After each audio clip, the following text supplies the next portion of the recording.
So, Test 1, 2, 3, 4. Du hast das jetzt. 1, 2, 3, 4. 1, 2.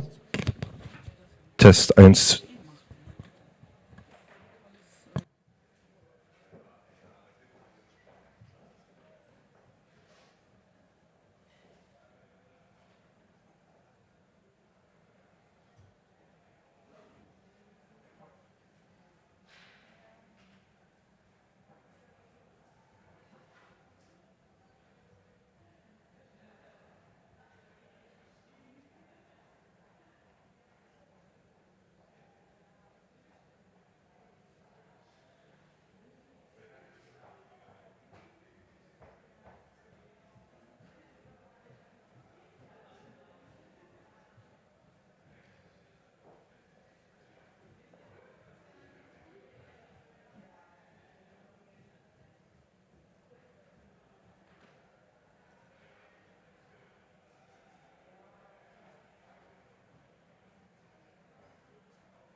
So, ladies and gentlemen, I welcome all of you.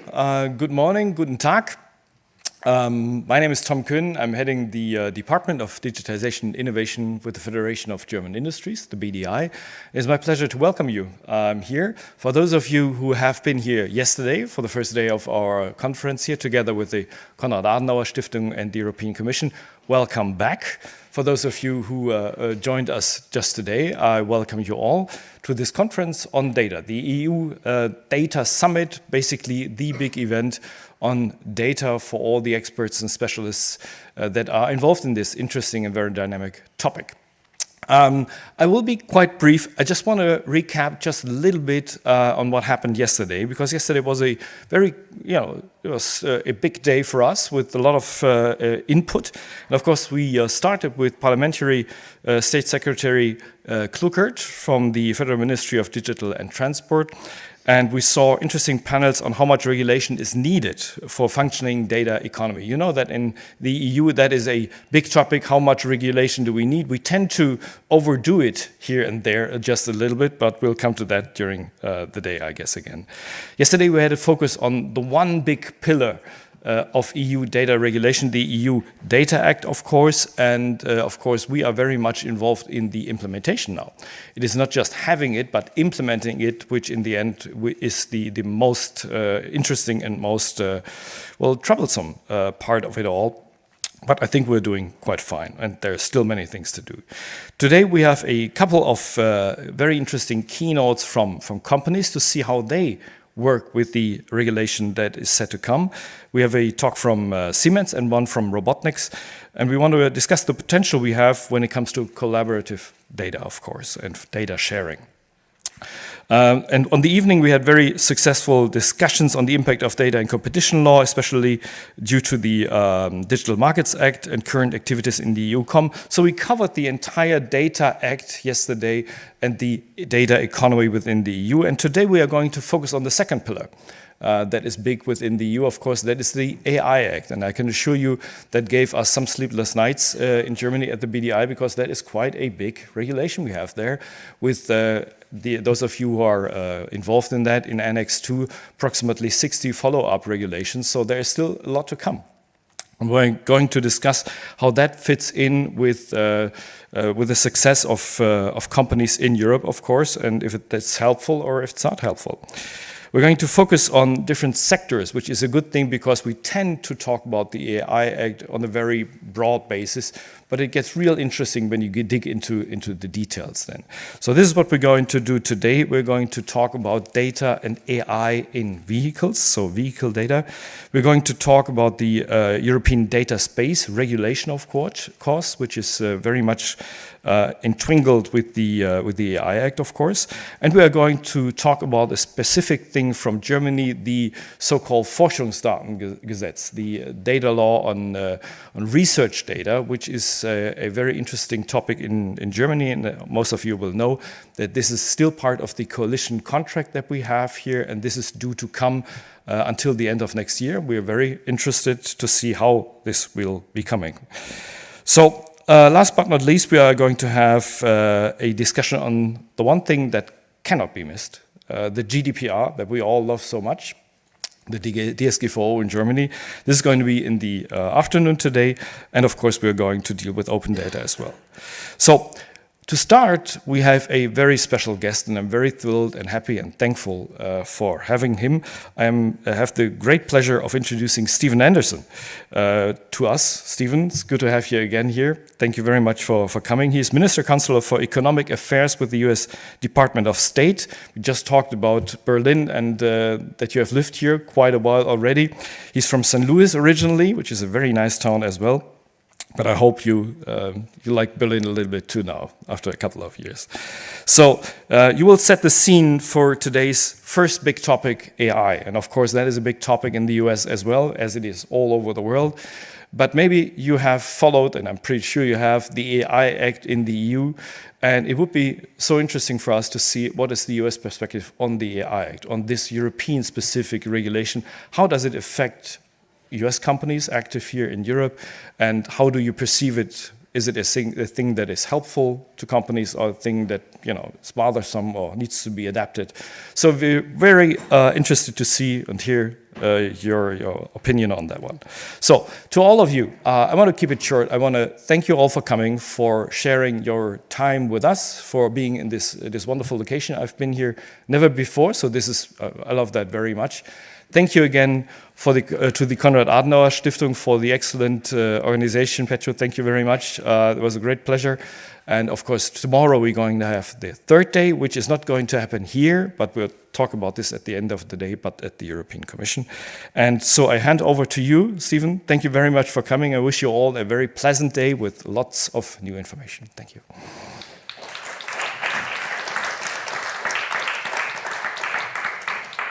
Thank you, Thomas. Thanks for that introduction. Thanks to BDI and the Konrad-Adenauer-Stiftung for having me here. Now, Thomas said that the interesting stuff is when you get into the details and the nitty-gritty where it really matters.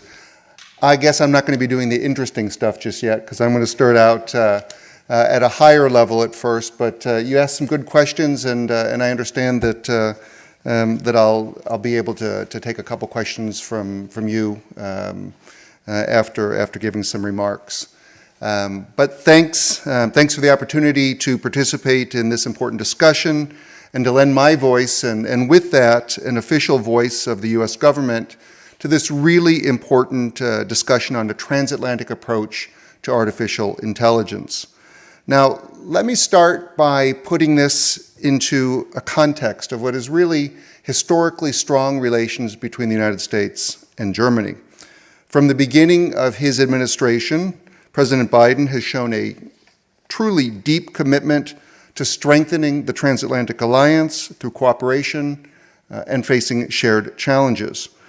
A commitment to standing up for our shared values and our shared interests, and a commitment to the vigor of our extraordinary transatlantic economy.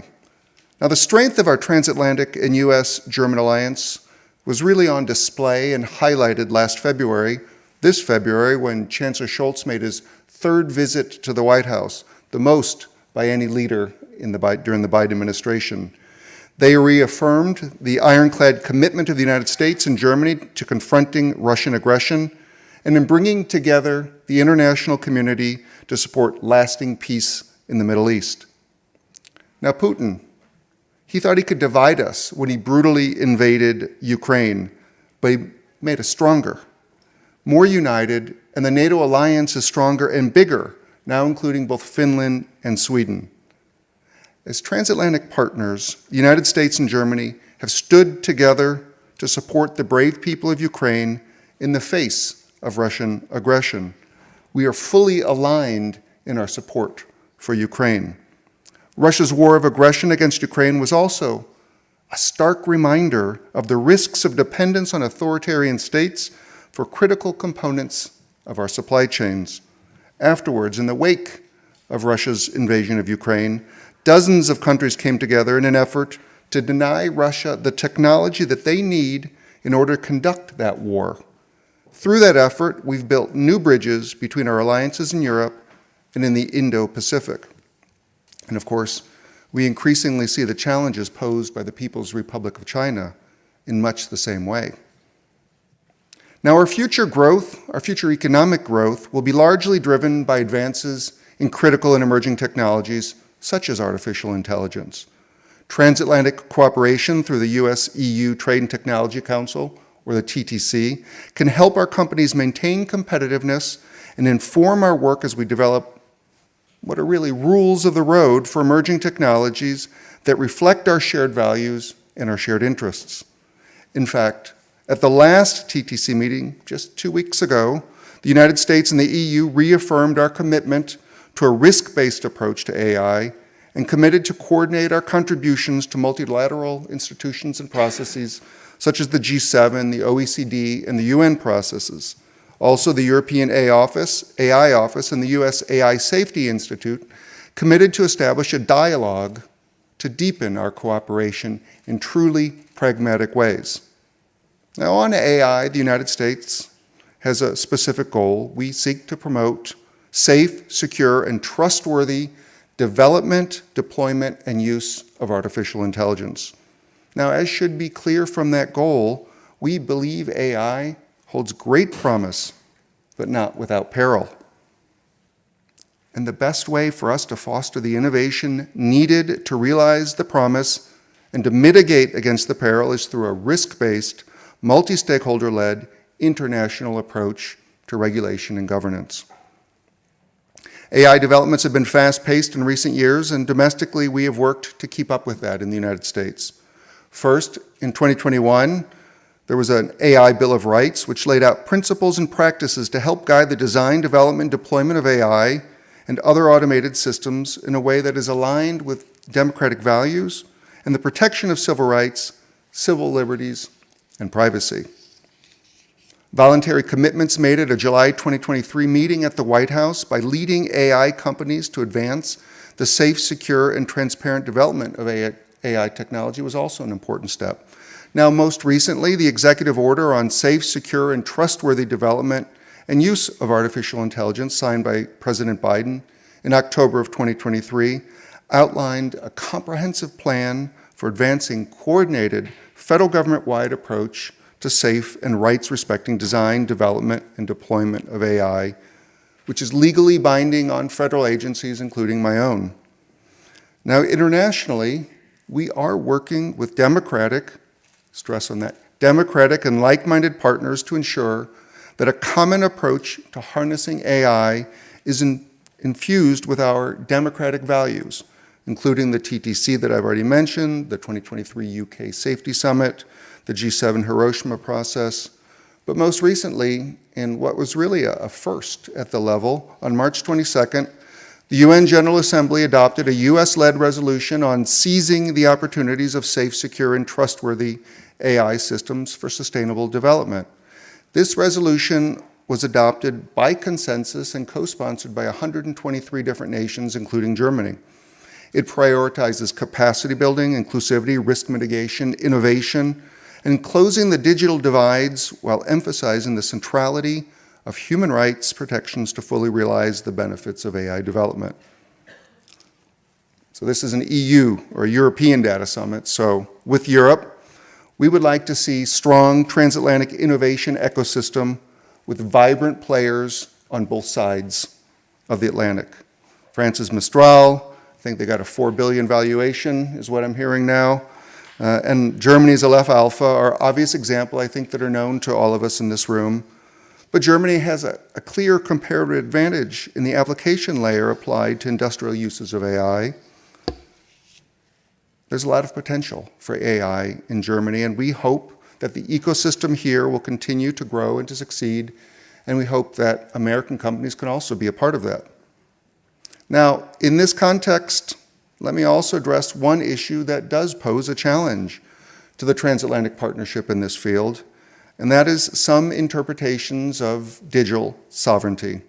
Now, I know that there are different definitions, and it seems to be a phrase that means something different to each person who says it, but striving for sovereign capabilities, striving to have your own thriving ecosystem must not result in creating protectionist barriers that exclude U.S. companies.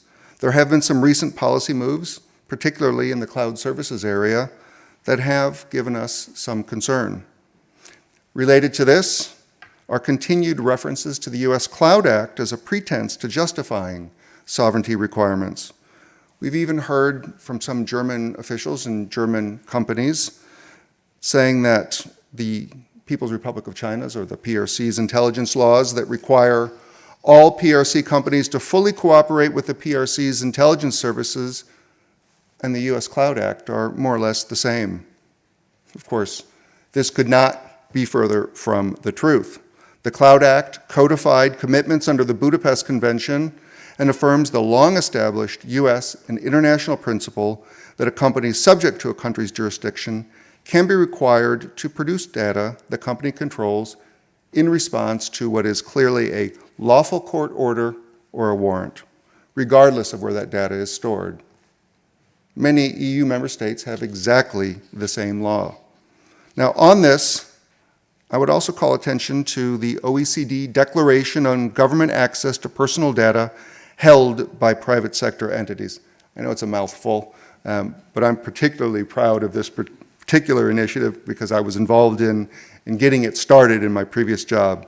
Now, this declaration, which was adopted in December 2022, after I had left that job, by all OECD members, seeks to improve trust in cross-border data flows by clarifying how national security and law enforcement agencies can access personal data under existing legal frameworks.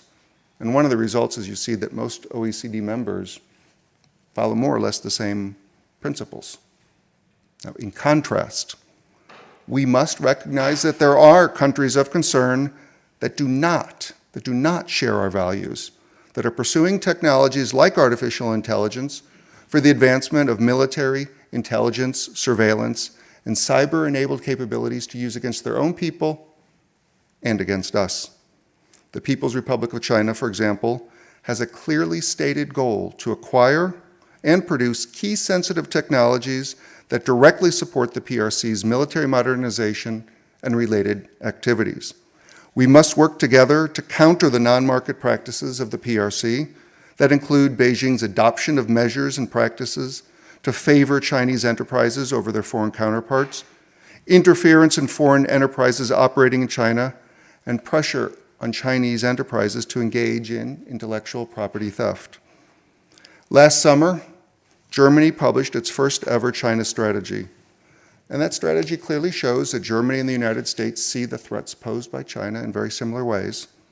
Chancellor Scholz, I think, just returned, I presume that the plane has landed, just returned from the PRC, and the messages he delivered are similar to those that we have been delivering. There should be a level playing field for companies, and the PRC has to play by the rules. Now, we talk a lot about harnessing the benefits of artificial intelligence, and the risk generally centers, and probably appropriately so, on the risks of entrenching harmful bias or the impact on labor, but we also need to shift our focus to address the risks of some AI in the hands of strategic competitors. That's a real concern. The United States and the European Union are each other's largest investors. We account for the largest bilateral trade relationship in the world. Together, we must build the architecture of the global economy of the future, one that is founded on the rule of law, transparency, free markets, and our shared democratic values. Now, a common development, deployment, and use of safe, secure, and trustworthy AI across the transatlantic region that safeguards our most advanced technology and sensitive data is a key part of that future. Thanks for inviting me to this conference, and happy to take some questions.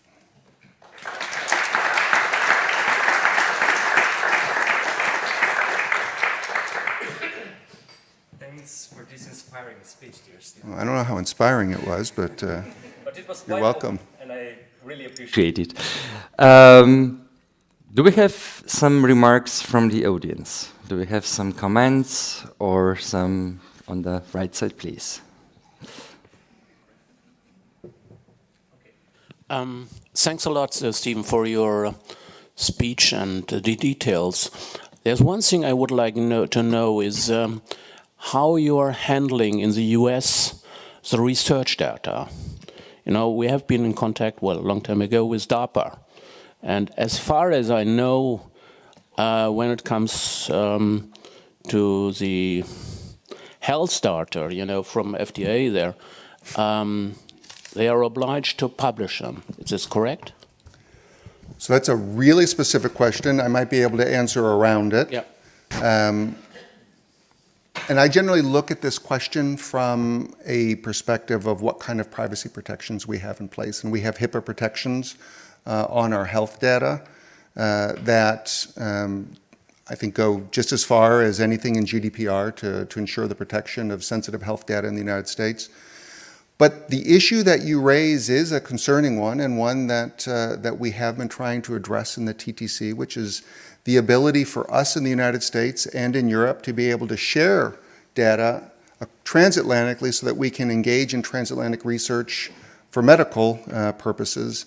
And there are still quite a lot of nodes that need to be solved before we're able to do that. be happy to talk to you in more detail on that. We were supposed to actually have a sort of an ARPA health delegation coming to Germany in the next couple of weeks that had to get postponed for some reasons, but this is an active issue that we focus on and that we focus on in the context of the transatlantic relationship. So thank you for the question. Okay, thank you. And I'm going to go ahead and answer your question, but refresh me on it because I think there were like 5 points to it. Thanks, Stephen. I just wanted to know two things maybe. The one thing is, of course, you have been following the regulative tsunami that we saw coming from Brussels the last months. With a specific view on the AI Act, how do you perceive that from the US? And of course, second question, how does it combine well with what is planned in the AI executive order by President Biden? So this is, as I understand, on the way until next year or the end of this year, I think. And of course, from what you said, and I totally underline that, it would be best if regulation and the perspective on data and AI is harmonized between the US and Europe. Do you see this on a good way? So I'm going to start by going back to when my impressions of how Europe approached regulation were formed, and that was back in the late 90s when I was a trade policy officer working on issues here in Germany. And that was when the precautionary principle was either born or very fashionable, and certainly was the dominant philosophy in how Europe approached regulation, especially regulation of new and novel technologies. In that context, it was biotechnology or genetically modified organisms. And not having worked on European regulatory policy issues for a while, spent most of the 2000s in other places. And in my previous job, I was working very closely with the White House on trying to sort of develop the tech policy, because it was only in the last 4 or 5 years that we really developed a sort of a comprehensive diplomatic approach to technology policy. And we started following the AI Act as it was coming out, and I think that the first drafts of it might have actually been in the last few weeks of the previous administration. And then when the sort of a formal draft was dropped, we had this meeting with the White House and Commerce Department, State Department, and all of the people who might have piped up to make a comment about it, and the people who were leading our approach to sort of developing both a domestic and a diplomatic cooperative process for artificial intelligence said, before you focus on any of the details that you might not like, and details are really where a lot of things matter, they said the most important thing to look at here is that the EU AI Act is a risk-based approach, and that matters. That's huge. That is not the precautionary principle. That is a change in regulatory approach that is significant. And then secondly, it's fully consistent with the 2019 OECD approach to trustworthy AI, which we've signed up for. So in the broad brush, we're very pleased. There were certain areas that I think we wanted to make tweaks to, and they're not worth talking about at this point in time, because I think for the most part those were settled, and other differences are probably more differences of approach than differences in philosophy. But what I would say, and I might be going out on a personal limb on this one, is about a year and a half ago, some of us who have been engaged in tech policy for a while said, what's really important, and this is why this is in my remarks, what's really important is that as AI develops, that there are European players who sort of emerge and are strong, and that GAFA for AI, has a French or a German or another company in it. And it wasn't just for the sort of the general, we want a strong Europe so that we both have industrial bases and our economies grow and so on and so forth, which are sort of classic economic security, national security arguments. But we want it so that Europe has skin in the game, so that the Commission, when it's regulating artificial intelligence, isn't just regulating American technology companies, but is also regulating European technology companies. And when you look at the final few weeks of the negotiation process in trilogues and so forth of the EU AI Act, you saw what happens when a regulator, when the countries have skin in the game, and without going into details of that process, the approach became a little bit more pro-innovation, a little more cognizant of the needs of companies, and that's important. So we're happy to see that. And I'll go ahead and stop there. We tend to believe that many acts could be a competitive advantage to Europe. It's a strange question to you, but can you imagine that the AI Act could be a competitive advantage for the European Union? I thought this was a friendly audience.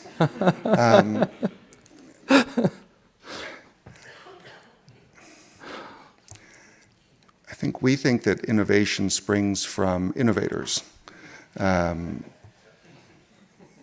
And you want to make sure that you provide an environment where those innovators feel that they can do so and thrive and reap also for themselves rewards for the entrepreneurial risk that they put into that endeavor.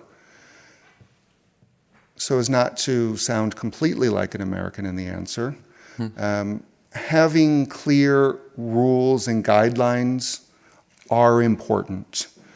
Because if the entrepreneur doesn't understand what the rules are or what they might become, then certainly that's a problem for innovators.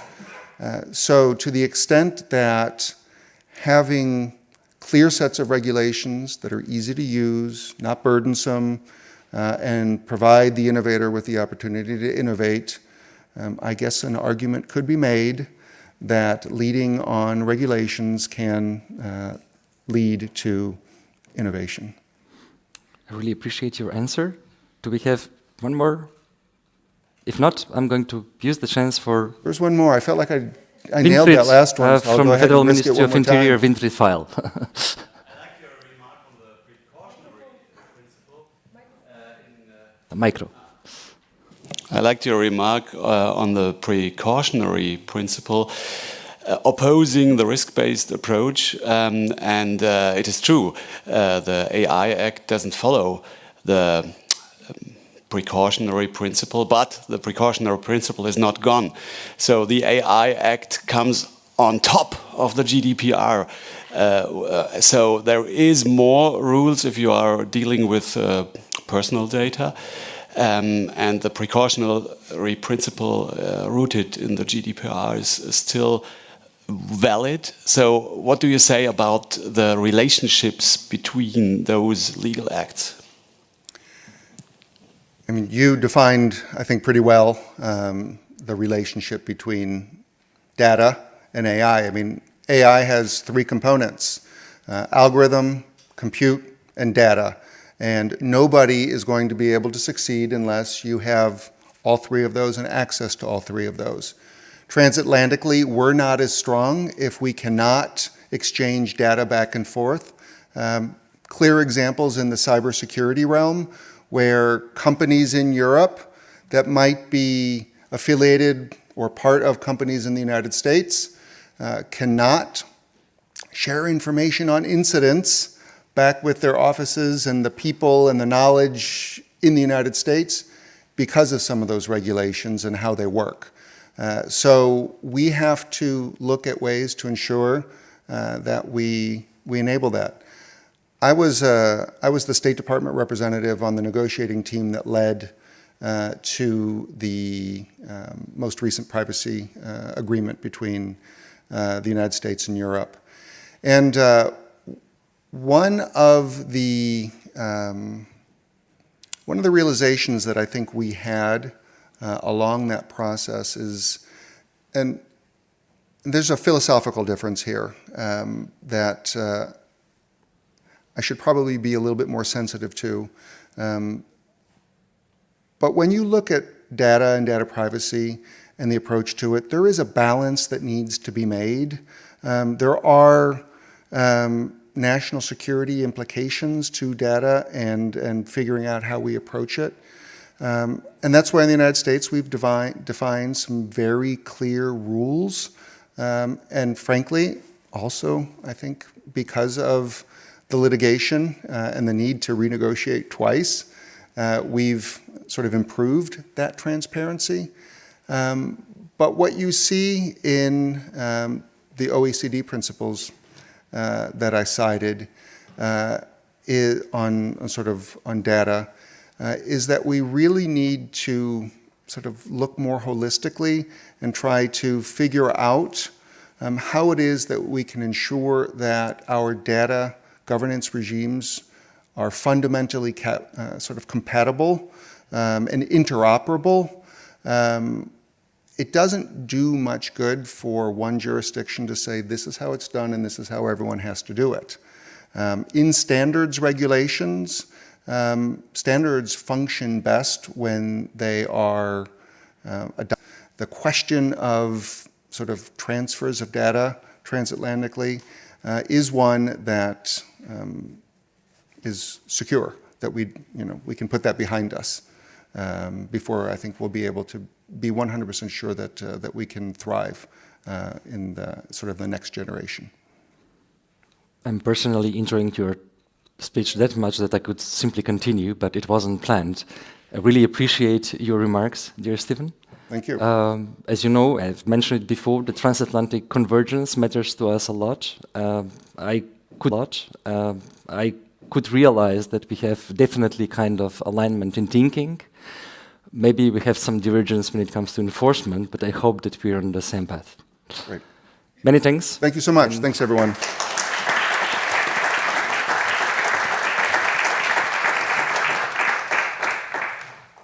Many thanks. Soll ich einfach gehen? Okay, good morning, everyone. I think it's now my part. I'm very happy for this keynote because it gives us a lot of thought, food for discussion. And I'd like to welcome my panelists on the panel. Because we have to be very on time. I like to introduce you while you're still walking. So, good morning, Kai Zenner. He is part of the network of experts supporting the UN Secretary General on the high-level advisory body on AI. Hello, Kai. But I forgot. He is also the head of office and digital advisor to Axel Voss, who is a member of the European Parliament, and that is important because that gave him the opportunity to be to negotiate, to be part of the negotiations of the AI Act. So he was really in it. And if you like it or not, if you want to blame or praise someone, try Kai. Then, good morning, Ian. He is Ian Brown. He is an independent consultant on internet regulation, and I believe you just advised the UK government. And he is also a visiting professor on the Center of Technology and Society at the FGV Law School in Rio de Janeiro, which has a very beautiful name. Could you please pronounce that for us? I had to practice this morning. Fundação Getúlio Vargas. Very nice. And then, hi, Jeremy Rollason. He is head of EU policy at Microsoft. And I'm very happy that he's here because he has now to live and work with the AI Act, and he maybe can tell us something about the law. Is it made for American or European companies at all? So the panel was named the EU AI Act, a bittersweet ending, but don't worry, we won't be looking back. We will be looking forward. Our session will begin with each panelist sharing their initial thoughts on the topic, and as I said, we have a lot of food for thought in the keynote speech. And after the discussion, you will have the chance to ask your questions. So please listen closely and be prepared when the time is right. Let's now start with you, Kai, because you're one could call you one of the co-creators of the AI Act. Yeah. 2 minutes. Okay, I try. So first of all, thank you, Pencho, for inviting me and for this very good panel. And part of the name of the panel is a blog post that I have written, which already shows my position on the AI Act. Yeah, we spent a lot of time in the negotiations. I think we did a lot of, or produced a lot of good things. The law is much more cooperative, so stakeholders are now a big part of the process. There is a lot of secondary legislation upcoming that is, let's say, complementing the AI Act, that is specifying it, and so on and so on. So I would say we learned a lot of lessons from previous digital legislation, made the AI Act more future-proof, and probably it was also the only chance to really keep up with such a dynamic technology that is changing so much and so on. Why I said bittersweet ending? Because the process was, in my opinion, a disaster. It was a lot of things that should not happen in policy making, a lot of intransparency, a lot of emotional fallouts, and so on and so on. That was not good, and this led to the downside, so the bitter basically in the title, that we made a lot of avoidable mistakes. So for example, the definitions are, in my opinion, extremely unclear. One topic that Jeremy and I talked a lot about, the procedure of how to classify a systemic foundation model or GPI model is not clear at all. The high-risk AI system categories or the prohibitions are, in my opinion, extremely vague. No one right now knows if he or she falls in one of those categories. So, yeah, there are also a lot of problems. At least we have with those cooperative means and the secondary legislation now the chance to solve most of them. So yeah, my feelings are mixed, but I'm still positive. Very good. So Ian, do you think, what do you think? Is the AI Act bringing Europe into the game or not? I'll just start with some high-level points, which hopefully will stimulate discussion. And Kai was much closer to the day-to-day negotiations, of course, than I was with the AI Act. One interesting thing to me about, generally speaking, as a computer scientist that's interested in regulation, I find AI enormously overhyped. It's to the extent, as Kai partly said, it's distorting the policy and the regulatory process. I think a lot is being promised, much of it will not be delivered. Number one. Number two, as someone that's been working a lot on digital regulation my entire career, going back 20 plus years, I was co-author of one of the studies that led to the GDPR, is how old I am. And, sorry, it sounds a little bit like a swear word in this audience today or yesterday. But one reason, I always welcome invites from Pencho to Adenauer events is I think it's great. They're not narrowly partisan. They're not narrowly business focused. They recognize that civil society, that center left and left parties, that the European Union project as a whole, as the previous speaker recognized, does have a different philosophy over regulating risk and business and technology to the United States for very good reason, going back decades, and these two jurisdictions need to learn to get along on that. I did a co-authored a study for the European Parliament Civil Liberties and Justice Committee 18 months ago on Schrems and the transatlantic data flow questions that remain. I'm a little more cautious about the data privacy framework that has been agreed between the US and the Commission than the previous speaker, and we shall see what the Court of Justice thinks. The Court of Justice has been a lot more robust on the GDPR than the Commission in a number of ways. So Max Schrems has threatened a Schrems 3 case. We shall see. I mean, also to be crystal clear, as the first speaker said, the US and the EU are friends that can agree to disagree on some questions, and in an entirely different position to China, Russia, and other authoritarian states. A final couple of specific points on the AI Act. I did a study for the UK government that was published last May, which one aspect very specifically of the AI Act we might get into is the US says foundation models, the AI Act says GPAI.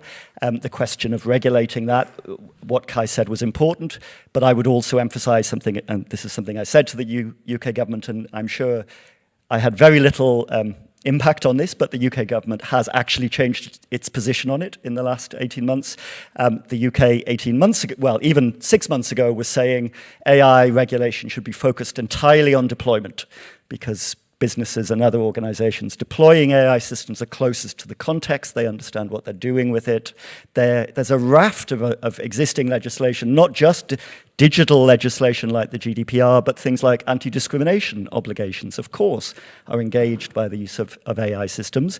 I think that's a good general principle, but when you look at the supply chains that lie behind AI systems, and particularly thinking from the perspective, the European, including the UK, hope to encourage SME entry into these technology markets, saying it should all be down to the deployers and the developers at the final stage of the supply chain, I think misses a really critical issue when you look at empirically what these supply chains look like. If foundation models are going to be a really key part of many AI systems, which I think they will, I think it's quite right to say, okay, just from an efficient regulation perspective, if nothing else, there should be some obligations on those foundation model / GPAI developers. Finally, I can't say too much about this specific aspect, but I am advising a European SME on their strategy for AI Act compliance. And actually, by and large, it's been a very straightforward process, I would say. It greatly helps that this is a company that wants to be able to sell itself, that it's a responsible AI developer, that it's following best practice. Having done that, there's really very little I'm recommending to them that they do that they were not already doing, or that with minimal investment they can follow in order to comply with the AI Act, because almost certainly their systems are high risk in AI Act terms once they're deployed. You write a lot of topics that we want to go further into. So Jeremy, in the keynote we heard that the Americans want Europeans to have a skin in the game. Microsoft has a skin in the game, and you have to work with the AI Act. Is it going to be good work? Do you think this will help other competitors? Or not? First of all, thank you for the chance to answer this question and other questions, and thank you, Pencho, and to the organizers for the chance to get out of Brussels and come to see where the impacts of these rules actually land. I enjoy being able to have a conversation like this, because when you get out of Brussels, you do see a lot of excitement around AI, and of course caution, and there are some fears, and we see that around the world, not just in Europe, but there is a lot of reason for optimism about what this technology can do and the way it's already changing some of these businesses. To your question, what impact the AI Act has on that, I still think it's too early to say. I think the ink is barely dry. This has not been published in the official journal yet. That said, we do have a final text. I can certainly attest to the fact that there is a lot to go through in this space in terms of preparing your compliance. Now, the extent of your footprint, the extent of your operations, of course, dictates how much you may have to do. But the good news, as Kai said, is that I think it's not over yet. There's still opportunities via the secondary legislation, the standards that will emerge to drive further clarity, to make it easier to comply, arguably, to make the rules clearer. I think the bad news is that there is still more to sort out. So it's the same good news and bad news. Where that lands is a better way of determining what the answer to your question might be. This is over 200 pages of regulation looking at an ecosystem. And where we are right now in a compliance phase, where most people probably are, before you can understand what work you have to do, you have to know where you fall within the act. And very often that means knowing where many of your customers may fall as well.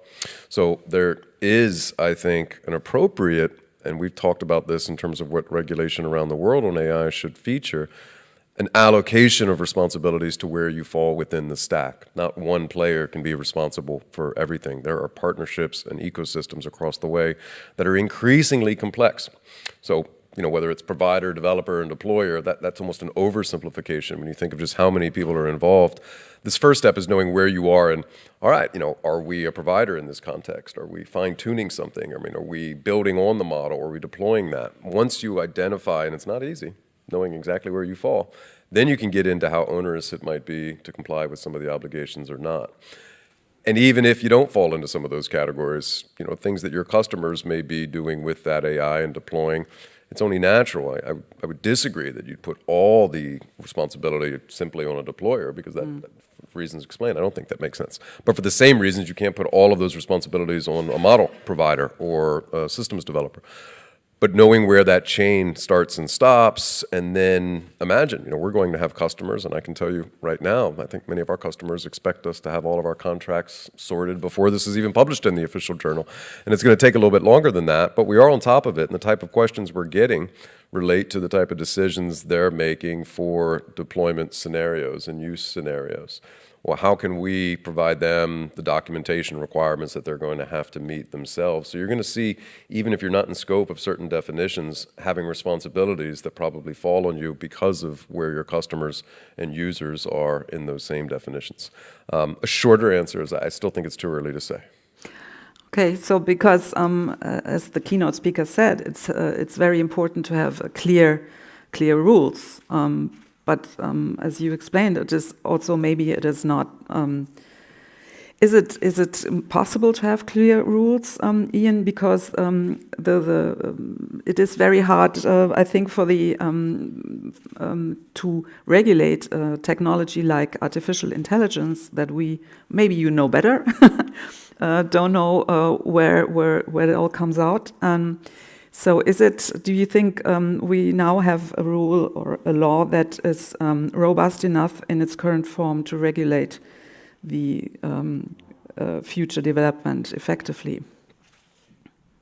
I think the sort of the collective body of law that's developing in the EU over time will answer some of absolutely many of the questions that remain, alongside the secondary legislative process that Kai was discussing. There is a perfectly legitimate argument that policymakers should be very cautious in regulating technology that's changing very quickly. That said, as much as I said, I think there's a lot of overhype with AI. I think it will, in lots of really actually boring and mundane ways, have a lot of impact on most businesses and most EU, American, and other global citizens. And so it's absolutely something that policymakers do have to be thinking about. And we've heard, not just from European regulators and legislators, but actually from federal trade commissioners and others in the US administration, Department of Justice, people like Jonathan Kanter, have been saying loudly and frequently for the last couple of years that regulators to some degree missed social media and Web 2.0. That was a mistake. Societies around the world are now having to deal with that mistake, and we should not make the same mistake again with the AI Act. Let me give you just a personal political view. I'm not a narrow economic liberal, a really narrow economic liberal that thinks the state is only there to fix market failure. I mean, nor is the Biden administration, nor are many other governments around the world. And cooperation on this, as the first speaker said, is really important in having governments efficiently work together to protect their citizens. I'm more personally interested in the protecting citizens side than the helping business, but You need money from somewhere to protect your citizens and give them jobs, absolutely. But we need to remember many people in society come from more of the perspective I just described, and including the UK, where a think tank I've worked with there called the Ada Lovelace Institute has done detailed national polling, asking people what they think across the UK about various potential impacts of AI, and absolutely, they're a little bit hesitant. They're not entirely sure the impact it will have on them, but they're very clear that governments should be protecting them against risks, that governments should be thinking about the impact on employment and labor law, and a range of social impacts, which on the competition side, the US administration very much, at least until November, and fingers crossed beyond that, does pay attention to these days, and certainly the EU thinks is important. In Germany, especially, we have the discussion of all the bureaucracy and things that are hampering the small and medium-sized companies. So, Kai, do you think that it is too burdensome what you pack together in the AI Act for the small and medium-sized companies? Because that's where our hope lies. I mean. Yeah. It's definitely a major risk. Maybe to draw back on one statement that Ian was making 2 times, that AI is overhyped. It is definitely, and you see it in the European AI Act. I'm still a little bit sad that we didn't use the US American or UK approach to have, let's say, ethical guidelines and then sectorial approaches. I think if I would need to bet my money which approach is a better fit, I would say we will more likely have a Washington effect than a Brussels effect on the AI Act. And now going to your question, because I just think that horizontal rules for every sector that AI is being used, for every use case, is almost impossible, and make it, especially for smaller businesses, extremely difficult. We made important changes. For example, in Article 8 in the AI Act, we now went a little bit away from an absolute horizontal piece of legislation with horizontal high-risk AI obligations, saying that the context need to be included, taken into account. So an SME, let's say, working on HR AI systems, then of course needs to only or mostly address HR risks on AI. But again, because it's an it's a very horizontal and very general law, for many SMEs, it will, especially at the beginning where we don't have secondary legislation, guidelines are missing, maybe the technical standards are also not there yet, and so on. I think many will struggle. The best case scenario is that, similar to GDPR, after 4 or let's say 3 to 5 years, this whole AI governance ecosystem is there, then it's working. But what happens in the next 2 to 5 years? And there I see the main problems for SMEs and startups. Similar, I'm always making the example, big data applications, because of the GDPR enforcement chaos that we had in the first years.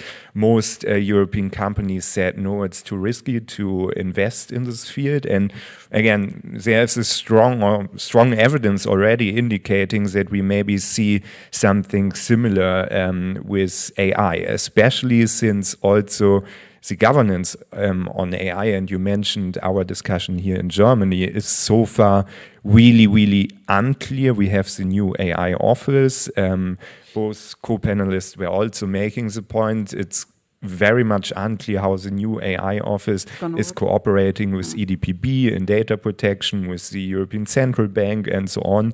In Germany, we have now very likely the Bundesnetzagentur governing everything. They have with Herrn Müller a very capable person that has very good ideas and is already starting now, but he will face the problem that there are a lot of other very active players in the German enforcement body that want to also say something on AI. And I was yesterday on a panel in the media area, and we had the Landesmedienanstalten that were extremely disappointed still that they are not in the lead when it comes to DSA enforcement. And this we will see with the AI Act also. I really expect a battle of competences, a turf battle basically between regulators, and this of course is very bad for SMEs because they don't know who to talk to until those battles are solved. The AI Act you made was not made for having more regulation, but also for making the grounds for innovation, promoting innovation. And so Microsoft invests in Europe in AI. So you feel that this is the right context then, the AI Act, for investing in Europe in AI? You know, I don't know. I don't know. I think, like I said earlier, I think it's still early days, but I think some of the risks that Kai mentioned are real risks. You know, I've said this at most of the panels that I've been speaking at, and especially outside of Brussels, where you can hear some more understanding, especially amongst SMEs and startups, that, you know, when you're thinking about innovation, and we do see AI as an important cornerstone of some of the economic growth of the future. So it's not just, you know, all the exciting things that it can do, but all of those exciting things they can do in their totality and the impact it'll have on economic growth and the like. So this is important technology.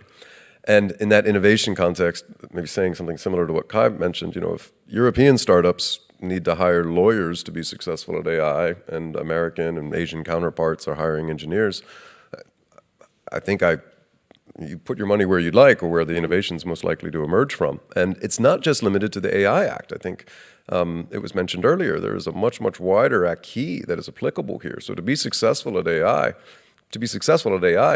of course, you want clear rules in the horizontal proposal that's come out, and we've talked a little bit about that, but you also have to understand all of the rules that have been adopted in parallel. It was mentioned earlier by one of the questions, you know, GDPR is still in place. You have IP rules that are likely perhaps to be revisited even. So this is a fast-moving space on the technology side, and even increasingly fast-moving space, arguably, on the regulatory side. And this is a technology that goes across borders, so you want to access talent, compute, data from outside of Europe and other jurisdictions. So that international alignment point, I think, is maybe the most important to keep in mind. And it's what we've been calling for at a global level, that you want to allow for the regulatory cultures that are in place across the world in different forms to have their own, you know, sovereignty, for lack of a better word, over the rules that are adopted in a jurisdiction. But we want these rules to work together. You know, the same way that you want an airline industry that can be global. You can have your local industry and your local regulators, but through standards and through, you know, things like the International Aviation Board, you know, making sure the plane doesn't have to be rebuilt in midair when it's landing from one jurisdiction to another. So on the innovation side of it, this is a big, big space. It's not one product that we're talking about. Most of our attention has been on generative AI, and we're talking a lot with elections coming up around deepfakes. You know, there's a challenge there. But this is a technology that's much, much bigger than just generative AI. And I think, of course, you should have a risk-based approach and regulate a system that's controlling a nuclear power plant different than a chatbot that can create haikus for you. But how do you come up with the right thresholds? And still, clear rules, clear rules, clear rules. It's a moving space with a much, much bigger acquis to understand. And if European players have so much of that GDPR experience or see too much risk there in understanding this, I think that's a shame. We heard this morning that algorithms, computer power, and data are the three things that AI is made of. And do you find enough of this in Europe? Or do we have to offer enough of that? I mean, Mistral didn't. Well, I'm not in the. I don't know why they've did the decision, but obviously it was computing power that they really needed. So how can we bring all the other things to the table to be successful in the field. That reminds me of some of the other proposals that have happened in this previous mandate as well. If you look at things in the Data Act, for example, ways that companies can get more access to data, ways that companies can use these cloud providers that are underpinning some of that compute that you mentioned. We're investing a tremendous amount of money in Europe because we are optimistic about particularly the talent that you have in Europe. There's a lot of talent and a lot of excitement. You're optimistic about absolutely. Now, listen to what those players that were mentioned earlier have been saying through this process, whether it's Aleph Alpha or Mistral. During this, I think their arguments were not about falling behind their American competitors on the technology side of things. It was investment that they need. And investment comes from, frameworks where you have clarity on the potential for that innovation conducive framework to emerge. Their argument was that they were at a disadvantage because money can be raised so much easier outside of Europe. And it would be harder for them to raise money if the rules are too complicated to see a real growth trajectory there. And I think that's something to pay attention to. Is that what you hear from investors, that these rules are too complicated? They don't want to risk? No, I don't necessarily. I wouldn't frame it that way. I think where we see our European customers active, and I'd come back to this focus that we have right now on AI companies. We've mentioned a few of them, but it's many of our industrial customers and manufacturing customers, healthcare customers. Many companies now are AI companies. Ian mentioned earlier the ways this is going to impact business across the board. They're the ones who have these same compliance burdens. So it's super exciting to talk about the big players that are driving some of that cutting edge foundation models and some of the systems that are going to be powering this, but it's a much, much wider ecosystem than that. And navigating the legislative space is, something to keep in mind. You wanted to? Yeah, just a couple of related points. I'm glad Jeremy made that clarification that, it's not complex EU legislation necessarily that is deterring investment. In fact, Mario Draghi, who's one of the two former Italian prime ministers about to report to the EU on significant reform of the whole way the EU works to boost competitiveness, which we could have discussions about. But one thing Draghi explicitly has said, the biggest issue here for Europe in financing the digital transition as well as the green transition and other big changes that are coming very quickly down the road is the lack of a capital markets union, and that is something that the EU should absolutely be pushing ahead with. Also interesting what Jeremy mentioned. I did some work for the European Parliament 12 years ago, talking to a lot of stakeholders about cloud deployment across the EU. And at the time, there were some sort of parallel debates to what we see now about AI. Oh no, Europe is losing the cloud race. It's big US companies that are really winning on cloud. One sat next to me. But actually, what we heard from a range of stakeholders in Europe was, who cares about whether we have EU, cloud champions? The important thing actually is for European businesses across the board to get the benefit of using cloud computing to make them more productive, more effective. And so that was something, that was a really interesting finding for me. That isn't necessarily what I would have said before doing that study. And I think very clear parallels with AI. Yeah. It was also said this morning that Europe has a clear competitive advantage in all the data. So for me, it seems that the Data Act is maybe even more important than the Artificial Intelligence Act. But we don't see very much action coming out of the Data Act, who's been adopted last year. I can say more about that. I mean, we have a compliance or a transposition period until September of 2025 for the Data Act. So there's still some work to be done before we see some of those effects. A little bit more clarity in terms of staggered application vis-a-vis the AI Act. But the Data Act was an ambitious proposal. There were arguably 3 proposals in one there. There are new rules for cloud service providers, or data processing services as they're referred to. There's business to government framework that's been put in place with a different scope than the rest of the proposal. And there's these B2B data sharing requirements that are, I think, aimed at underpinning some of that. That's more IoT, industrial data, less personal data focus, because GDPR is already in place for the personal data side of but this. that's the data we have. Yeah. I mean, we don't But have when you that. compare all of that, so now you have to start to think, all right, is this personal data that I'm looking at? Can it become personal data? Does it fall in GDPR rules? Is it going to be in Data Act rules? Do I have a right as a data subject to ask for this? Is it fall behind trade secrets? Who's the data holder? There's still a lot of questions to sort out there. But yeah, to be successful at AI, it definitely requires large amounts of data. I think policymakers recognize that. That was part of this commission's mandate. So these are all these parts that they're putting together, but you need to be able to navigate that in a way you understand it, and when you get into the detail, that can become a little bit more complex. So Kai, you want to? Yeah, just to complement, basically, first of all, Axel and I, so my boss and I, we are still a little bit disappointed because there was a chance that we are addressing a little bit the access to high quality data sets for developers in the AI Act. We also wanted to talk a little bit about processing personal data, non-personal data. Now it's only Article 10.5 with special categories of data in order to mitigate, for example, biases in the data set and so on. So unfortunately, this chance was not taken, but as Jeremy was saying, there is a lot of stuff out there on the regulatory front, and now it's really, really important to put it all together. And again, also realize that it will take some time because of transition periods, but also my points that I made previously, you need to build up the governance ecosystem, you need to build up certain other mechanisms, the regulatory sandboxes, the digital innovation hubs, and so on.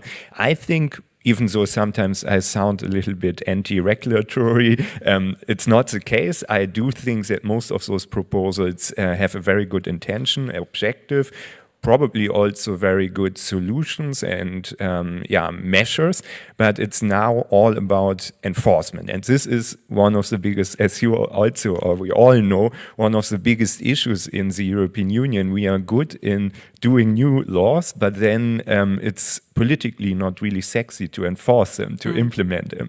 And now we have, according to Bruegel's and my counting, I think now 117 digital laws on European level. And in most cases, and this was also a bit Jeremy's point, the head of units, or in our case, the committees, the rapporteurs, the member state representatives, were not really talking closely with each other. We have now, for example, 3 different approaches on open source in the PLD, in the AI Act, in the Cyber Resilience Act. So what should companies or also researchers, academics do? Should they understand open source in the way the AI Act is understanding it, and so on? So in the next years, it's basically all about connecting the dots, and one of the most important issues Ian was mentioning is really to finally connect the green transition with the digital transition. There are so many potential synergy effects and positives, crossovers, but we are at the moment just thinking basically in 2 separate streams. So yeah, this is a big hope at the moment that is shared by everyone almost in Brussels, that we are finally taking a little bit of time to make it all work together and build one coherent system. So that is what you put on the wish list for the next commission then? Yeah, one commissioner that is really focusing on better regulation and enforcement. This would be a dream, I think, for most of us, from civil society to hardcore business corporations or trade unions like Business Europe. They are all alike in this point. And from what country should he or she come from? Who's France. No, I really hope it's not from the 2 big member states, Germany and France. And the same, honestly, I find someone like Jean-Claude Juncker as Commission President. It's often the case that a person from a smaller member state has it easier to push through big projects. For example, von der Leyen has always this problem. We saw it now with our SME representative. If she is appointing someone from Germany, or if she is working together with the Fraunhofer Institute, with the Max Planck Institute, she immediately has problems. The same is with the French commissioner or with the French commission president. So honestly, I think it would be really good if it's someone from a small member state that is then really pushing for something without being restrained by those points that I just mentioned. So this is politics. Let's come back to economics, because I think that we will.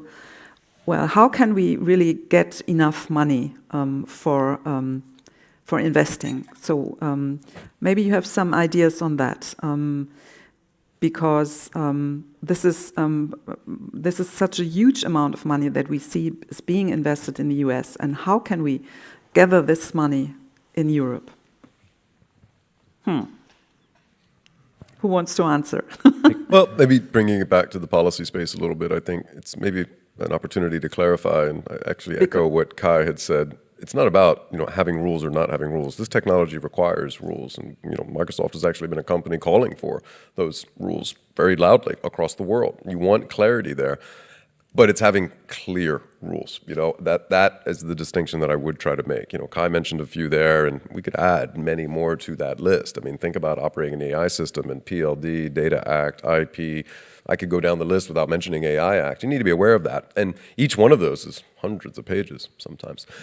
And there was announcements of new proposals that are coming out. So just providing clarity, and it can be brutal clarity at times, quite stringent, requirements. But clear rules, I think, will allow, and even the previous keynote was mentioning that, you need some boundaries there to understand up to which points you can compete. You need to have legal frameworks that provide some of that certainty for companies to compete and innovate. So it's not a question about not having rules, but clearer rules. And if you look at some of the economic trends, even and movements from EU companies that have talked about energy costs, they've talked about other implications. Listen to where those barriers are to that economic growth. And some of that does come from overly complex regulatory frameworks. But we see in the Maybe we open up the discussion. Okay. Is it already time? Okay, so do we have any questions? Just one? So you're the first, please, go ahead. Maybe you say where you're from, so that's interesting. Yeah, can you hear me? Yes. Okay, my name is Francesco. I've been leading GaiaX for the past 3 years, and now I'm leading a new initiative called Dynamo to build a European cloud alternative in Europe. I want to understand your point of view, because sometimes I feel like I'm the only one thinking there is something fundamentally broken in the regulation process. And I try to make a very simple example. So in my mind, and I can be totally wrong, regulation follows a very logic process. First of all, you identify a problem. Second, you give evidence of the problem. Third, you identify ways to measure the problem. And last but not least, you define corrective methods. Otherwise, the law is broken or useless. And typically, the process starts from the evidence of something that has already happened. And even more typically, the process starts from the market players, the market operators that are creating or contributing to the problem, maybe not intentionally. I'm talking, for example, pollution, just to make a very simple example. And then you tell everybody pollution is bad. Then you tell everybody you can measure pollution with the CO2 footprint. Then you tell everybody that they have to reduce the pollution through less carbon footprint in car engines or heating systems, blah, blah, blah. Now, when I translate this to digital, it seems to me that it's all upside down. First of all, the problem is not understood by the policymakers. It's not measured in the field. They don't clearly define the problem to the point that most of us say, well, is this a problem or an opportunity? They don't define ways to measure the problem clearly enough. And most importantly, they don't define the way to avoid the problem. To the point that I see that we are talking about the AI Act, the Data Act, the DGA, the DMA, the DSA, after years, and we still talk about them like there's a lot of work to do, and they can be an opportunity. So maybe I'm wrong, but to me, a law should not be that unclear. And it's an open question. Is there any different way to make it happen for technology, which by definition is something natural like the flow of water? You cannot rule it through laws. So maybe we need a different process. Thank you. Okay, I think Kai is the one who should. I would also like to. Okay. I love this question because it allows me to talk about one of my favorite topics, better regulation. And I will answer on your question by defending as well as bashing the political process in Brussels. First of all, there was a lot of prep work, specifically on the AI Act. You know it by yourself. I think you were actually also involved, at least partially, in those high-level expert group in Brussels, in all the prep work in the OECD, G7, G20, UNESCO, Council of Europe, and so on and so on. So the AI Act didn't come out of the blue as a kind of invention of Ursula von der Leyen's commission and so on, but was back then heavily based on really in deep discussions with all kinds of stakeholders, a lot of real life examples back then, how AI is working, where the problems are, and so on and so on. The European Union is ranked always place number 1 in better regulation because per se we have it all. We have a lot of safeguards in the political process to make sure that if this prep work is there at the beginning, that then also along the process there are always checks and balances. There is again another consultation, an impact assessment, and so on. Unfortunately, in the last, I would say, especially 5 years, we see that those safeguards are not really implemented or executed anymore. And we saw it also in the AI Act. There was a lot of evidence at this beginning. I would argue the AI white paper in 2020 was really good.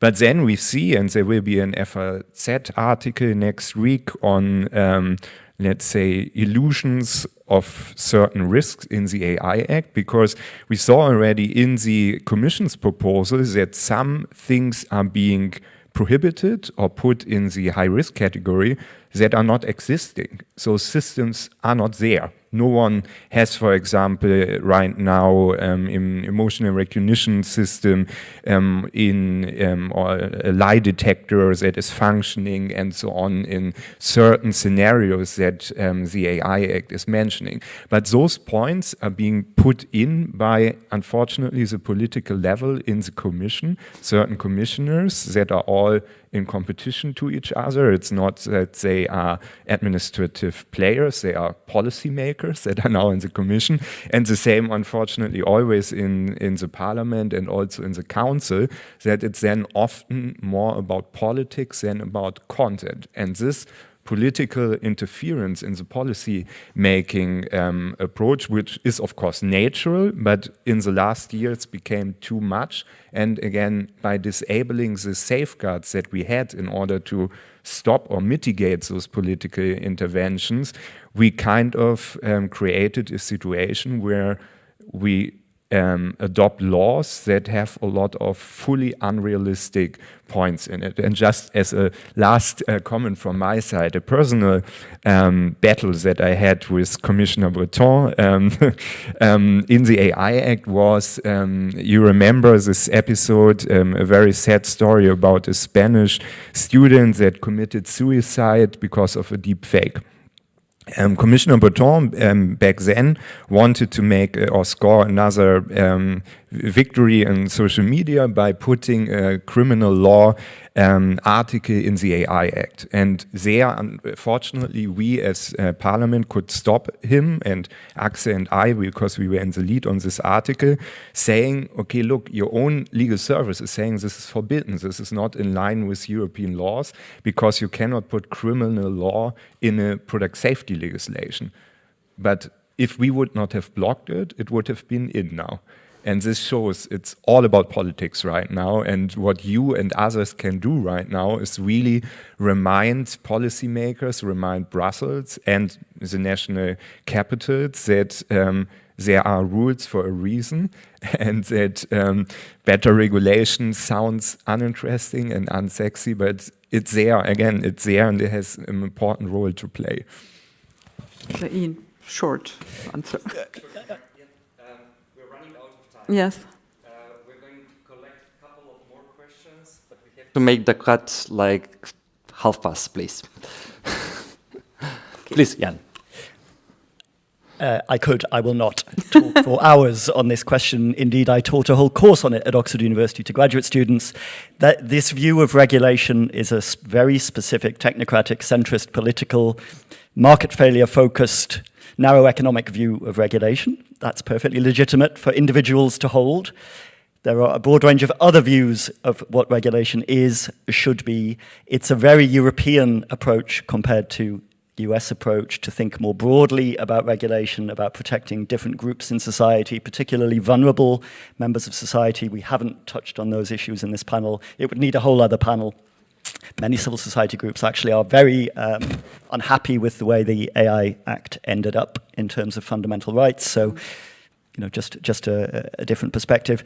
And I must say, I'm sorry to be so blunt, but in the interest of saving time, the idea that technology is a sort of natural force of nature that will flow, whatever policymakers do, is just extraordinarily naive empirically in how technology has developed and influenced society over centuries. I strongly suggest you read a book that was just published on this by two MIT economists, not green lefty activists, called Power and Progress by Darren Asimoglu and Simon Johnson, who are two extraordinarily distinguished and well-respected academic and business economists to see how this process has happened for centuries in Europe, and how it's very important indeed that in a democracy politicians play a role. I'm not in favor of ineffective regulation. I'm not in favor of bickering and the inevitable day-to-day meat of politics. But we elect politicians. They make decisions on behalf of society. Of course, they don't always do a perfect job, but it's really important that they do, and I certainly hope that continues. Let's go for. How many questions do we have? Let me see.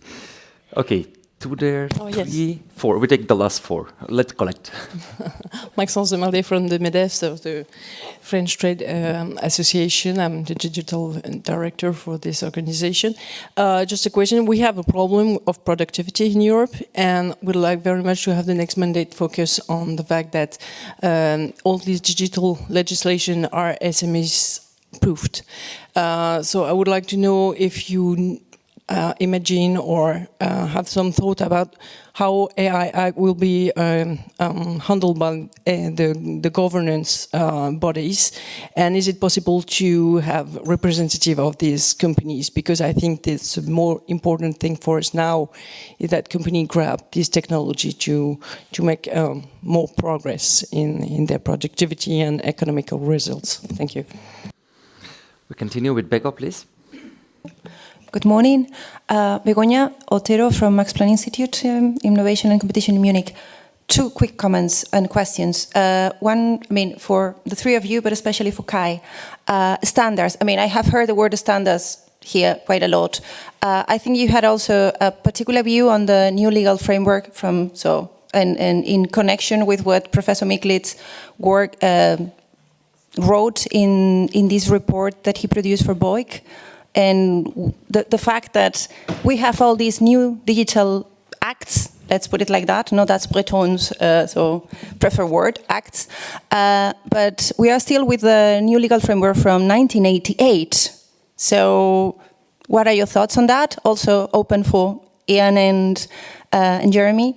And then you also mentioned back in the day, so 2020, the AI white paper. But if you look at the communications from that time, the data strategy and the digital, all these connections that you mentioned were there. So the communication is fantastic. If you look at back, what went wrong, it's what you said. No, it's the political will. So is there a way to fix that, honestly? Because even in terms of enforcement, we will need to wait many years to see anything being implemented and having fruits, and, well, the Court of Justice even far beyond. No? So just thoughts on that. Thank you. Jan, please, and Sabrina. Yeah, my name is Jan. I'm from the German Electric and Digital Industry, ZVI. My question is, I wanted to assess the AI Pact. Do we need it to bridge the time until the AI Act is in place?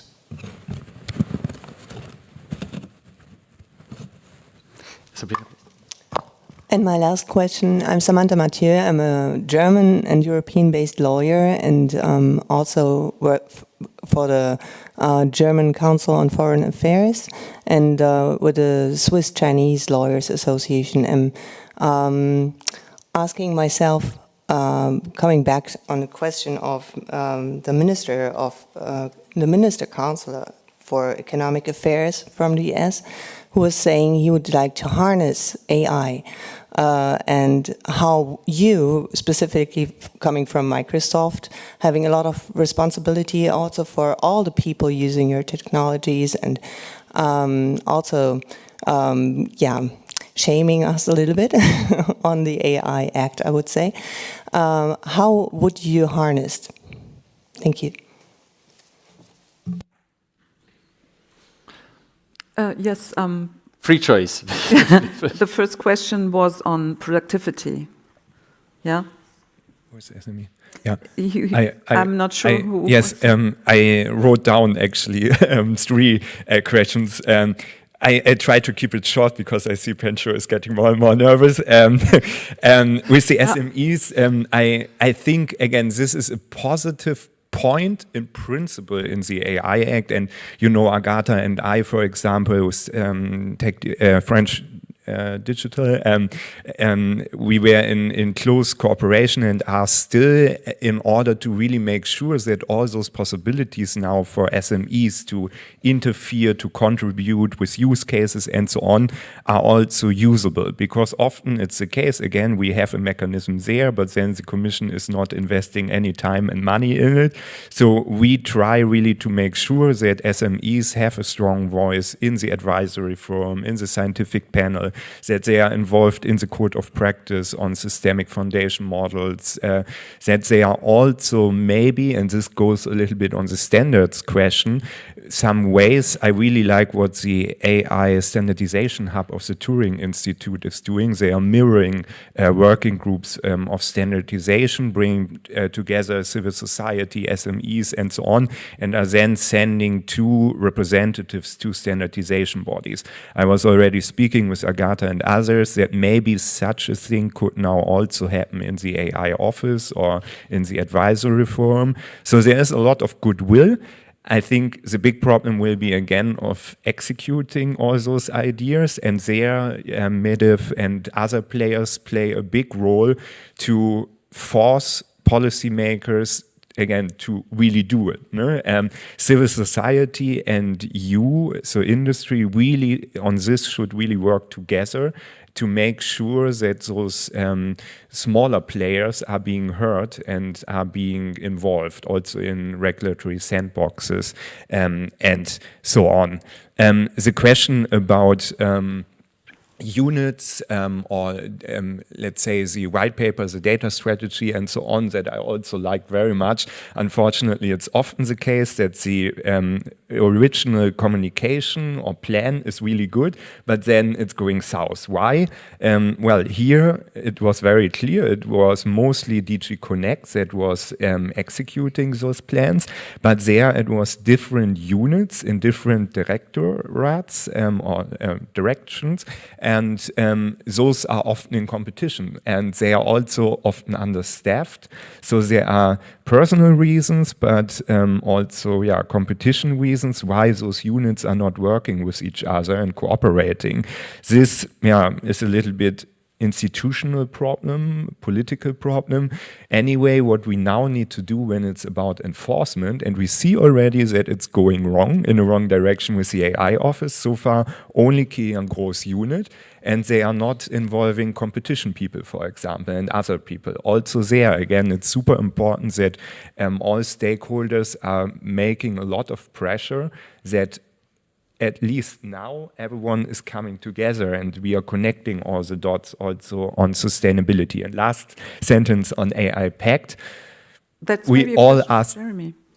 Sorry? That's maybe a question for Jeremy. If you want to take part in the AI Pact, is that a good idea?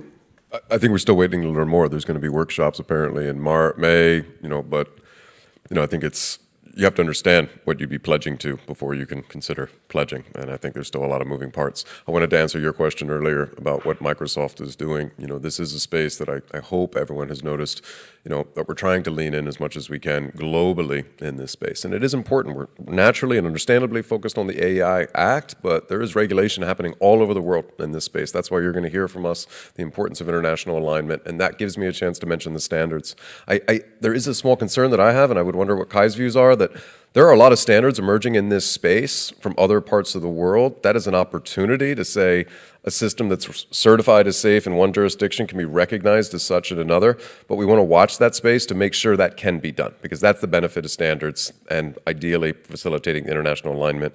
There's a lot of harmonization requests potentially or standards requests that might come directly from the Commission for parts of the EU AI Act. To what extent that's going to reinvent the wheel or duplicate efforts, TBD.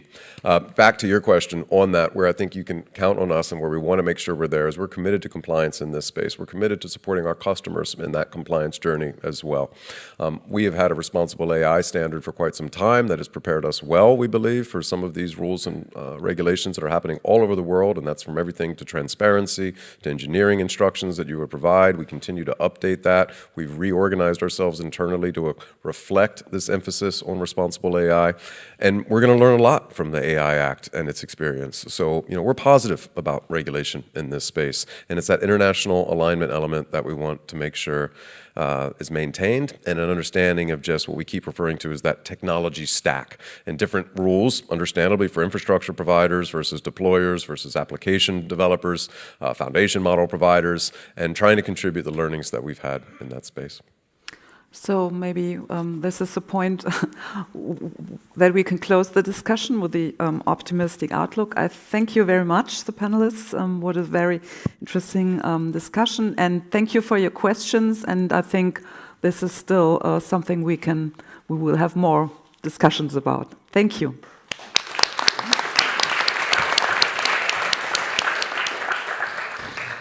If you don't want to miss the keynote by Ms. Raffaeli, please be here at 10:50. DG Sante. Many thanks.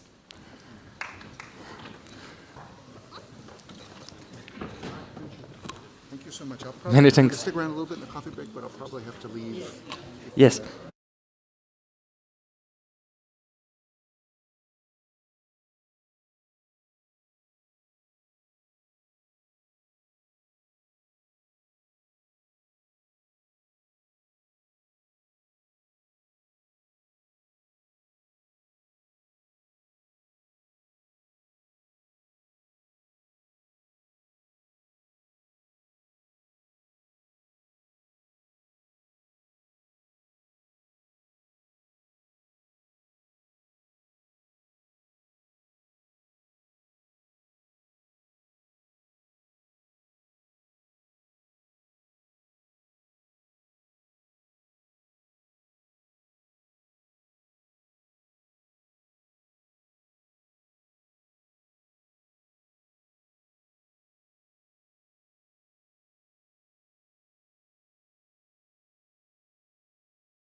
maybe I sit here, the ladies in the middle, and Maro on the other.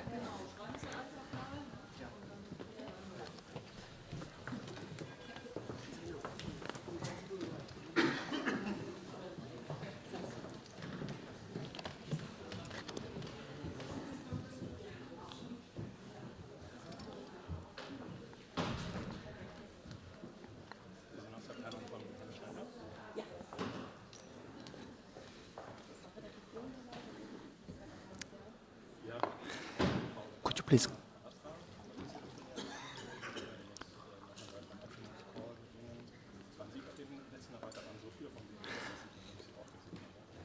Okay. Hello again.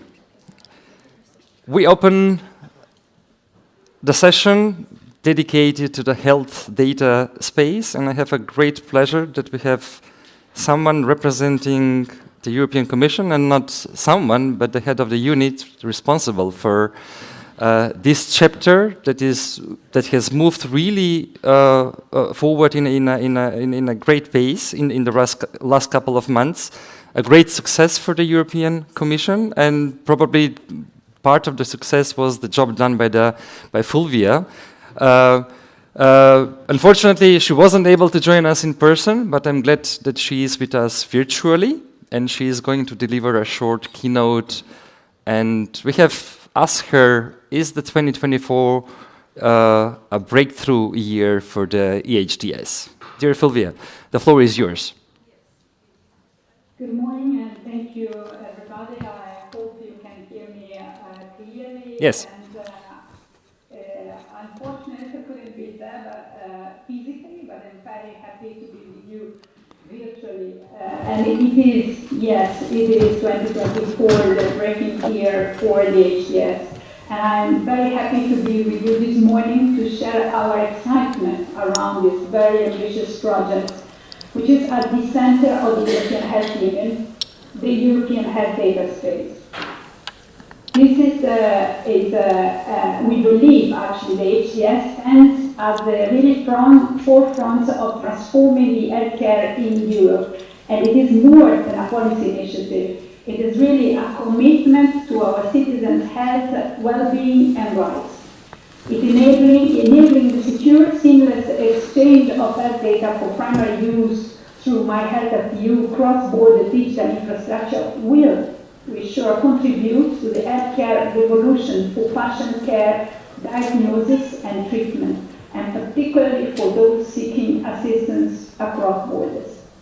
And moreover, the European Health Data Space aims to facilitate the use of health data for research, innovation, policy making in an harmonized and secure manner.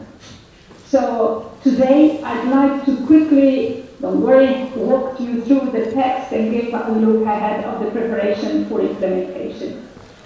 As you know, you certainly have heard that we have reached a provisional political agreement together with the European Parliament and the Council on the 15th of March. And its outcomes was endorsed already by the Member States at ambassador level on the 27th of March and by the European Parliament at committee level on the 27th of March. So on the 9th of March, sorry. The last step is the vote in the plenary of the European Parliament, which is foreseen on the 24th. Then we will go through the Juris Linguis, and we expect the final formal adoption of the regulation in autumn still this year. And then is when the sounds of the starting gun will you will be there for the implementation. Let me go quickly through the main achievement, let's say, or the main element of the political agreement. On primary use, which is the use of personal electronic data for provision of healthcare, we will provide patients better access to and control over their health data, implement the GDPR. You, me, we as patients will be able to see our data in a single consolidated dashboard for streamlined access. We will also leverage existing infrastructure to enable a a seamless exchange of health data when needed for treatment. From the fashion perspective, think of it as a roaming for your health data. Not only will your electronic prescription work as easily across borders as in your own member state,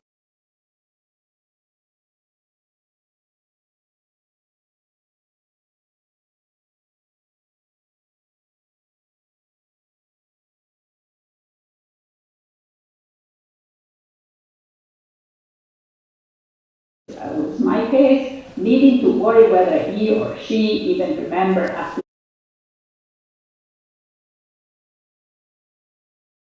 the discharge report, lab results, and medical images will travel back home with you too, ensuring uninterrupted care. One of the important outcomes of the negotiation here are the strong opt-out rules for fashion.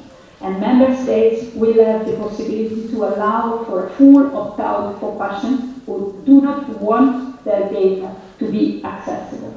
In addition, of course, the possibility to restrict the visibility of some of the information and see which health professional has access to them that was already proposed in the original Commission proposal. From the health professional perspective, it is important to note that this is about exchanging information that is already there. It is not about adding a new burden by requiring them to collect new or different data. They will also have access to a fuller picture of their fashion, saving time and money by avoiding duplication tests and medical records. We are establishing an infrastructure to facilitate these exchanges with a minimal burden for the frontline health professionals. We support this with rules and standards on electronic health record systems, ensuring that they are interoperable and they can import and export in the European Electronic Health Record Exchange format. On secondary use, which is the use that allows electronic health data collected for another purpose to be used beyond healthcare provisions, for example, in research or regulatory uses, the outcome kept the very high ambitions of the Commission proposal with a wide range of data related to health in scope. Here again, it is about making use of data that is already there and is not being collected for, and it is collected for treatment or diagnosis purposes. We are making data more findable, accessible, and usable, and not requiring the production of extra data. Member states will set up or expand their existing health data access body that will receive application for making data available from researchers, regulators, and everybody else that would need to have access to this data, and assess those applications, and if the conditions are met, make them available in secure processing environment or provide statistical answers. The main addition in the outcome compared to the Commission proposal is the introduction of an harmonized right to opt out for people who do not wish their data to be made available for secondary use. So let me stress that data will, in any case, never be made available in the clear, meaning that your name and address under the HDS. Your personal data will always be at least pseudonymized, if not fully anonymized. And they will be made available in secure processing environment or with health data access body looking over the shoulder of the data user, so to speak, ensuring state-of-the-art security and privacy. This opt-out comes along with the possibility for the member states to ensure that in certain cases of important public interest, the data of people who have expressed an opt-out can also be accessed for secondary use. And another important element of the outcome here, and strongly pushed by Germany, is the possibility for member states to have additional safeguards for specific data categories such as the genomic data.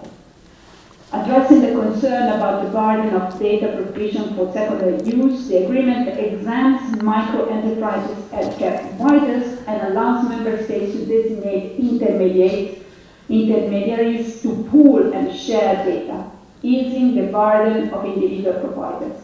In the German context, this could be used to designate the relevant EPA infrastructures as such intermediaries. The HDS represents a significant shift, requires time, technical preparation, and financial investments. And the final outcome reflects the plea from member states to have more time to get it ready. So the HDS real-life era will start in late 2028, when the connection of all member states to the infrastructure for both primary and secondary use, the exchange of the first batch of data categories in primary use, as well as the HDAP and the process to introduce and assess application for data permits and data requests in secondary use will need to be up and ready to run. Only a couple of years late, in late 2030, we started exchanging the remaining categories in primary use, as well enabling access to more data categories for secondary use. We, of course, already start working on the practical implementation, and we built upon, we are working to the central components of the infrastructure, my view and health data at EU, and support the member states in developing their national connections. We will also be preparing implementing acts for guidance and technical specifications, security safeguards, and all the other details needed for the practical implementation. And in this work, we will use the inputs provided by member states, experts in several ongoing projects and joint action. And this will, we ensure that every part of the framework will be fit for purpose, implementable, and minimize burden in implementation. Germany is actively participating in the HDS2 pilot project, designating and testing the health data view infrastructure. And this technical specification and other rules will be available in time before the application of the text. One of the outcomes of the negotiation is a 2-year deadline for the Commission to adopt the key implementing act. So talking about money, the Commission has already started supporting action that will lead to the smooth implementation and success of the European health data space in the member states. This includes grants for member states to set up health data access bodies or to connect to the infrastructure for primary use. And again, Germany has received a double grant to establish health data access body. We will also set up the HDS board with the task to facilitate the cooperation and exchange of information among the member states and the Commission. Finally, we move to closer to a reality and to a real-life European health data union, and we believe the HDS is a very important element, a key element of the future European health union.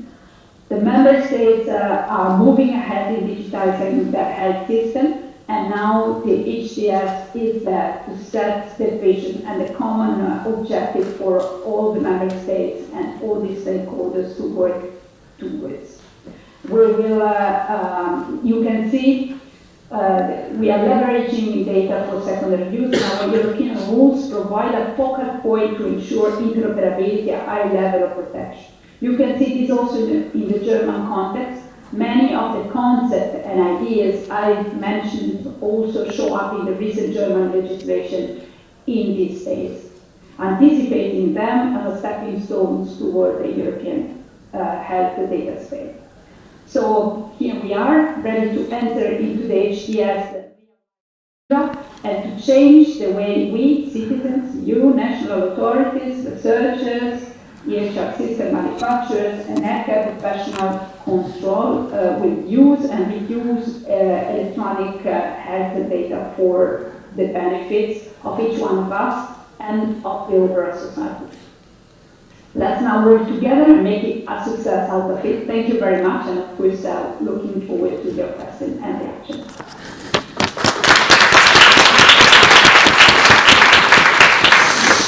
Here we are.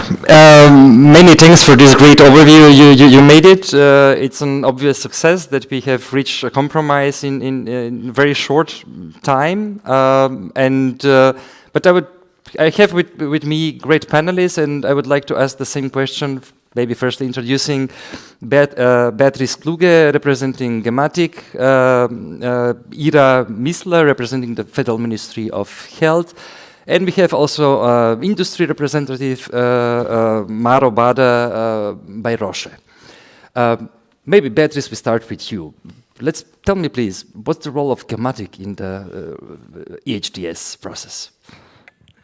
Thank you for the question, and thank you for having me here. So, a short introduction about what is Gematik about. So, it's the digital health agency within Germany. So, we are focusing primarily healthcare, especially, and in terms of the EHDS.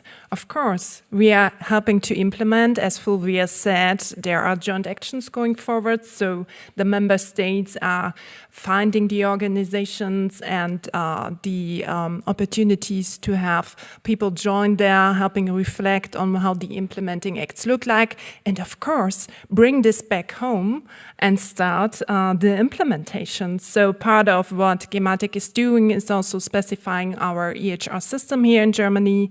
So which is then implemented by industry and put out for each and every health insurance company here to foster care in the healthcare sector. So, of course, at some point in time, we have to mandate and also a little bit fine-tune this kind of system to comply to international terms as well.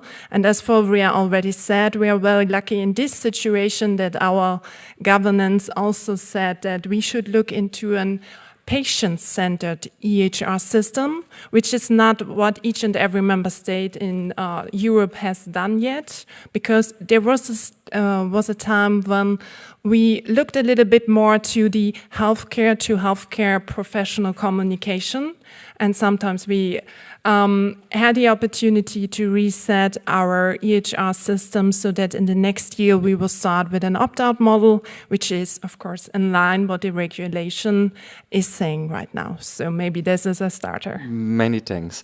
Maybe we continue with Ira. The German vote was quite problematic. I realize during the negotiations, and Fulvia made a couple of remarks regarding Germany. I believe the EHDS helped also Germany in terms of reform. Could you say a couple of words on it? Sure. Thank you for having me here today, quite spontaneously, I might add. I didn't know I would be here yesterday at this time. Yeah, many thanks. Nick is excused. Maybe he's following us online. Really greatly appreciate your readiness to join us spontaneously. Well, I hope I fill in adequately. To answer your question, actually, we are not only the ministry, but also the team of Nick, which brought you the Health Data Use Act and also the EHDS. We are quite proud that we did not have a German vote, in fact, for the EHDS.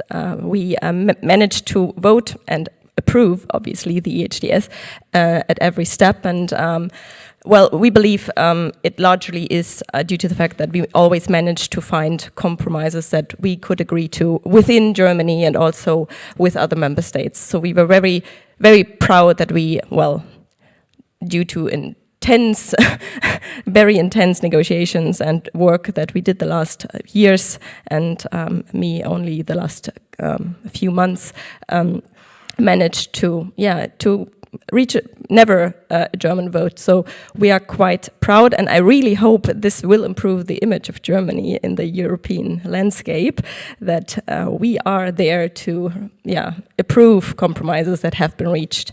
So yes, thank you. Many thanks for this intro. Baro, maybe we'd continue with you from the industry perspective. Do you see any missed opportunities, or is this year really a breakthrough year? So first of all, thank you for having me here today. Yes, I represent Roche. We are a pharmaceutical and diagnostics organization and also a very large private research organization. We are very, very happy about the EHDS that has come through. Whether or not it will be the year of the breakthrough, I think the implementation over the next couple of years will have to show. I think overall we're very positive about the fact that the primary usage of data has been established, that there's a right for patients to have access to their digital data. This is something that is fundamental to everything that happens afterwards. We are also very happy that the EHS addresses the secondary usage of data to also establish this as a necessity for the healthcare system. That is something that needs to be regulated and needs to be provided. We do believe that there are some shortcomings, unfortunately, when it comes, for example, to the opt-in, opt-out discussions.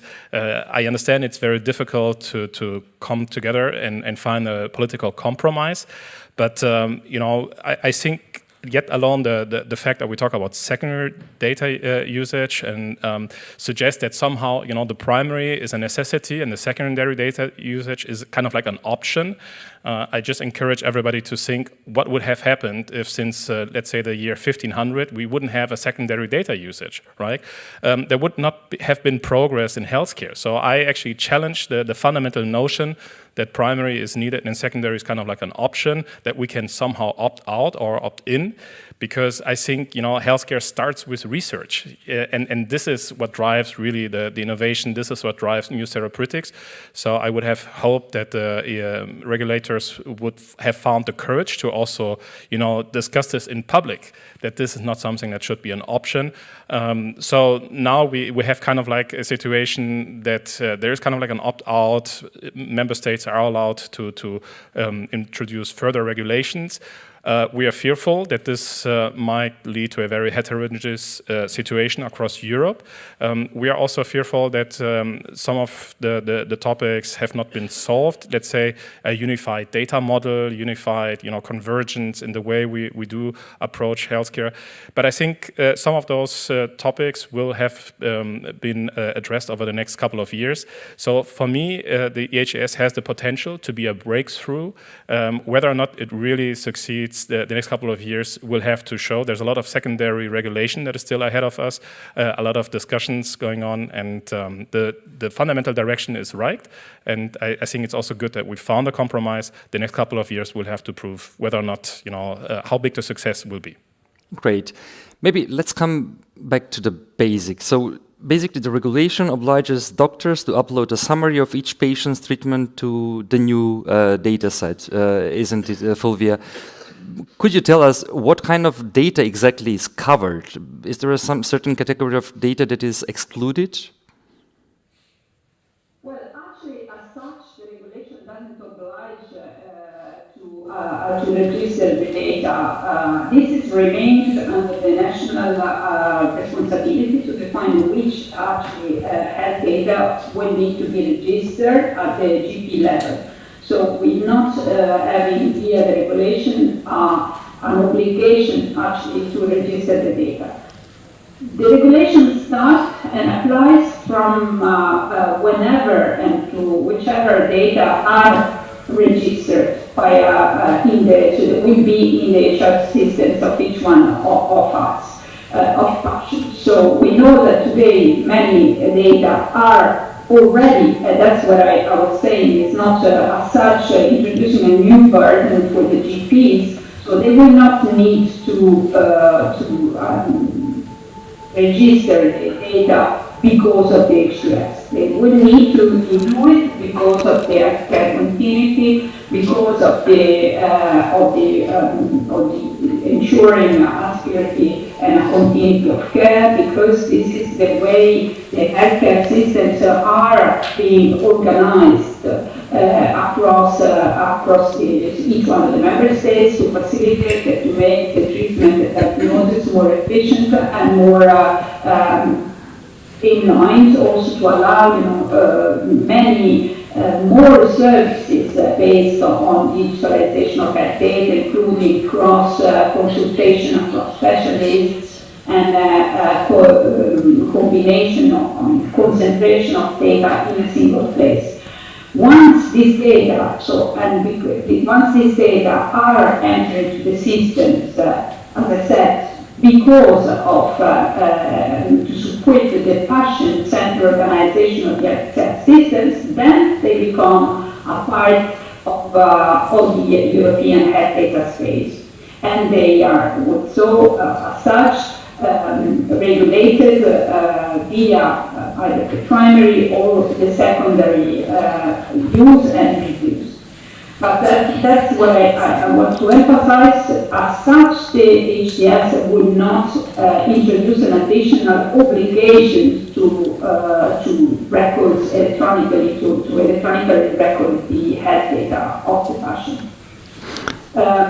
On the data categories for the secondary use, I may be jumping ahead on this, on the question about the opt-out and opt-in.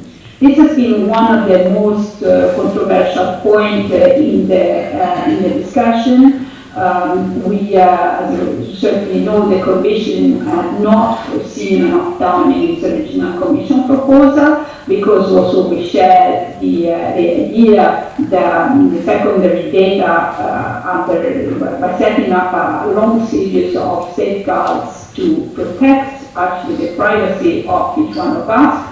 The secondary use of data would have been really important to deliver on societal benefits. But we also understand that traditions across member states are very different, and we need to also recognize that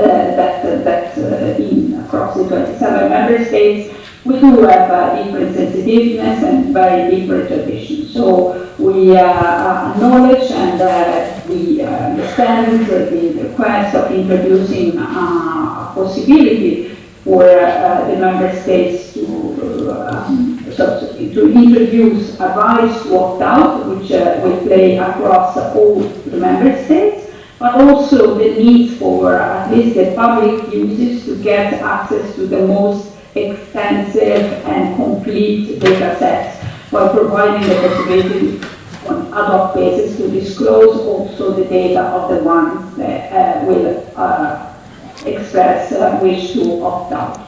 So at the end, we think that this is a fair compromise to actually give additional guarantees and flexibility to reflect the different traditions and sensitivities of the people across the member states, while ensuring at least for the public uses the best, the access to the best data set.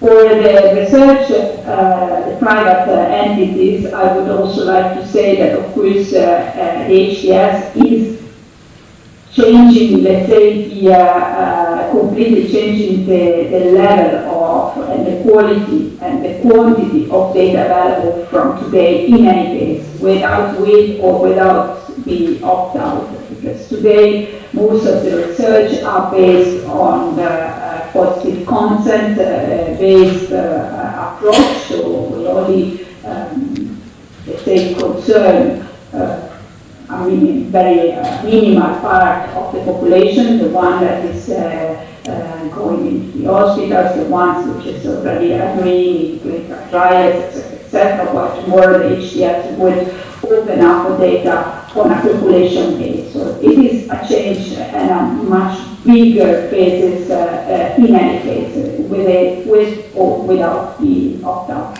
Many thanks for this explanation. We've heard that the opt-in, opt-out option was kind of controversial topic during the negotiations, and we know that we have uneven implementation of the GDPR in Europe. Does the EHDS fix some of the problems that we had previously when it comes to the GDPR and the uneven implementation of the privacy rules? Maybe with you and then with Iris. Of course, let me start. So on the European level, I'm not sure, but maybe you would like to say a little bit about this as well, because I don't see from a special German perspective that we have on European level as many problems as we might have in terms of healthcare in Germany. So in terms of this, I think we have a very, very good progress ahead. So with our digital health strategy, we made up the right where we want to go. And after this, of course, we looked into the new legislation here. So the Digital Act we have here, the Health Data Use Act. We will, of course, discuss a little bit later on this, sorting things also in terms of GDPR nationally, because we have too many different organizations on certain level saying their term on healthcare. So this is the aim the problem we have, and we are on a very good way to move into this a little bit forward. And the same is also applied to when we talk about one of the central applications, the EHR, and like Fulvia said, and we heard earlier this morning, data, good quality data is of course key, whether it's about treatment or better therapy in the future, better medical products. We need to have structured data of good quality, and we don't want to burden our healthcare professionals anymore like it is already right now. So just put it one time in the system with the help of AI, maybe sometime, so that it is easier, and we of course have in the European area as well as in Germany better care. Maybe you could reflect on that, and maybe I'm wondering how well is Germany actually prepared to implement the HDS? I'm trying to address one after the other here. Yeah, please.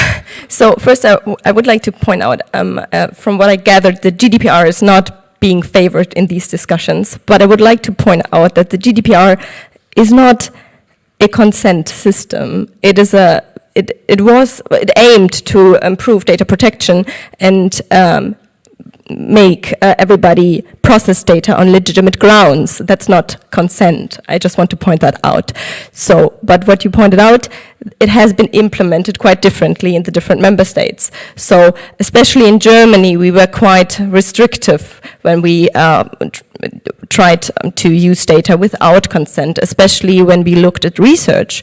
And while the GDPR actually aimed to improve research possibilities, the use of data for research purposes, because high quality data is important in so many aspects, especially healthcare, the GDPR, I don't want to say failed, but maybe left too many openings there, or I don't know. So the EHDS sort of tries to remedy that, obviously. That's why it's such an ambitious project. And I think it really achieves that, because we are making a major jump ahead when it comes to data use, especially health data use. That was especially not in Germany possible before.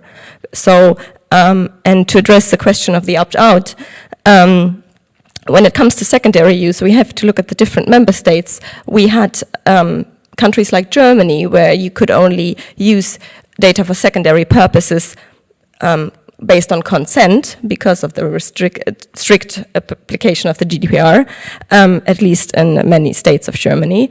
And you had countries like Finland, where you had secondary use with not even an opt-out option. So there was like a major gap where you had to find a compromise for. So what we landed on, and I think, as Nick would say, a good compromise is one that everybody is unhappy with. We landed on a compromise that we can work with, and I think most member states can work with, and for a lot of countries, I think it is a step forward, maybe not for Finland, but for most EU countries, it is a major step forward. So to answer the initial question, I think we have a breakthrough here with the EHDS. Yeah, and I think I will stop here and maybe come back to different things later, especially preparedness. Would you like to jump into?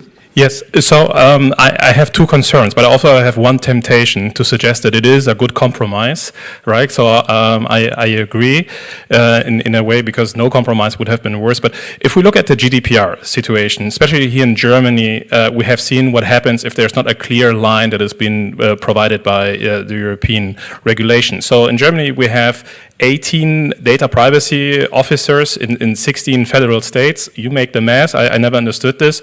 Of course, Bavaria needed a special regulation there. But we have seen what happens. So we don't have a unified understanding and adoption of the GDPR. And all of a sudden, there's a political argument going on. So there's campaign reasons. There's kind of like different parties. They publicly argue on how to properly interpret the GDPR. And I think this has led to a lot of insecurities among the people who may understand less than the general policymakers. So we are concerned that now with the EHDS, there's also going to be political campaigning, cheap shots. I can totally see the president of Hungary in the next re-election campaign, complaining about the centralized European regulations, and all of a sudden, something that should not be a discussion becomes a discussion. Because I think what the public needs is kind of like, the general public doesn't understand the level of details around those topics, and they look up to regulators and do I have to do this or do I have to do that? And they trust the science behind this. They trust the policymakers. And now we're showing, no, there's not a unified answer to this question. I fully understand that there's different cultures in Europe, but I think to the success of European health data space, trust by the general public is very important, and I fear that the not unified regulations here is going to increase the mistrust. And a second point that I would like to make is, let's look at other sectors. There are so many other areas where we cannot opt out. A point that I like to make, I fully understand it's a different data set. I cannot opt out for my employer to send the financial data to the German finance ministry for tax reasons. I cannot, and it would sound weird, right? It would sound weird if I go, please don't tell them how much I earn, because somehow I don't trust the system. Plus, I'm happy that this is happening because this is avoiding paperwork. So I would like to also start thinking about, all right, anybody who opts out, there must be some kind of a negative consequences, because we agree there are negative consequences. This is why we're hoping that people will allow the usage. If all of a sudden today we stop healthcare data exchange and sharing, there's going to be a negative impact. Who's going to cover for this? Are we going to say a patient who doesn't allow their data to be used for secondary purpose is not allowed the most innovative medicine? Are we going to suggest that they will have to pay more, kind of like an analog fee, paper fee? So when I opt out of a paper bill from my energy provider, I get like a discount. And so this logic is understood by pretty much everybody. And so we have those two concerns, that we're not being truly honest when it comes to the negative impact of not sharing the data. Plus, we fear that the heterogeneous situation is going to increase the political dialogue that shouldn't be there. As you know, since 2 days ago, we have a new federal commissioner for data protection in Germany. So I used the opportunity to congratulate the great Professor Luisa Riemenschneider and wish you all the best in her work. Part of the problem in Germany is that we have general negative attitudes when it comes to the use of data.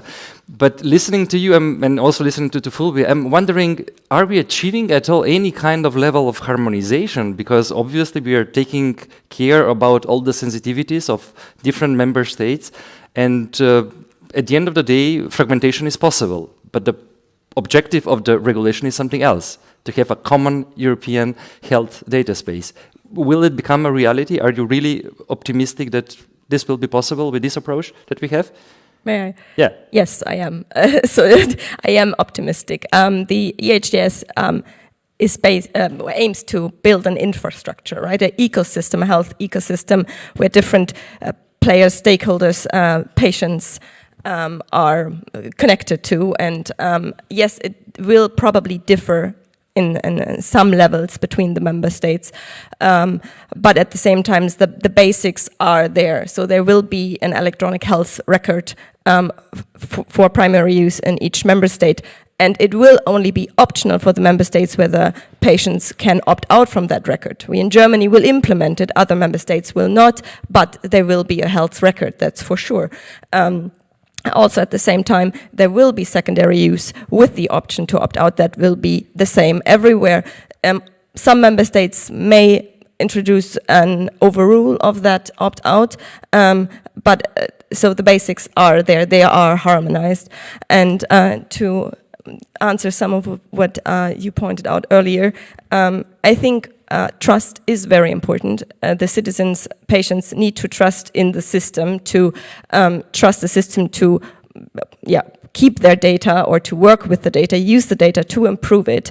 But I think, especially from a conservative country like Germany, where we used to have consent for everything, even where we did not need it, it is a lot to ask to say, okay, we want all the data for everything without any control. So I think that would be a leap too far, and we would not have a trust there. To answer the example with a financial authority, I think that is just the authority, right? Okay, so there can be debate whether you want to trust the authority there, but the EHDS wants to go much further. They want to introduce the use of data for the industry as well. So you would not want your financial data to be spread somewhere else than the financial authority. So just to answer that, so that's why we have still, we need the option that the citizen, the patients can control their data. That is the balance that we need to find. We want, obviously, the working healthcare system. We want the maximum use of data, but we also need to keep that trust, or actually to gain that trust, we need to give the patients control as well. And I think, to answer what you earlier asked, we are already preparing for that, or we already, as Germany, we went a few steps in that direction. We, in recent legislation, the Digital Act as well, the Health Data Use Act, Gesundheitsdatennutzungsgesetz, yes, that is one word. We already started what the EHDS aims to be. So we are introducing the electronic patient record based on an opt-out starting next year.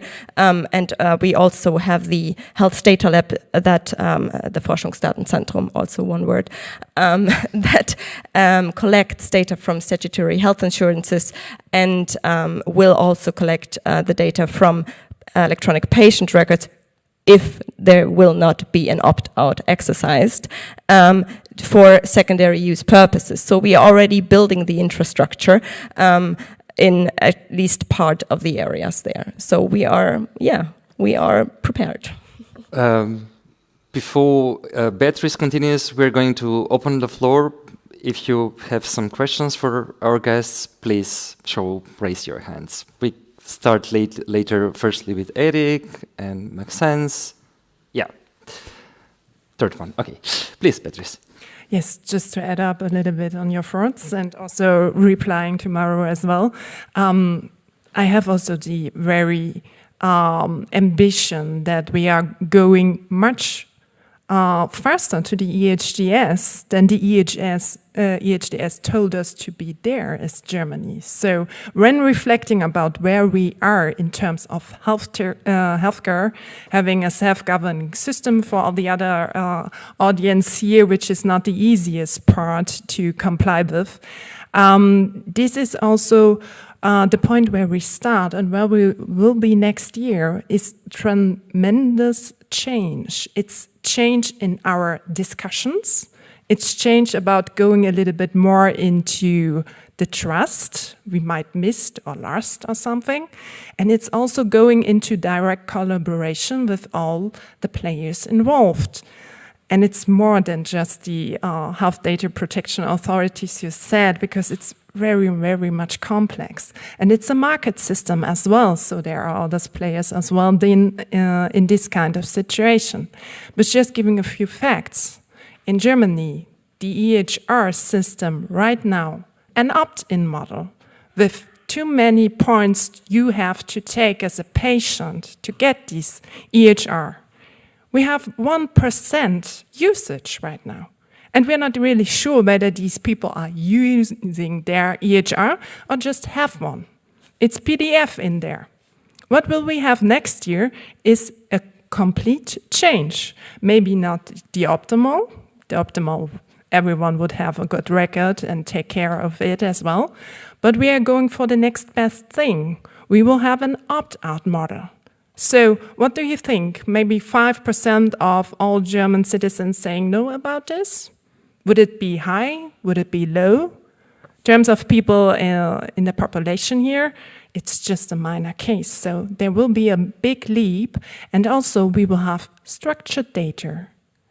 And this is, of course, in terms of quality and what we can do in terms of research and so on, a tremendous kind of thing. And of course, this will be able to be part of the European Health Union as well. Many thanks. Yeah, that was quite clear. Let's start with Eric. Yes, thank you. Eric Paul, My Data. In 2005, I was on stage, like you, in Berlin with Klaus Kleinfeld of Siemens and Steve Ruskowski of Philips Healthcare. And we were talking about the move from sick care to healthcare. Fast forward to 2024, 19 years. We have EHDS or HDS, which is absolutely great. Is it also going to be an opportunity to move into more prevention, more healthcare, and not just empower patients with health data, but also empower them with their health so that they become healthier, which, by the way, is making savings too. And then, obviously, when they become sick or have an accident, are cared for. So is it going to be part of HDS or not, I guess? Thank you, Eric. Maxence, please. Yes, thank you very much. I have two questions. One, which are very naive because I'm not very well aware of this subject, but we had in France a very severe cyber attack on hospital and more recently on a data sharing between different healthcare organizations. Do you have ideas or initiatives to prevent any question around cybersecurity? Because I think for citizens it's a very important part of the trust they would put in the system. And the second, that link a little bit with the previous question, is what kind of benefit do you intend to give to the citizen? Because yes, I do agree that the question of trust is also what interest do I have to share my data, meaning that perhaps someone feared that there is a threat of doing it because less access to credit bank or whatever. So how do you try to put some benefit for the citizen to do share the data on their health? Thank you.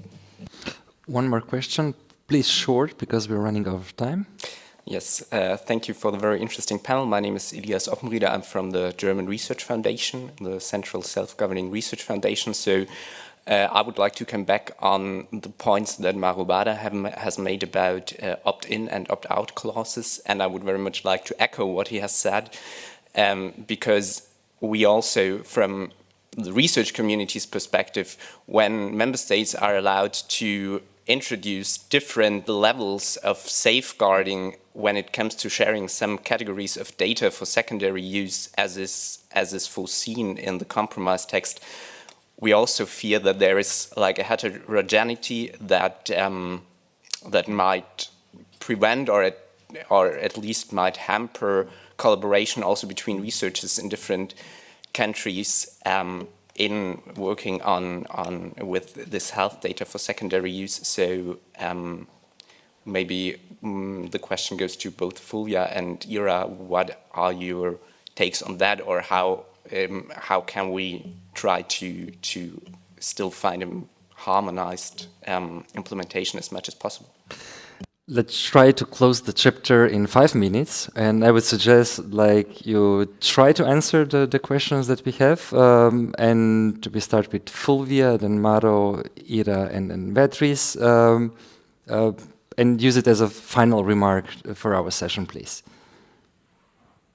Yes, thank you very much. This is very interesting, and I take the opportunity also indeed to congratulate the German authorities for the good coordination within the country, so that it has been playing a very positive role at the end of the day. I think yes, it's one file where indeed we appreciated very much the German contribution to get to remain very, what should I say, ground-based. So to look at the questions and the problems and the issues really in a pragmatic way. So I congratulate the German authorities for this great work and great report that they brought around the table on the discussion. What I would like to say, maybe summarizing a bit across the different questions on the trust and on the expectation for the European health data space to really be an harmonized space for the management of this data. I think our idea, our ambition is to create and to set up a system that is super transparent, that indeed it is robust, both from the safeguards that it introduce into the process, so from the beginning, from the request, from the role of the HR in assessing the grant, assessing the permissions, the requests, and then giving access to the data, to the characteristic of the data, to the SPE, the secure process environment, and then to all the obligations for the users to make public the results. So a process that is very, very, very super robust and transparent. So much that also in relation with setting uses which are allowed and uses which are prohibited, that should also provide trust to the citizens. In fact, all uses related that could bring to the re-identification or to the famous filing of the different persons are explicitly prohibited into the regulation. So we've been looking at the process, at the scope and the use of those data and secondary use as far as we can.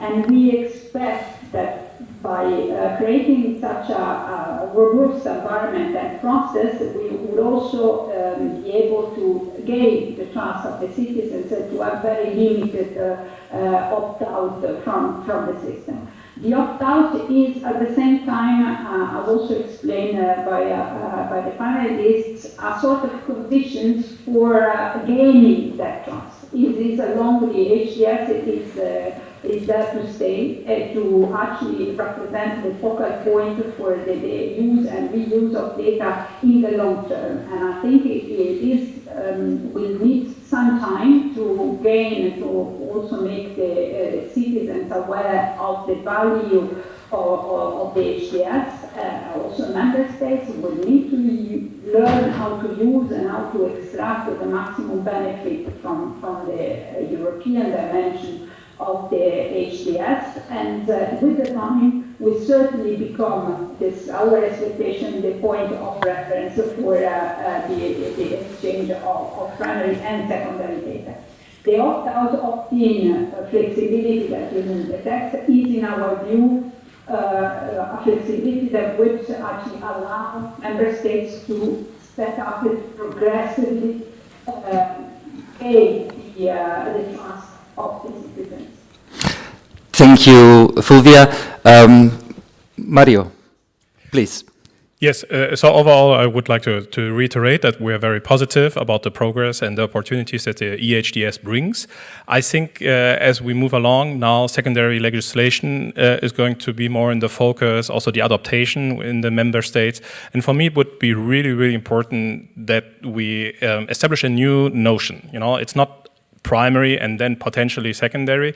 It's more of a circular notion. Both need each other, and it's a continuous circle of innovation. And we have seen this where it worked well, for example, through Corona times in Israel, you know, when all actors play together and all actors have their role in this circle, you know, the system does well. And I think it's this is the way to go for the next couple of years, to say also private research organizations have their place in this circle of innovation. We are the largest funder of research We belong to the table of the dialogue on how to properly implement this. And also, when we are proud in Germany to say, it was so difficult culturally to make this progress. I mean, this is where great politicians are born, right? This is a complex, challenging topic. And now we have to break it down into pieces that are easily understandable by the general public. And we have to finally explain that this is not an option. Yes, it's a difficult decision to make, but we are all going to benefit from this. Plus, we need to trust all the regulations we have, right? So I think opting in, opting out suggests some kind of, we don't trust the system. I know opt, would mean that we trust the GDPR, we trust all the special regulations around healthcare data, we trust all the mechanism to correct and to supervise the system. But now we're kind of like, oh, we're not sure if we can trust this, right? And this is why we're going to provide, means to put barriers in this circle. And I think this is going to slow down the circle of innovation. And then we must be honest to say, there's a price to pay. There's a price economically to pay. And I don't like to think too much about this, but there's even a price to pay, patients not getting the right treatment fast enough. We have yet again seen this, Israel went way better through the corona time. So I urge the politicians, and we can help you provide the right arguments, to break this down. Culturally, yes, it's a mindset change, but this is where politicians are born, that can convince the general public. Yeah, many thanks. That was a clear message to the politicians. Could you maybe address also the potential dangers? Do we have some safeguards? How do you feel about that? And your final remarks, please. Thank you. I want to address each question quite quickly. Regards to prevention, we believe that if the patients have control of their data because they are actually aware of them, they can see them if they use the front end for the electronic health data.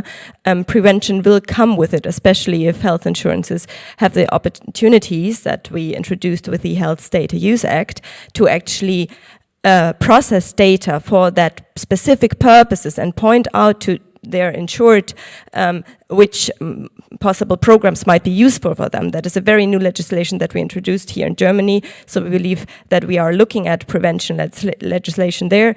With regards to security and trust in the system, well, for instance, the SPEs, how they will look, what are the standards will be, we are still working on that. We are in Germany and within Europe, we are talking to experts to actually use infrastructures and systems that are already in place that we can build on, so we don't invent everything anew. But of course it is important for trust, and that's why the EHS also has, as already pointed out, safeguards in place for obligations for the users, for instance, when they apply for a data permit, that they need to point out what kind of safeguards they have to, for instance, avoid re-identification, because obviously that is a major trust issue there.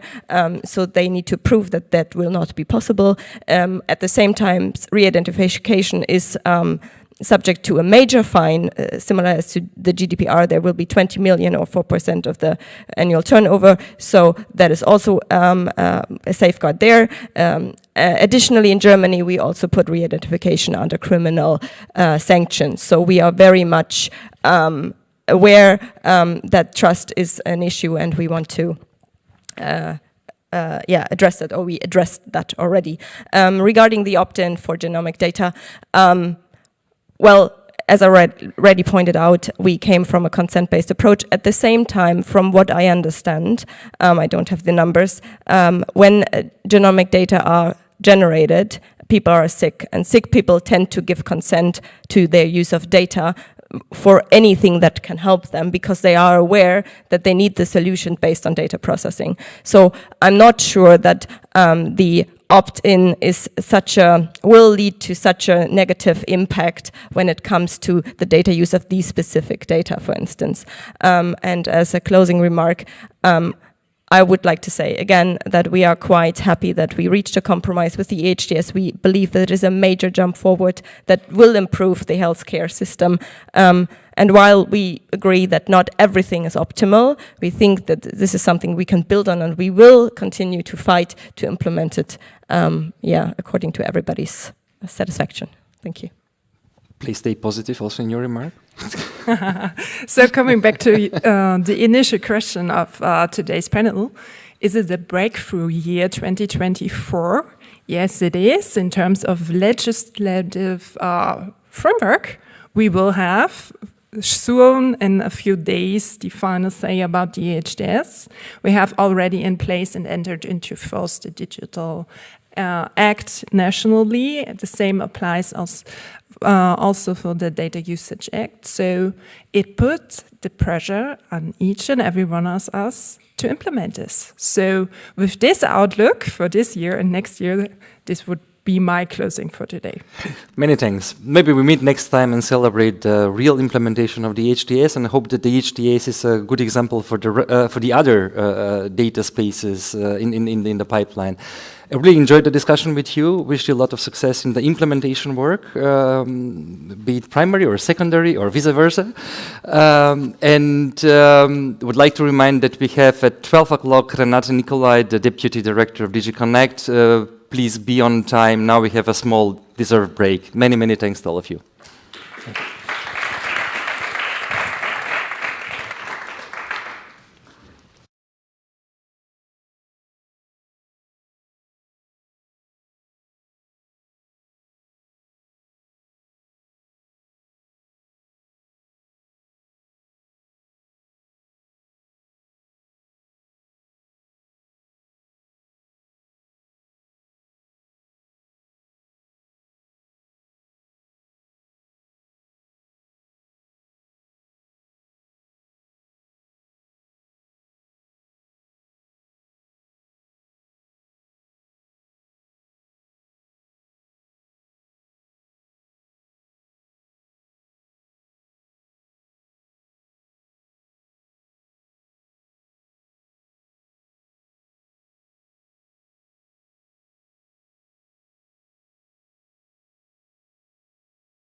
Hey, 1, 2, 3.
Hey.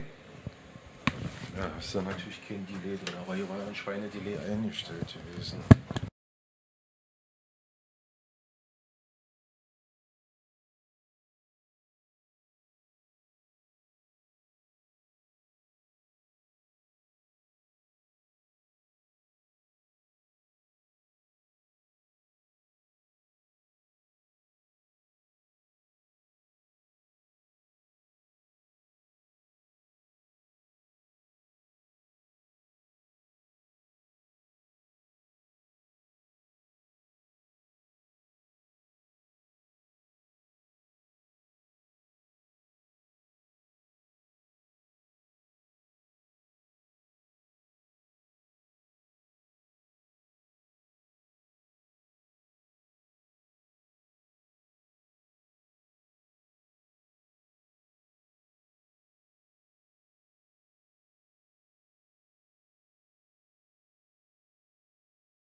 Test 1, 2, 3.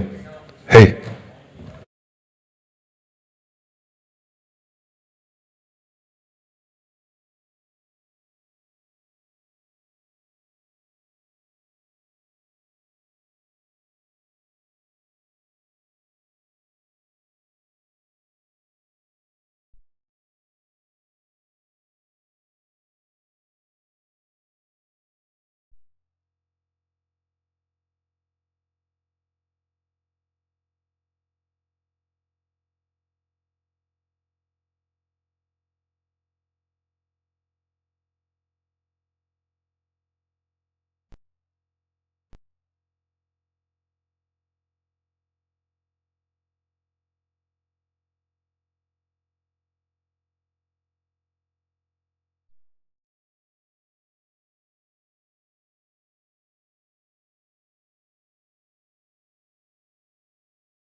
hübsch das aus.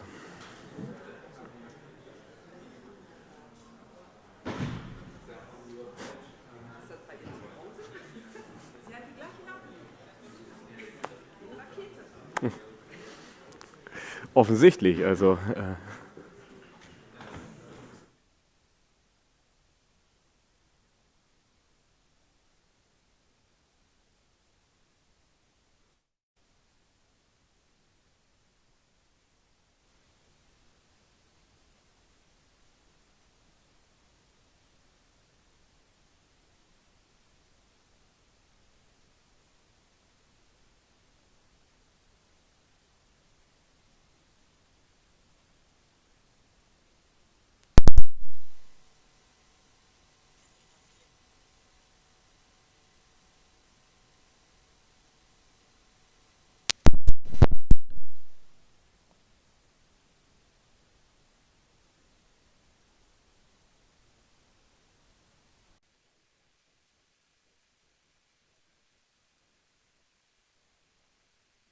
Back after the break. We want to continue our discussions now with our next keynote, and I'm very delighted to welcome Renate Nicolai to our European Data Summit.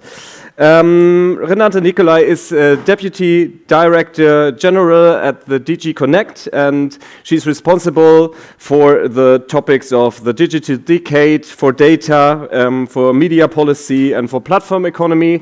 So a perfect fit for our topics which we are discussing here.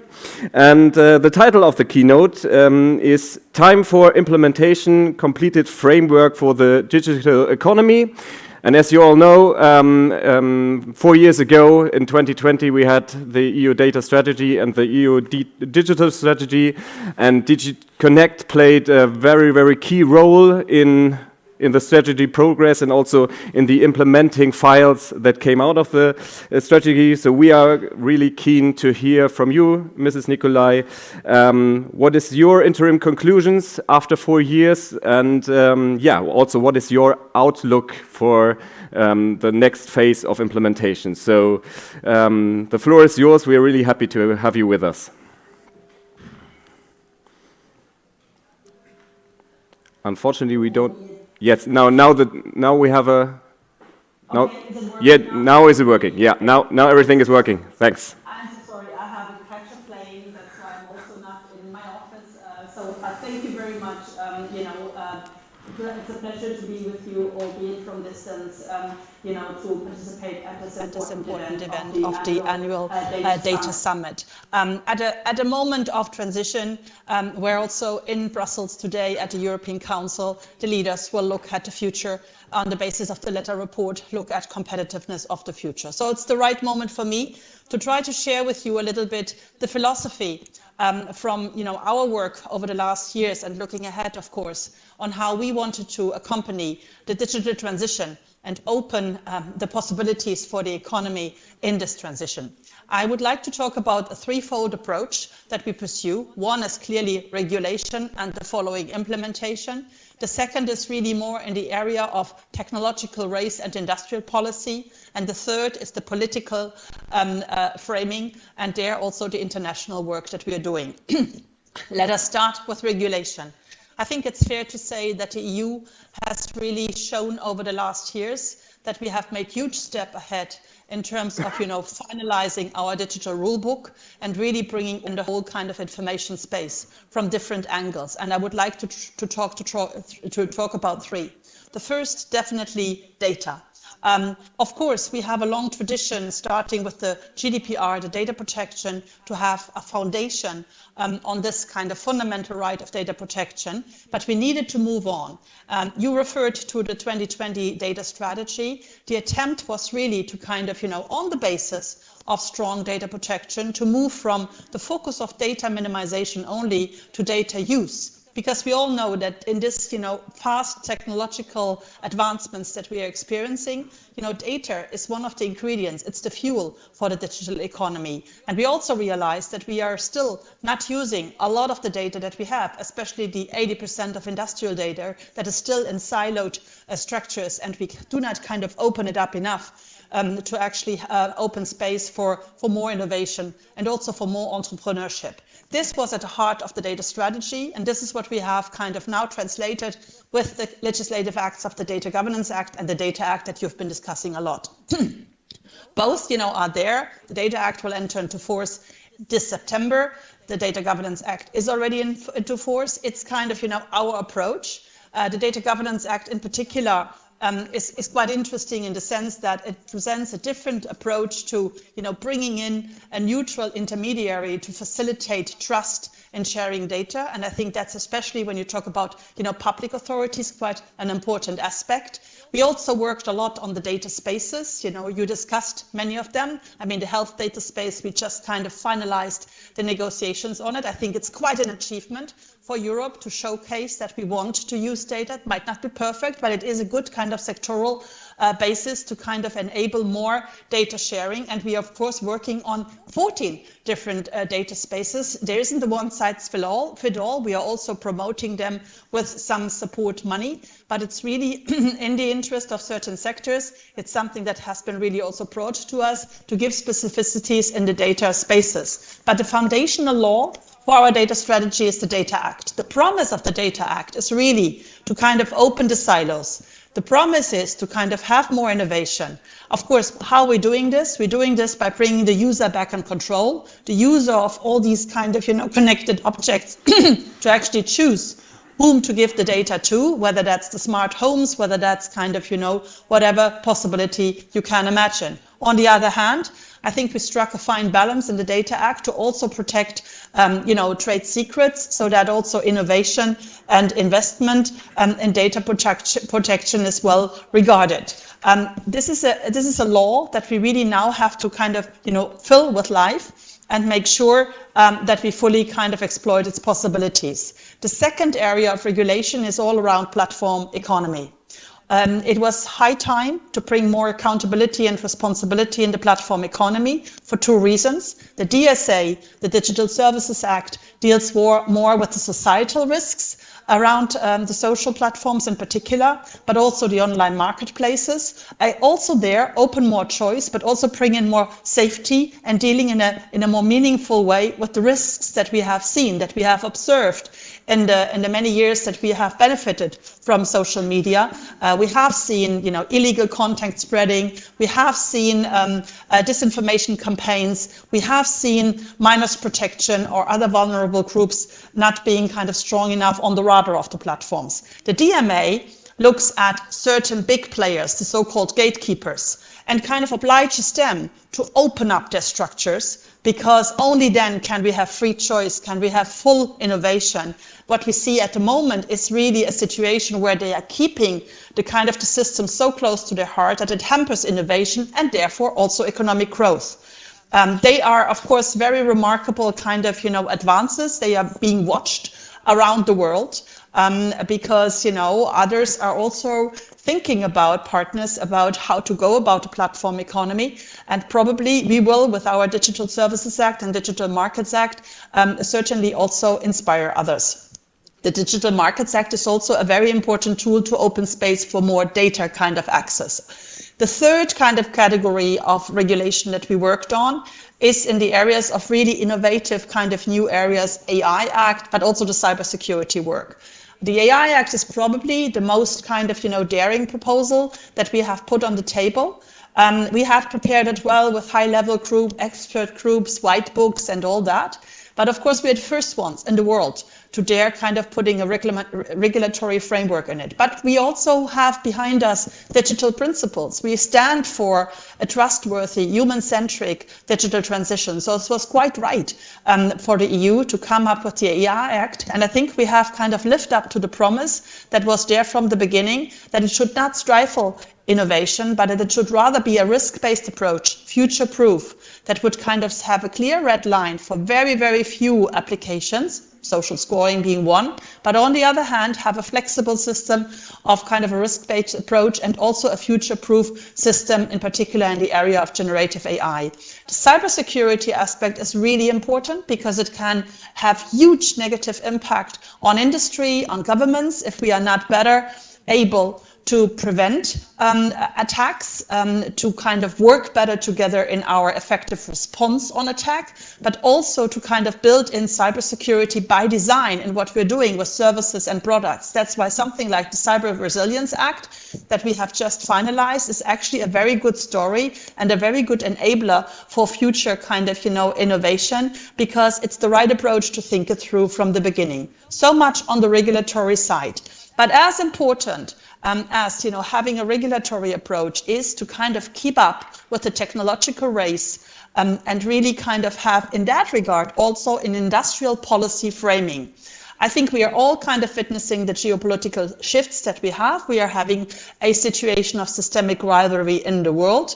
It's a different phase of globalization that we go through. We have all experienced the supply chain challenges, and we had to act. Of course, we acted in the EU by kind of, providing more kind of financial support with the Recovery and Resilience Fund, but we also kind of came in with really being strategic about our key areas. One area that I want to highlight is the area of supercomputing, because any digital transition not only needs data, but also needs the computing power. Especially when you move into AI applications, you need supercomputing power.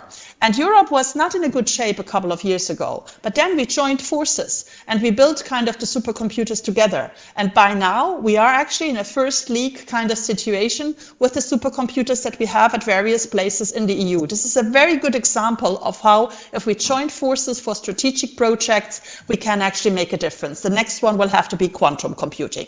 But we also kind of, took a very different approach in this mandate on kind of industrial policy and rulemaking together. When you look at pieces such as the CHIPS Act or the Raw Materials Act, that's really important to kind of, try to kind of catch up also on the industrial side in Europe with the shortcomings that we have, whether it was in the area of chips, whether it was in the area of raw material chips, is of course for all digital solutions really important. And the AI Act follows a similar approach, because next to the AI Act, we have the AI innovation package, which really kind of builds on the idea that, we want to open the door for AI applications everywhere. We want ideally all industrial sectors to really jump to the next phase, which is, include AI, and many of them are already doing that. That's why you have ideas like the AI factories. They should kind of be closer to the supercomputers, where also very often you have universities. So you have the ideal combination of data and supercomputing power and skills, really ecosystems where in strategic area you build the AI factories. That's our dream.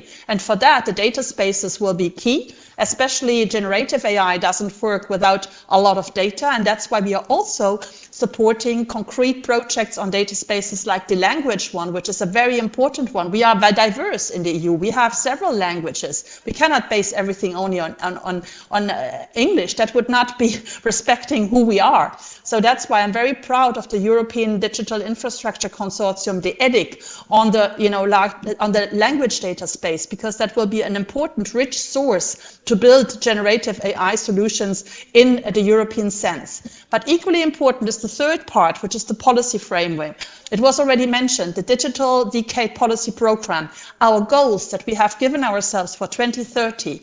That's important. We need to stick to these 4 areas: the digitalization of business, the digital skills, the infrastructures that we need, and of course also the digitalization of business. We need to kind of really, every year when we from the Commission present our report, and the next one is coming in June, and the member states' situations, we need to kind of continue to have the peer pressure so that we move on together.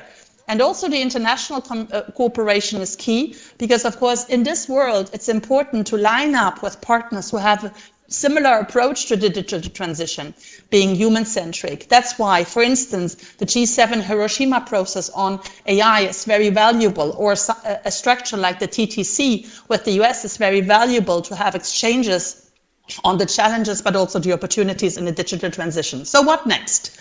Effective enforcement. And I think we are proving at the moment in the EU that we can actually do that. When you look at the examples of the Digital Services Act and the Digital Markets Act, it's really remarkable what we've already been able to do. The very large online platforms that we designated, the many, many enforcement actions that we have been taken, whether it's requests for informations, whether it's the 3 investigations that we have already opened with regard to X, TikTok and AliExpress, the work that we are doing at the moment on election integrity. We just issued guidelines. We're doing a tabletop exercise next week because we are, of course, very worried with the upcoming European Parliament elections that we are best prepared with all of our new tools to really kind of, deal with any incident of deep fakes or whatever you might come up with. But also similarly on the Digital Markets Act, where we did not only designate the gatekeepers, we also looked very carefully when they came with their compliance reports on the 7th of March, are they enough in terms of opening the choice for users and for innovation? And whilst we see changes, both on the platforms on the basis of the DSA and on the gatekeepers on the basis of the DMA, for instance, when it comes to kind of choice screen or new kind of, works on the kind of the web browsers. But nevertheless, we also there opened investigations against Alphabet, Apple and Meta, because we still have concerns that it falls short of what the promise of the Digital Markets Act is. Data Act and some of the other legislation is more a different form of legislation. It's more an enabling legislation. And there I'm so happy for and so grateful for the event today, because there we really need to spread the good news. We need to help sectors who might not see that this is actually an opportunity for them to have interesting contractual opportunities and solutions. Here we have to have a proactive approach to enforcement. We have to give a helping hand with toolkits, with answers to frequently asked questions, with guidelines, with standard contractual clauses. The story is not open when it's in the official journal. That's when another kind of chapter starts. And there's a lot on us in the Commission to kind of make that happen. But it's also joint work. It's joint work with the member states, in the boards that we have created. But it's also work with you in occasions like the Data Summit to really continue working on that. I believe strongly that with this next generation of kind of regulation that is future-proof, we will only make it in terms of an effective enforcement if we see that as a joint work.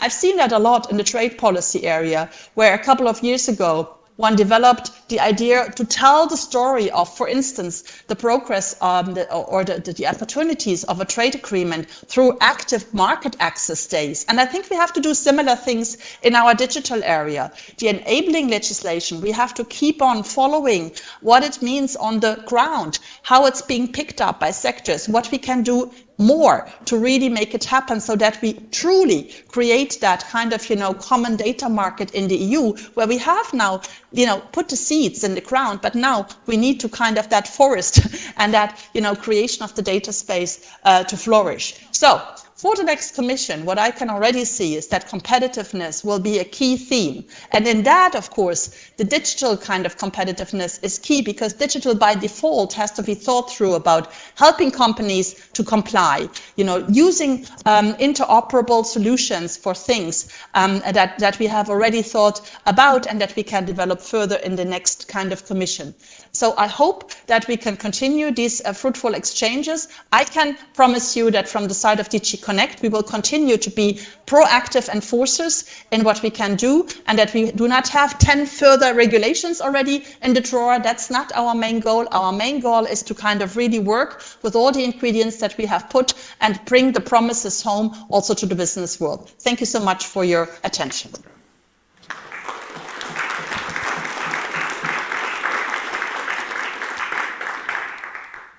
Thank you very much, Mrs. Nicolai, for this great overview about this big picture on the data economy, which we have seen the last 4 years with many challenges, but also many opportunities, which we now have to get and to get Europe and also Germany fit for purpose.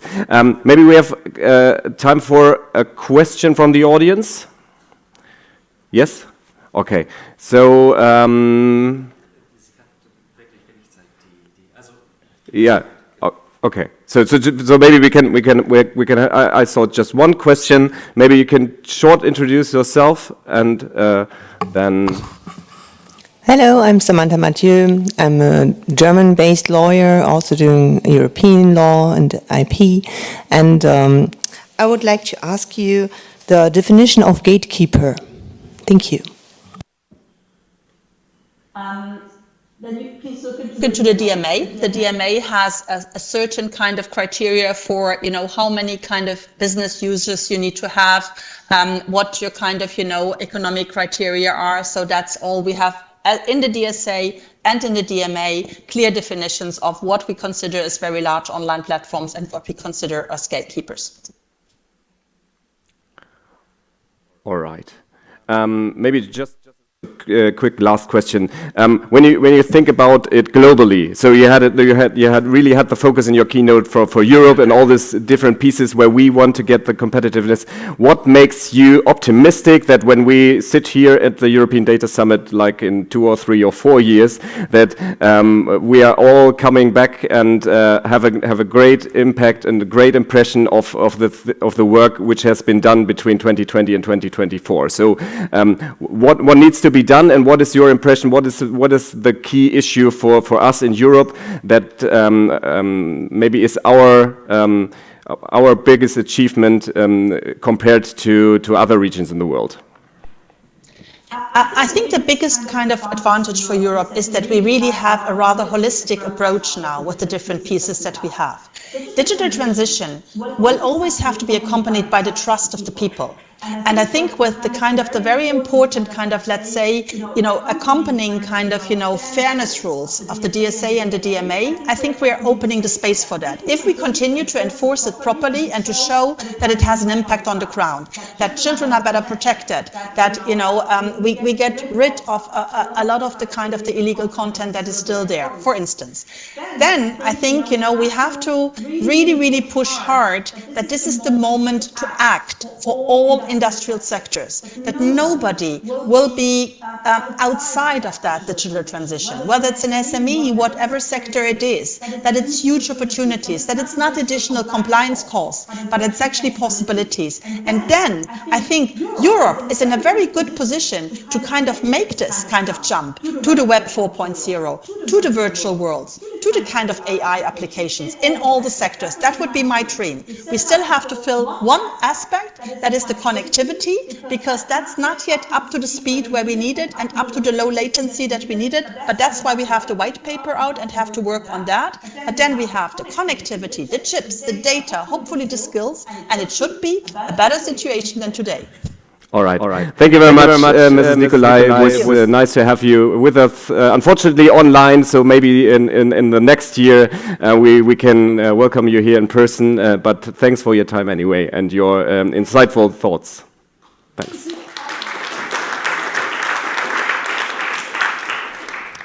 Yeah, and I will hand over to Pencho.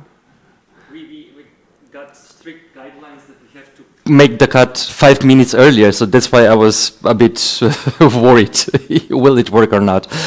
Yeah, now we continue with the next session. We had to switch 2 panels because of technical reasons. I do apologize for this. And now we have great inspiration after Renate and dealing with the issue beyond compliance. And it's my greatest pleasure to introduce Erik Pohl by My Data. Then we have Marianne from InnoPay, our traditional guest for the European Data Summit, and Jana for the second time after her opening panel yesterday. Please.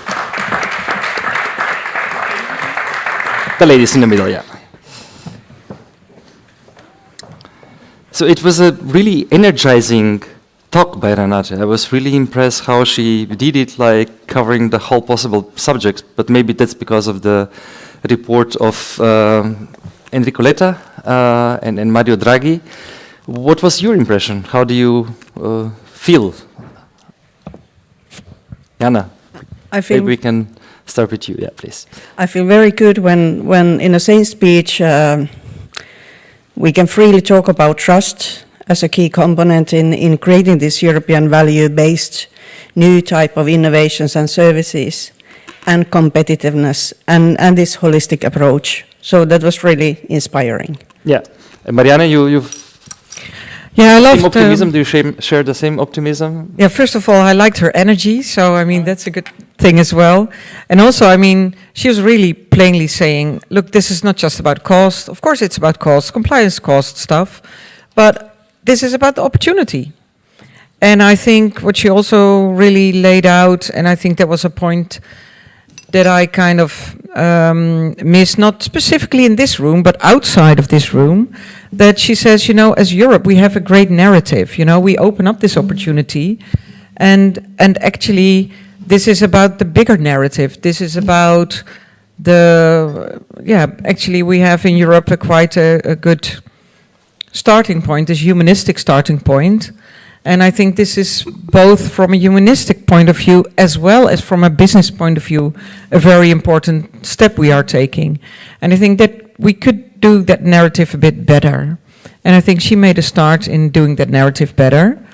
And yesterday I had to smile a bit when Mark from Match said, well, you know, the DMA has to deliver within 6 months because the voters need to know, and then if they get to know the consequences, the EU voters will vote for more of this. And I was like, that's quite an US-based vision. I would hope it would be that way, but I fear that there are not so many voters in the EU looking anxiously to the results of the DMA. So I think we could do that story better. And I think she made a start with that, and hopefully we can add some today too. Eric, my data is also traditionally at this summit. It's a great pleasure that you have found time to join the summit. Thinking of Renate's speech, but also thinking of our European principles, etc., why we have to be bold on that? Yeah, well, thanks for having me, Pencho, first of all. On Renate Nicolai, I have great expectations because she's also the godmother of GDPR. So as my data, we want more personal data in data sharing, especially if we talk about mobility, health, finance, etc. So hopefully she'll be able to help us in that direction. Another point that I would like to make of what she said, she was talking about the SMEs, the startups, etc. And we've been hearing in the last day that a lot of companies, and not just SMEs, were thinking that regulation was cost. But if instead of a cost, it's an investment because it's a new market, it becomes interesting. So I guess that's where the Commission needs to work on communicating better on what's in it. Just like on the previous panel on health, German patients aren't interested in their health record, apparently only 1%. Yes, but if they don't know what's in it for them, why should they bother? So why, your next question, why do we have to be bold? For several reasons. First of all, in terms of principles, well, we hear about young girls being pushed into anorexia.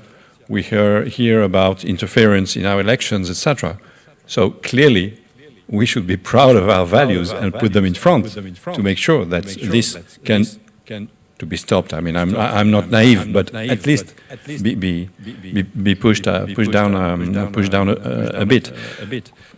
But also because, well, my data is in fact now called My Data Global, because as you know, we're active in 46 countries, and we have very active hubs in Brazil, in Japan, in Korea, and there are many things happening in other geographies than just the EU. So Kai was talking about the Brussels bubble. Well, I'm sorry, there's also the EU bubble, and there are really a lot of interesting things to learn from other geographies. And what we see is that, in fact, they have the same questions as us. They start to react to what's going on with the GAFAM, etc. And, well, you've all seen it in the press, in the US as well. So with this EU data strategy, we have created a set of regulations which is not perfect, but which has the merit to exist and to go in the right direction. So if the next Commission does not, thank God, bring other regulations, some regulations may be tweaked by experience, and I'm sure that Jana will talk about an example on that. And so we are creating a competitive advantage, which is not in the DNA of the GAFAM, because it's winner takes all. This kind of approach, or vendor lock-in, you call it however you want, and with our federated approach of data spaces, etc. If we are able to tackle those points in a bold manner, meaning that we scale rapidly, it will be interesting.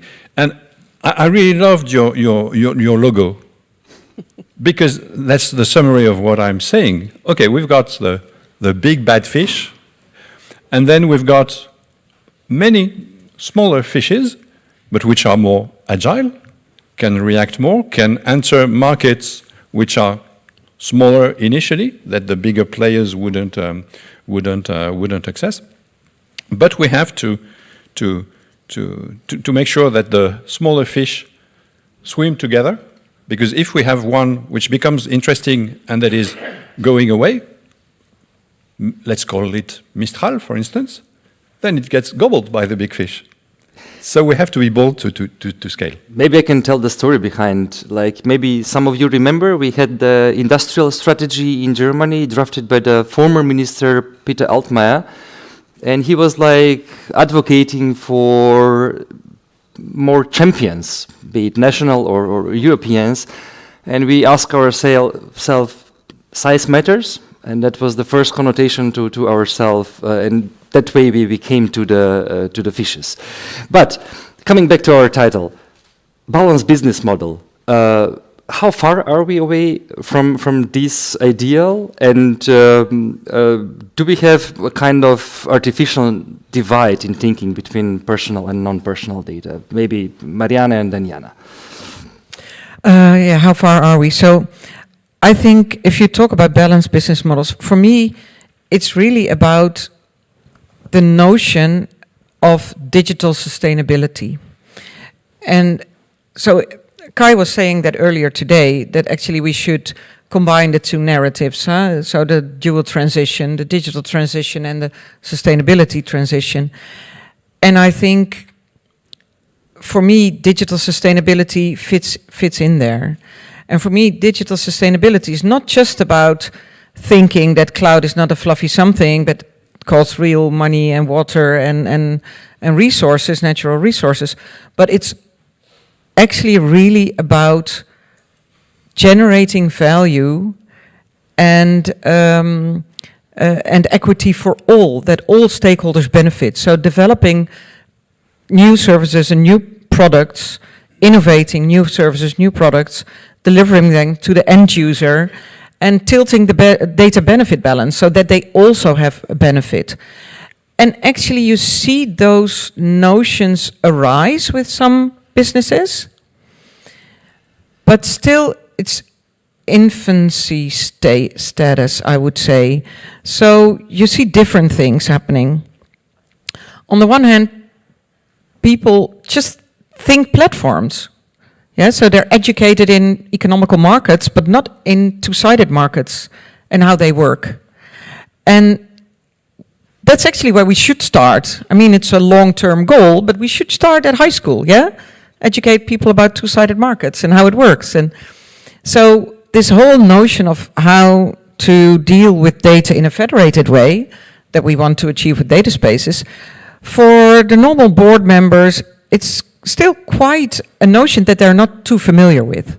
So sometimes you see that, and sometimes it's the other way around. They really they have a business problem, they know they can solve it with data that is in their ecosystem, and they're just going to solve it.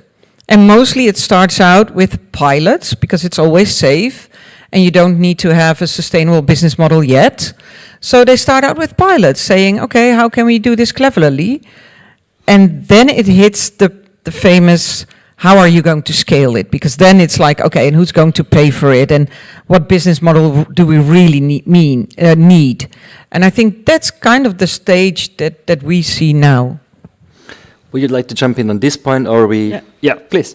Because I think we are a very small startup built on a very bold vision and being the first EU-recognized data intermediation service. And just now, a few months ago, we started... How many do we have? Do you know? Just one? Really? Maybe two. I don't know if Ag Data Hub in France is now officially. Okay. But maybe we had to ask Renate why it's like that. But okay, for the next time.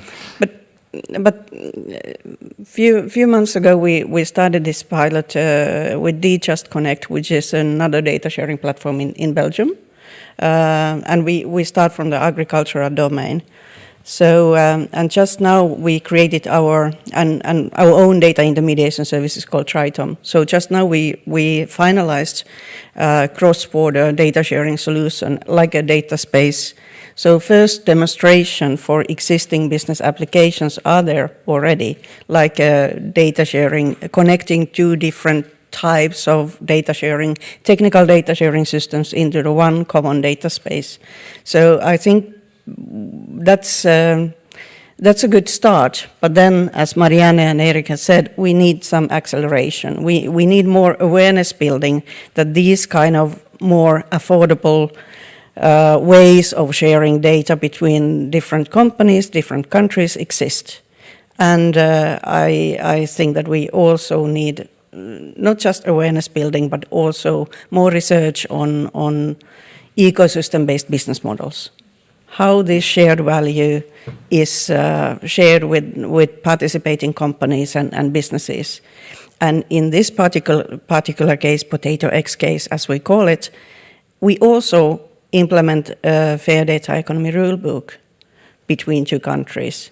And that's something that tries to balance between the interest of the farmers, data holders, and then actual businesses. So implementing trust framework by using this kind of soft standards, that's exactly what we started building on, like, I don't know, 10 years ago when it was an early days at Citrus projects and working together with My Data and other. Yeah. The data spaces and the industry. Obviously, no compelling reason for the adoption. How do you see this issue from your perspective, what you observe in the last couple of years? Maybe with you, Erik. I mean, we have some concrete examples also coming from Germany, thinking now of, I don't know, Catena X, etc. What's your impression on that?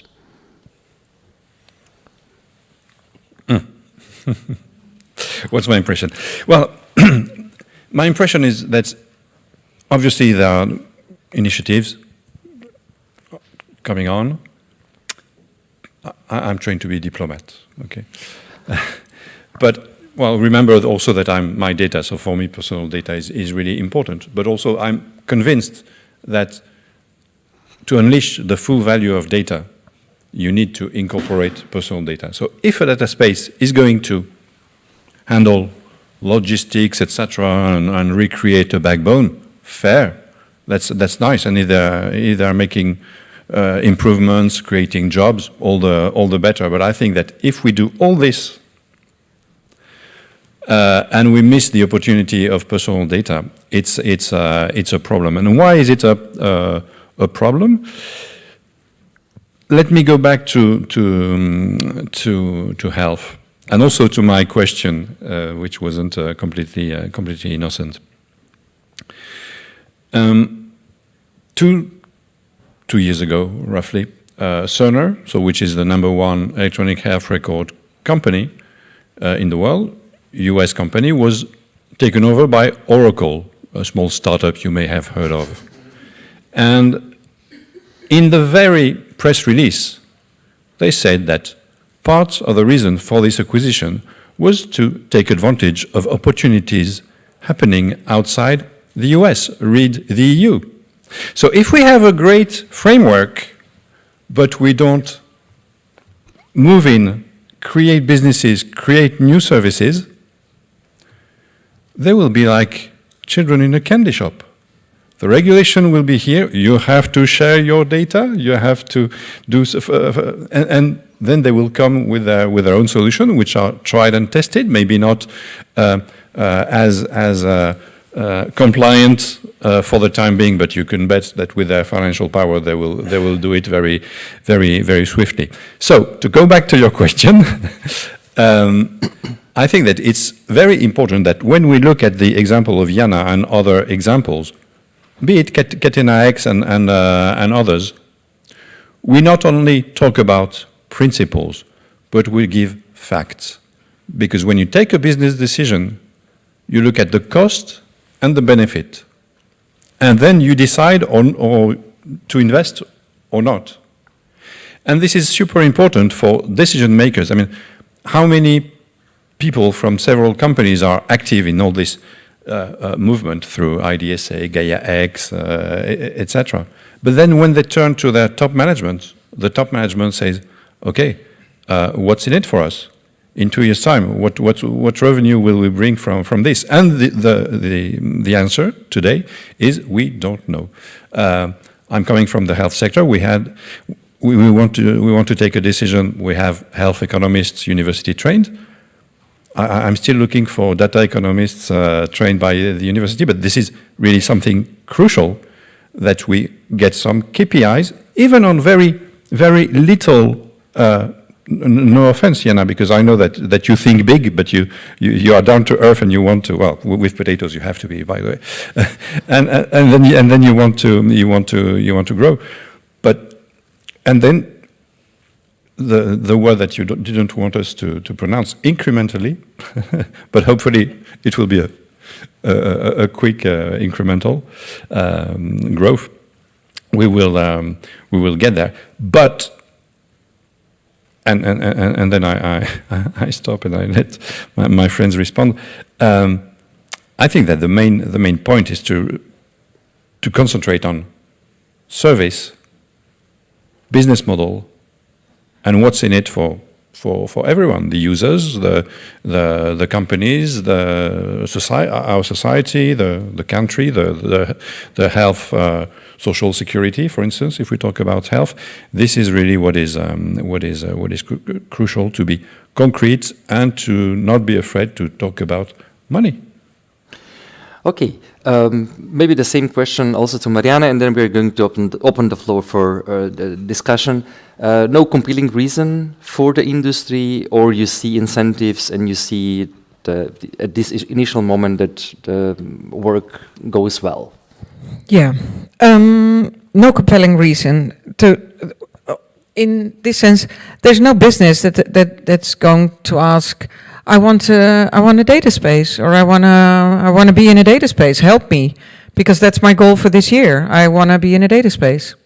So in that sense, there's no compelling reason. Is it because the industry is used to share data in a different way, or is what I'm trying to say is they look at it at a different point. They need to solve a problem. They want to innovate, they want to lower costs, they want to do stuff. Then they are looking, what is a solution to my problem? Then they say, oh, we might need data from other people, or we might need data in an ecosystem, and how shall we go about it? And then they hit upon the notion of the data spaces. And until now, what we also see is a lot of people are involved, but it's still difficult for businesses to cross the valley of death. So the research department is involved and the policy department is involved, but the business is not always yet involved. And I think what is striking, because we are used to creating schemes. Our background is in finance, long time ago, but there you use schemes, credit card schemes, payment schemes. But in other industries, it's still quite new. And it's striking, we also do work in dairy, in sharing data in an ecosystem. And Jana is doing work also in agri. And I was thinking about that this morning, that maybe that's not a coincidence. The agricultural sector is for ages already used to thinking cooperations. And also, it's very important because we are working with dairy farmers that need to share data because they need to from CSRD perspectives, but also because they want to prevent diseases in animals, and they need to be together to do that. But actually, it's about personal data, because their farm is their home, and so it's this mixture of personal data and business data. So I'm not sure if that's an answer to your question, but I think they need to cross this valley of saying, and I think we're at that point in time. We see the first steps, but the knowledge needs to be more broadly, that a data space, how does it work? How can you do federated data spaces in ecosystem? And what does it bring you? Everybody knows the business value of a platform and buying data and misusing it, exploiting it, and then selling it, whatever. But how do you really show what's in the business model of sharing in an ecosystem? We need to get better at that. Yeah, and is it the common impression across the member states? Are there member states where the situation looks more optimistic, or what's your impression at this moment? That's a good question. I would not pretend that I have an overview over all the member states, but what I do see is that somehow I think you have to nudge good examples right now. So it's about a lot of small fish. Yeah. So I love the story about the health data space, which is obviously a huge leap and a giant effort of all the member states. But I also feel that we have to look at smaller examples. And for instance, in Slovenia, you see some really, they're really adamant about going about this whole digital transformation, and they're jumping on this data space notion and concept. And there they really try to boost, well, local, yeah, Slovenia is a small country, but national data spaces. And I think there you can see really good examples. And then, of course, you can discuss, is it a real data space? If we check all the boxes. And I think that's a discussion we should not have. We should look at how do we create roadmaps for organizations that want to start now, because you can and you should start now. Thank you, Marianne. Jana, would you like to reflect on this? No compelling reason. Also, you see some hurdles that we need to overcome, or? Yeah, I think it was quite interesting maybe half a year ago when a joint research center, JRC for Commission, published this report about data intermediaries, and I think one of the main conclusions was that their business models are missing. So, and that's a common conclusion. And I think that goes back to the point that Marianne and Eric were saying, that we really need to work on these documenting, finding the use cases, documenting how we can create more value from start from the business cases in mind. And I guess that we should do, I'm looking at maybe more from the Nordic countries' point of view. I think there's a lacking awareness from the government side also, how can data spaces can be used for national data sharing, what are the roles, certain ministries, at least in Finland, Ministry for Traffic and Communication has been leading in many ways in implementing and talking about data spaces. Then when I look at other ministries, it's still a very immature phase.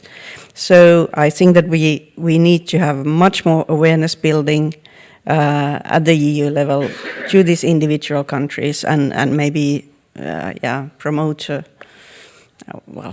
accelerate on the existing small initiatives that we have. We need to combine the forces. Do we have some remarks from the audience? Please, let's start over there. Please introduce yourself, and then we go this way. Thank you. Thank you very much for the very insightful panel. Marianne, you mentioned digital sustainability, which is something that is very interesting, and that we should start connecting all the dots, and it was also mentioned before. Do you have any ideas? Is there anything happening already, or do you have any ideas how this can start happening now, and how companies could, that are interested into bringing both things together, what frameworks or what tools are there to start bringing both things together? Yeah, that's a good one. So, I mean, you see worlds collide right now. So there's this CSRD directive right now, and companies are ramping up on how to do it. And actually, we worked on a small example last year, a very concrete example. Maybe I can give that to just inspire. So we were working in the construction sector, facilitating actually a data space, a local data space in the Netherlands on exchanging data in construction between different parties. And actually, the exchange of product data was almost so singly done at the procurement stage. Imagine you have to build this and you have to, it's designed and now you're procuring the wood and whatever you need. And that is the moment when the product data is shared by the wholesale party and the procurer. But actually, right now, we need this data for 30 years in the maintenance of the building. We need to say how it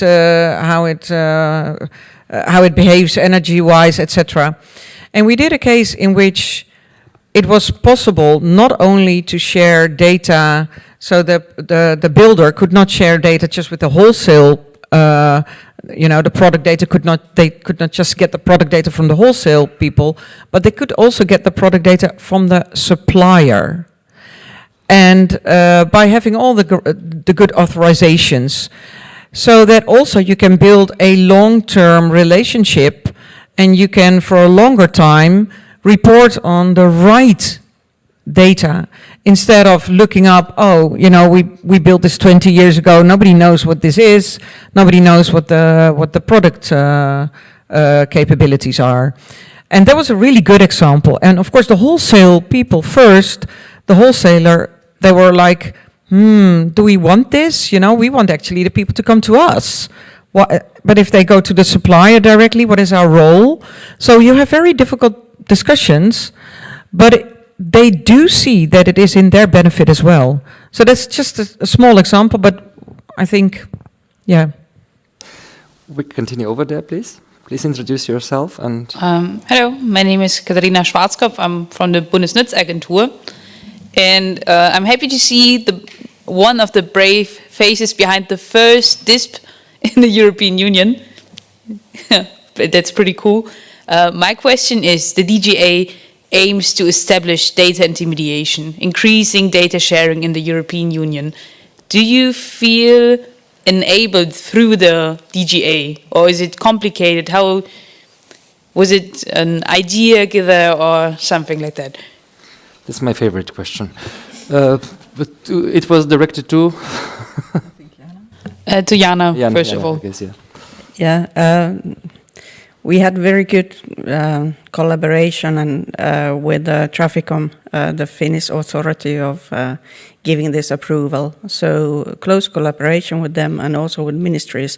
And I think they are very keen on having this consultative approach on how we should interpret DGA into practice. So I think that for us, it wasn't the reason why we started our operation. We started our product development in 2016 already, and at that time we were more focused on digital product passports for valued grain chain.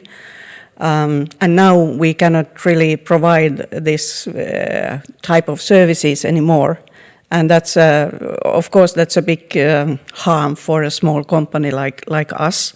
So maybe I'm thinking that there are many good enabling factors in DGA that will boost these kind of new entities and roles as data intermediaries to emerge. But maybe here also we need to be bold, some kind of incremental approaches where smaller companies can also be a little bit innovative on and maybe offering these data-driven, data-based services as well, not just neutral data intermediaries. That's maybe my wish, but overall, I'm positive. If I can, before the next question, if I can also jump in. At My Data, we have several companies who could be data intermediaries, and for the time being, they don't want to cross the starting line.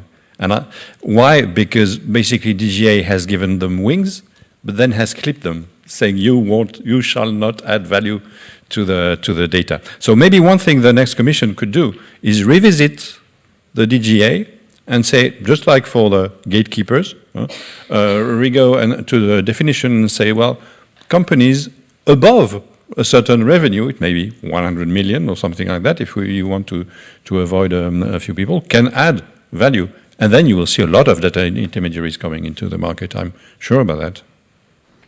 Please. Yeah, Günther, there's a fantastic project in the EU or in Europe. It's called citizen science. You know, the citizens are helping these researchers to find data. And afterwards, we can share these data. So it's really integrating the citizens and to get them a near approach to the digital platforms. That is one of the open data projects that I found fantastic. You know, when it comes to climate, even health, you know, in different areas. Well, you know, even with bees or something like this. It had nothing to do with the topic, but it could be a push for open data movement. Yeah. Well, definitely that's a superb project, and we need to involve people. We need to treat citizens as adults, basically. And if we look at, well, I'm going to give you another example. There's a data space called EONA-X, which is active in mobility, but also tourism. And you've got the Olympics in Paris, but you also have the Paralympics Games. Okay? So you have handicapped athletes who are going to come to Paris, and EONA-X is developing what is called Travel Connect, meaning that through all that travel, the different carriers, buses, hotels, etc., will have once and for all the information about the person, what is needed for this person, etc. I find this superb. It's for athletes, but then immediately the ministry in France in charge of handicap is going to deploy it to all people in this situation, and obviously then what prevents us to scale it to all of us? And guess what? When it will be scaled to all of us, amongst us already in this room, there are decision makers in companies who will say, hey, this thing, it's so convenient. I travel from one city to another. I have everything in the same app. I don't have to download an app and on this and that, etc. And if I want to coordinate all those things, I can do them with owning my data and knowing what I'm doing, and not depending on a booking.com who's going to push adverts to me, because if the only business model that we associate with data is advertising, I'm sorry, but that's lack of imagination.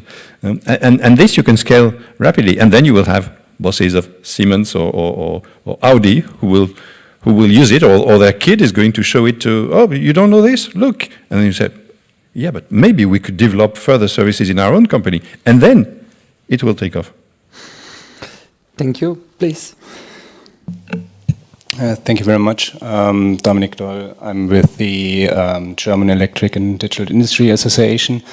You pretty much summed up the entire problem when we come to the business perspective of data sharing and why data spaces are not scaling. The question is, what's in it?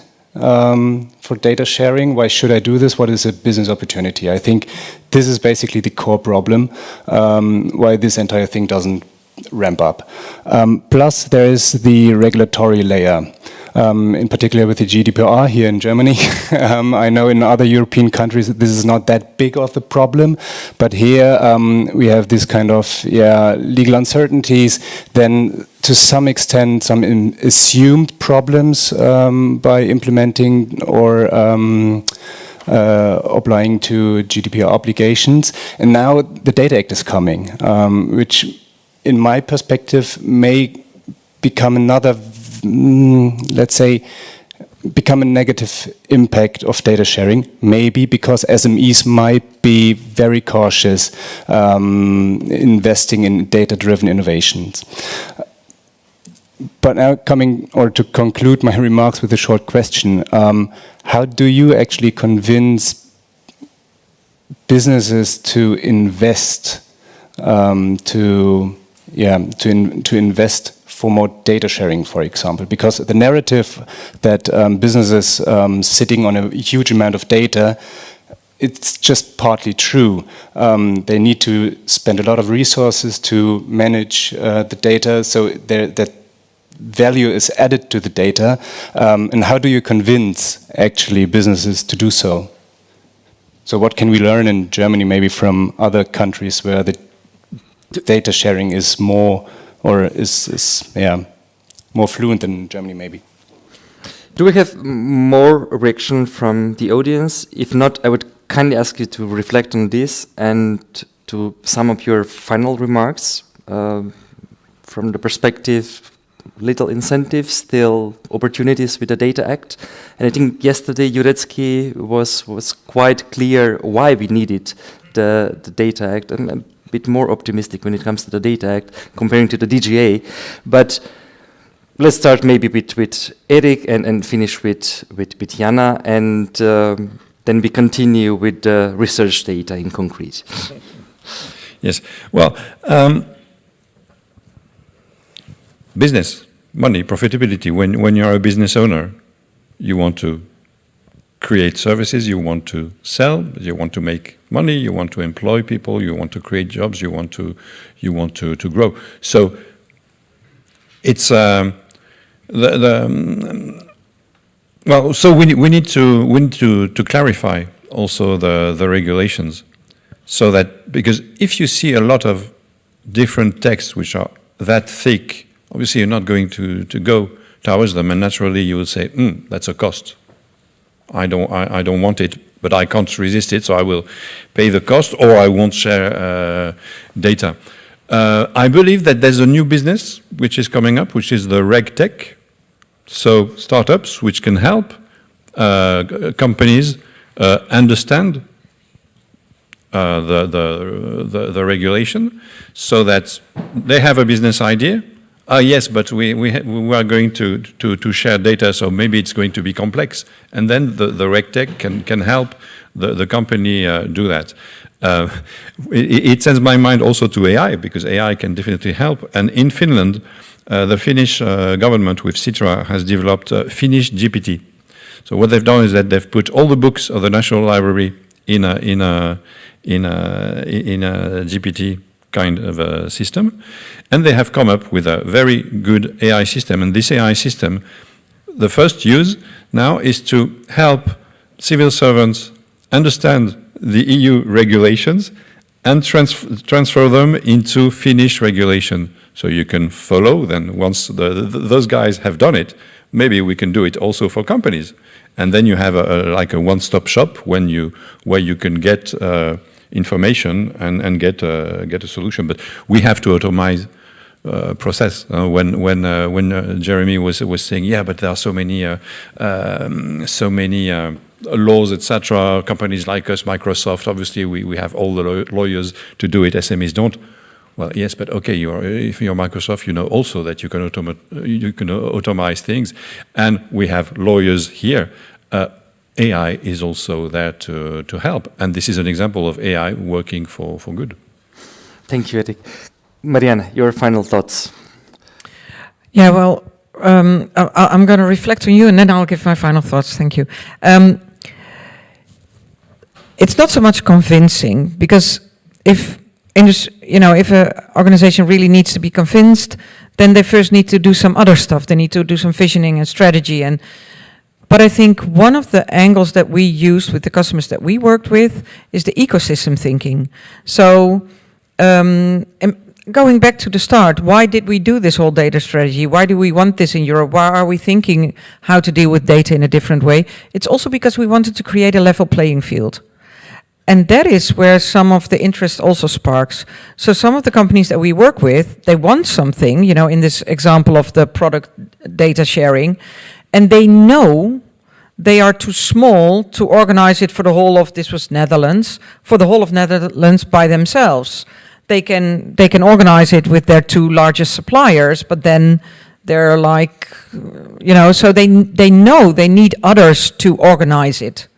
So you need interoperability, standardization, you need rules, agreements, and hey, wasn't that what data spaces were promising? So I think it's this, it starts with the use case. That's the answer. It's not about convincing. It starts with the use case. It starts with the solution to a problem that is imminent. And sometimes it's compliance. So CSRD, or, you know, we need data. But I'd love to have that conversation outside of the room, later on in the break maybe. And then final thoughts. Yeah, I think I would just like to say this is about digital sustainability. Generate long-term value and transparency and equity for all involved. And it's feasible, so let's start delivering on that promise. Because people ask for it. Right now they want more agency. There's research about it. Yesterday we saw about the horsepersons, that we don't want. And people want agency, but it's very difficult if you want to get off Facebook. I mean, you want to have contact with your niece in Canada, or you want to, your kids go on football and it's there. But if people have agency, I think we will see a change. And the window is wide open for digital sustainable products and services. The market is there. The market is there, although the DGA stand across. Jana, your final thoughts. Yeah, the market is definitely there, and our focus is on SMEs, and maybe when you think about Finnish farmers, it's even a micro-sized companies.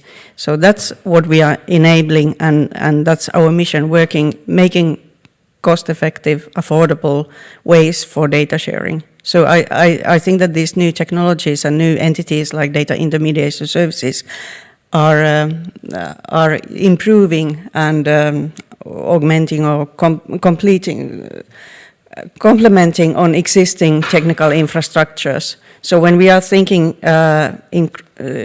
to create our marketplace, service providers and data holders agreeing on how they should describe the data sets and using the common definitions there.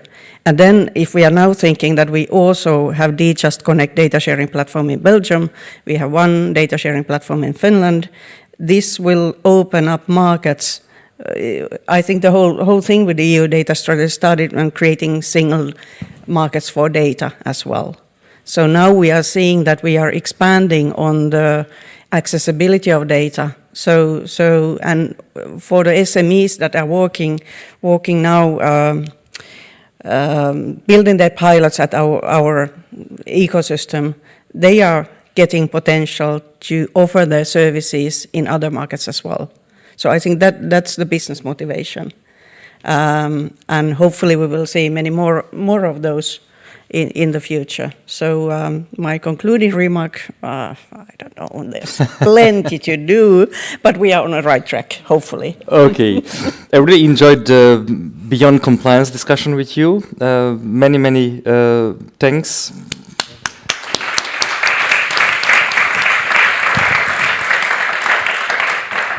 And as I previously said, I'm sorry for switching the panels, but because this is really for a technical reason, we're going to have the level playing field in accessing vehicle data at 5:30 p.m. But now we'd continue with Alina Blankets. I hope she's here, she's running and motivated to open the discussion on a very... Nee, alles gut. Einfach direkt erstmal losgehen. So. Okay. The floor is yours, Aline. Hi. Thanks, Pencho, and welcome. There's now only one panel between you and lunch, which I have the pleasure of moderating. And I guess I'll start with a short intro before the panelists arrive. Feel free, dear panelists, to just come down and sit down so we can start on time. I'm happy that this panel will be, or I'm personally glad that this panel will be more about knowledge and curiosity than, and have those at the center rather than business models, even though we will also touch on them. It is about research data and research data sharing.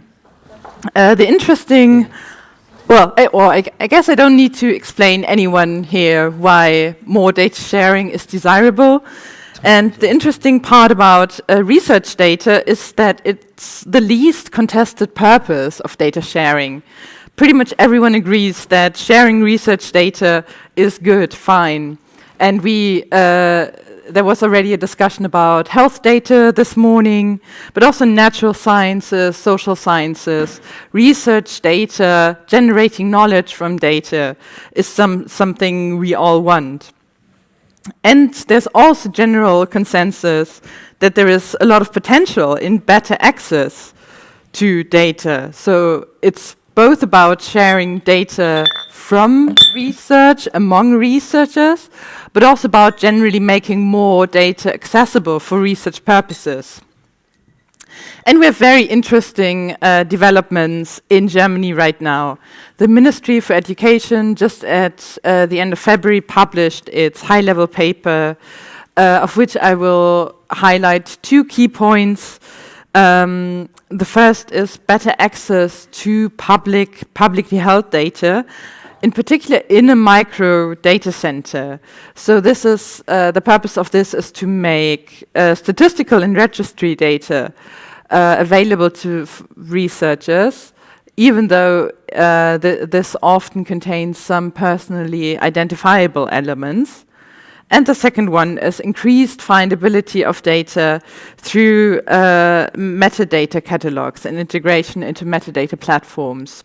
There has been already quite a bit of commentary on this from research institutions, and we might dive into that. So what we will discuss now on this panel is where do we stand with regard to research data? What is the role of research by the industry in addition to public research institutions?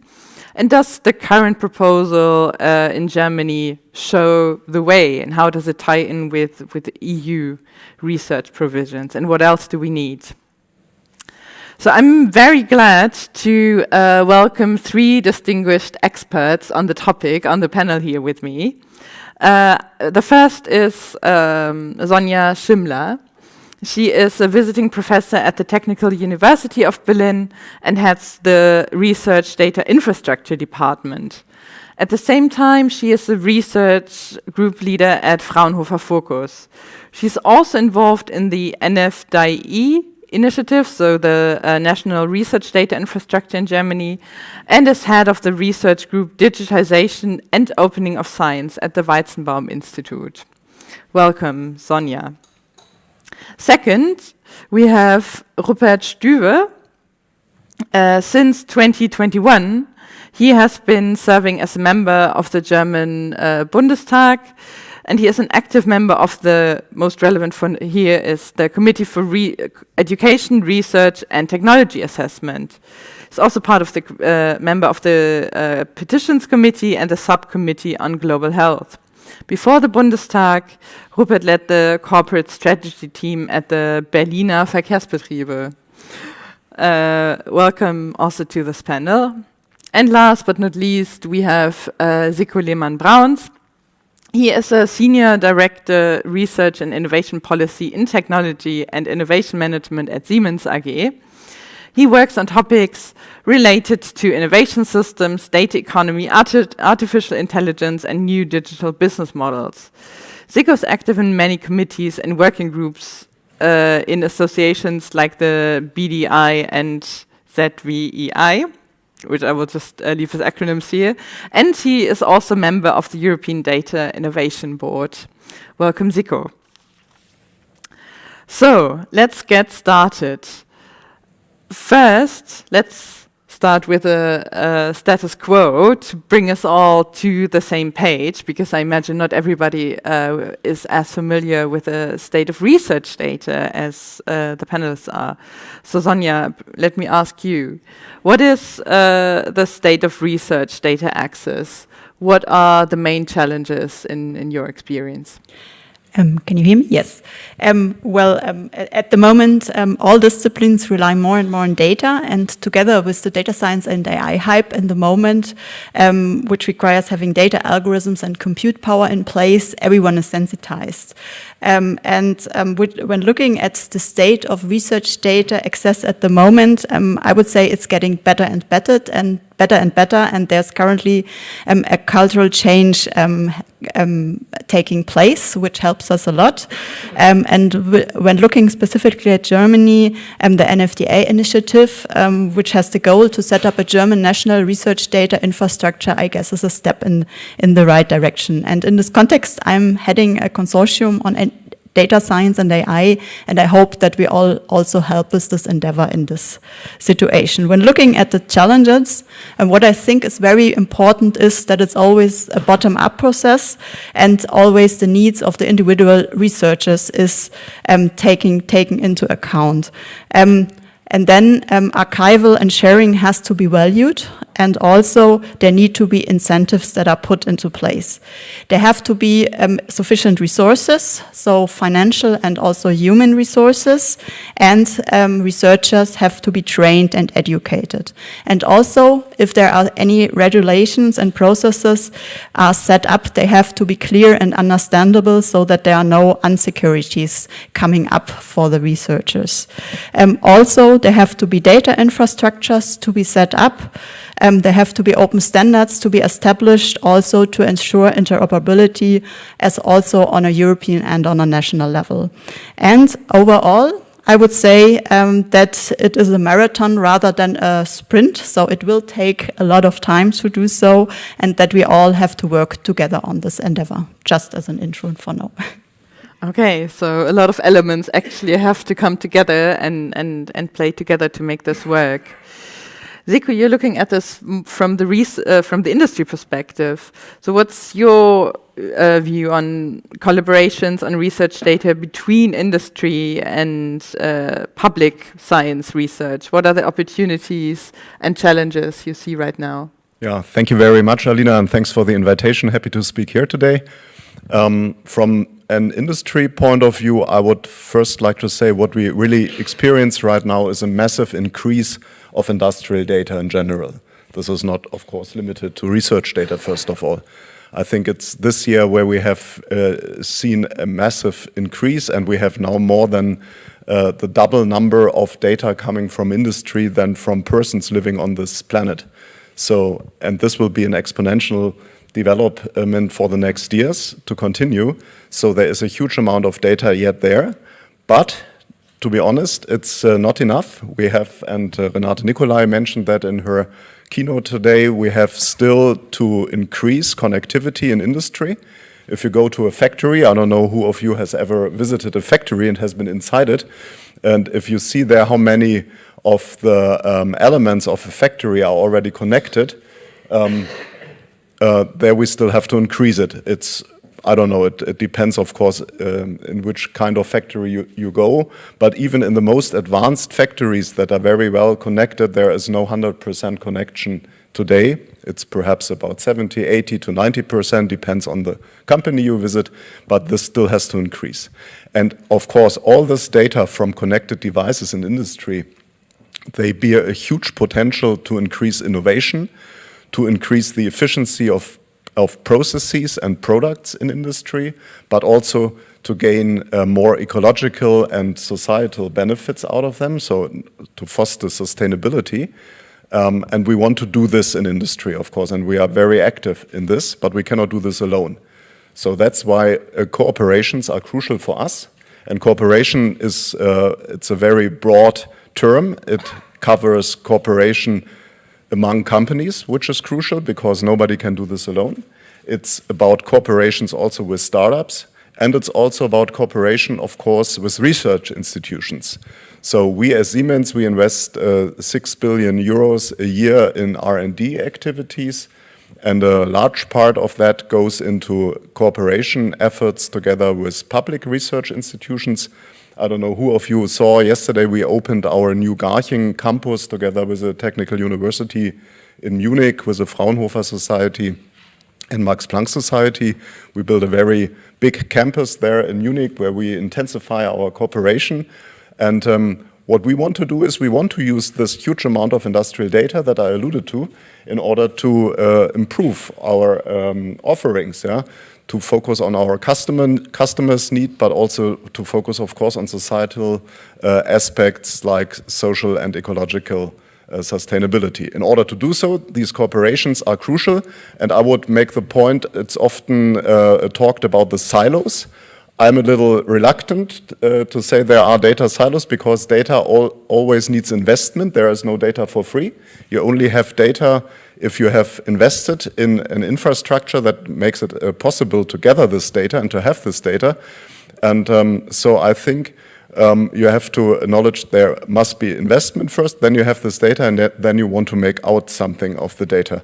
And this we do in collaboration with other companies, with research institutions worldwide. And we are very excited to make big improvements. You can see this if you look at efficiency gains, for example, if you look at topics like the industrial metaverse that we are very excited about. So there are huge potentials, huge opportunities, and this topic of research cooperation is, from our point of view, one part of that we intensify with cooperation partners, like I mentioned in Munich, but also worldwide. We have this 16 research and innovation ecosystems worldwide in Europe, in China, and also in the US, also in Austria, for example. And yeah, that's where we really try to make the best out of this huge amount of data that will increase in the next years. Thank you. Rupert, coming to you and the more political perspective on this.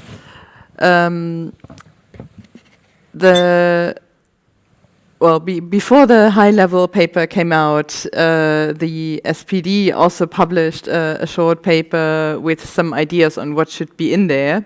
So would you mind explaining to us what the objectives are of the high-level paper of the German Research Data Act, and how you assess the extent to which the high-level paper fulfills these objectives? Yeah, of course, and thank you for the invitation. I think it's a great opportunity to talk here about research data in an environment where industry is also present, because 2/3 of the research done in Germany is actually industry research. So, of course, I'm a great advocate of public research, but we have to acknowledge that there are some very important players in research and that are industry driven, and that's what is good for our country. So I'm very happy of this specific setting here. So what did we do with the high-level paper on data for research purpose? I think that's a very good title you choose, because we're not talking about research data. We're talking not about data about research, but data for research. So to make that very clear, and I think we're in a very good way. Of course, when I first came to the German Parliament in 2021, I thought that which would be the topics that hit me first. I'm responsible for health data, for health science, for everything like that, for international cooperation in science, and for research data. And I thought always digitalization first would be the motto of this, of our minister. So I think it's good that we picked up speed now. And just to put it in perspective, we have 420 independent universities. We have 400 federally funded research institutions. And we have grant structure by, let's say, 40 different ways to get research grants. And we have 30 research data centers, from weather to pension data to social security data, and so on. And then we have European data law, which has the beauty that every legislative body can add to it and can put a specific twist to this data law, which has a very high density of regulation in this field. And but our focus was to let's say to free the silos a bit, at least in the public domain in public data, and to increase trust in data sharing. And of course, you said it before that, of course, if you have to sign a waiver, can you use data for scientific research? Everyone says yes, of course. But then if you're digging deeper, especially if you have collaborate with different universities and with industry collaboration, it's not that easy at all. It gets tricky. And I did some research project being at the BVG. We always had to, at some point of contract negotiation, we had to say we first negotiate on CEO level and then get the lawyers back in the room when we agreed on the principles. Because if you do it on the example, and so that's the second thing that I think we need institutional build trust, something like fiduciaries that we say where can put my data, where only approved researchers can use the data, and there's the infrastructure we can agree on. Something like that would be also that we have to see that on the contract level, that we have some kind of standardized research contracts, which makes it easier. So that will be the things. And then, of course, which also, that could be a German microdata center, at least. That I don't want to put too much emphasis on this one. I think it's a really good first step to establish that, but it will take a long time to make it really up and running. It won't be a super German research data authority. So the microdata center is very good. I think we need a second metadata platform that we have to know where's research done and where you can get the data. And this the second thing, which is very easy to establish by law, but it doesn't need me as a, not so much for the research law, but actually for the budget law. The thing we have to talk about, where are these metadata platform? NFDE could be a place for that, but it's actually funded I think on a 5-year basis. It's not a really good structure to establish the working metadata platform. To have to fight for your funding every 5 years. So that's I think we are on a good way. That I think so. So I'm very happy on the approach we took, but I think there's a lot of things to do on the way, and maybe we can talk about it a bit in the discussion following now.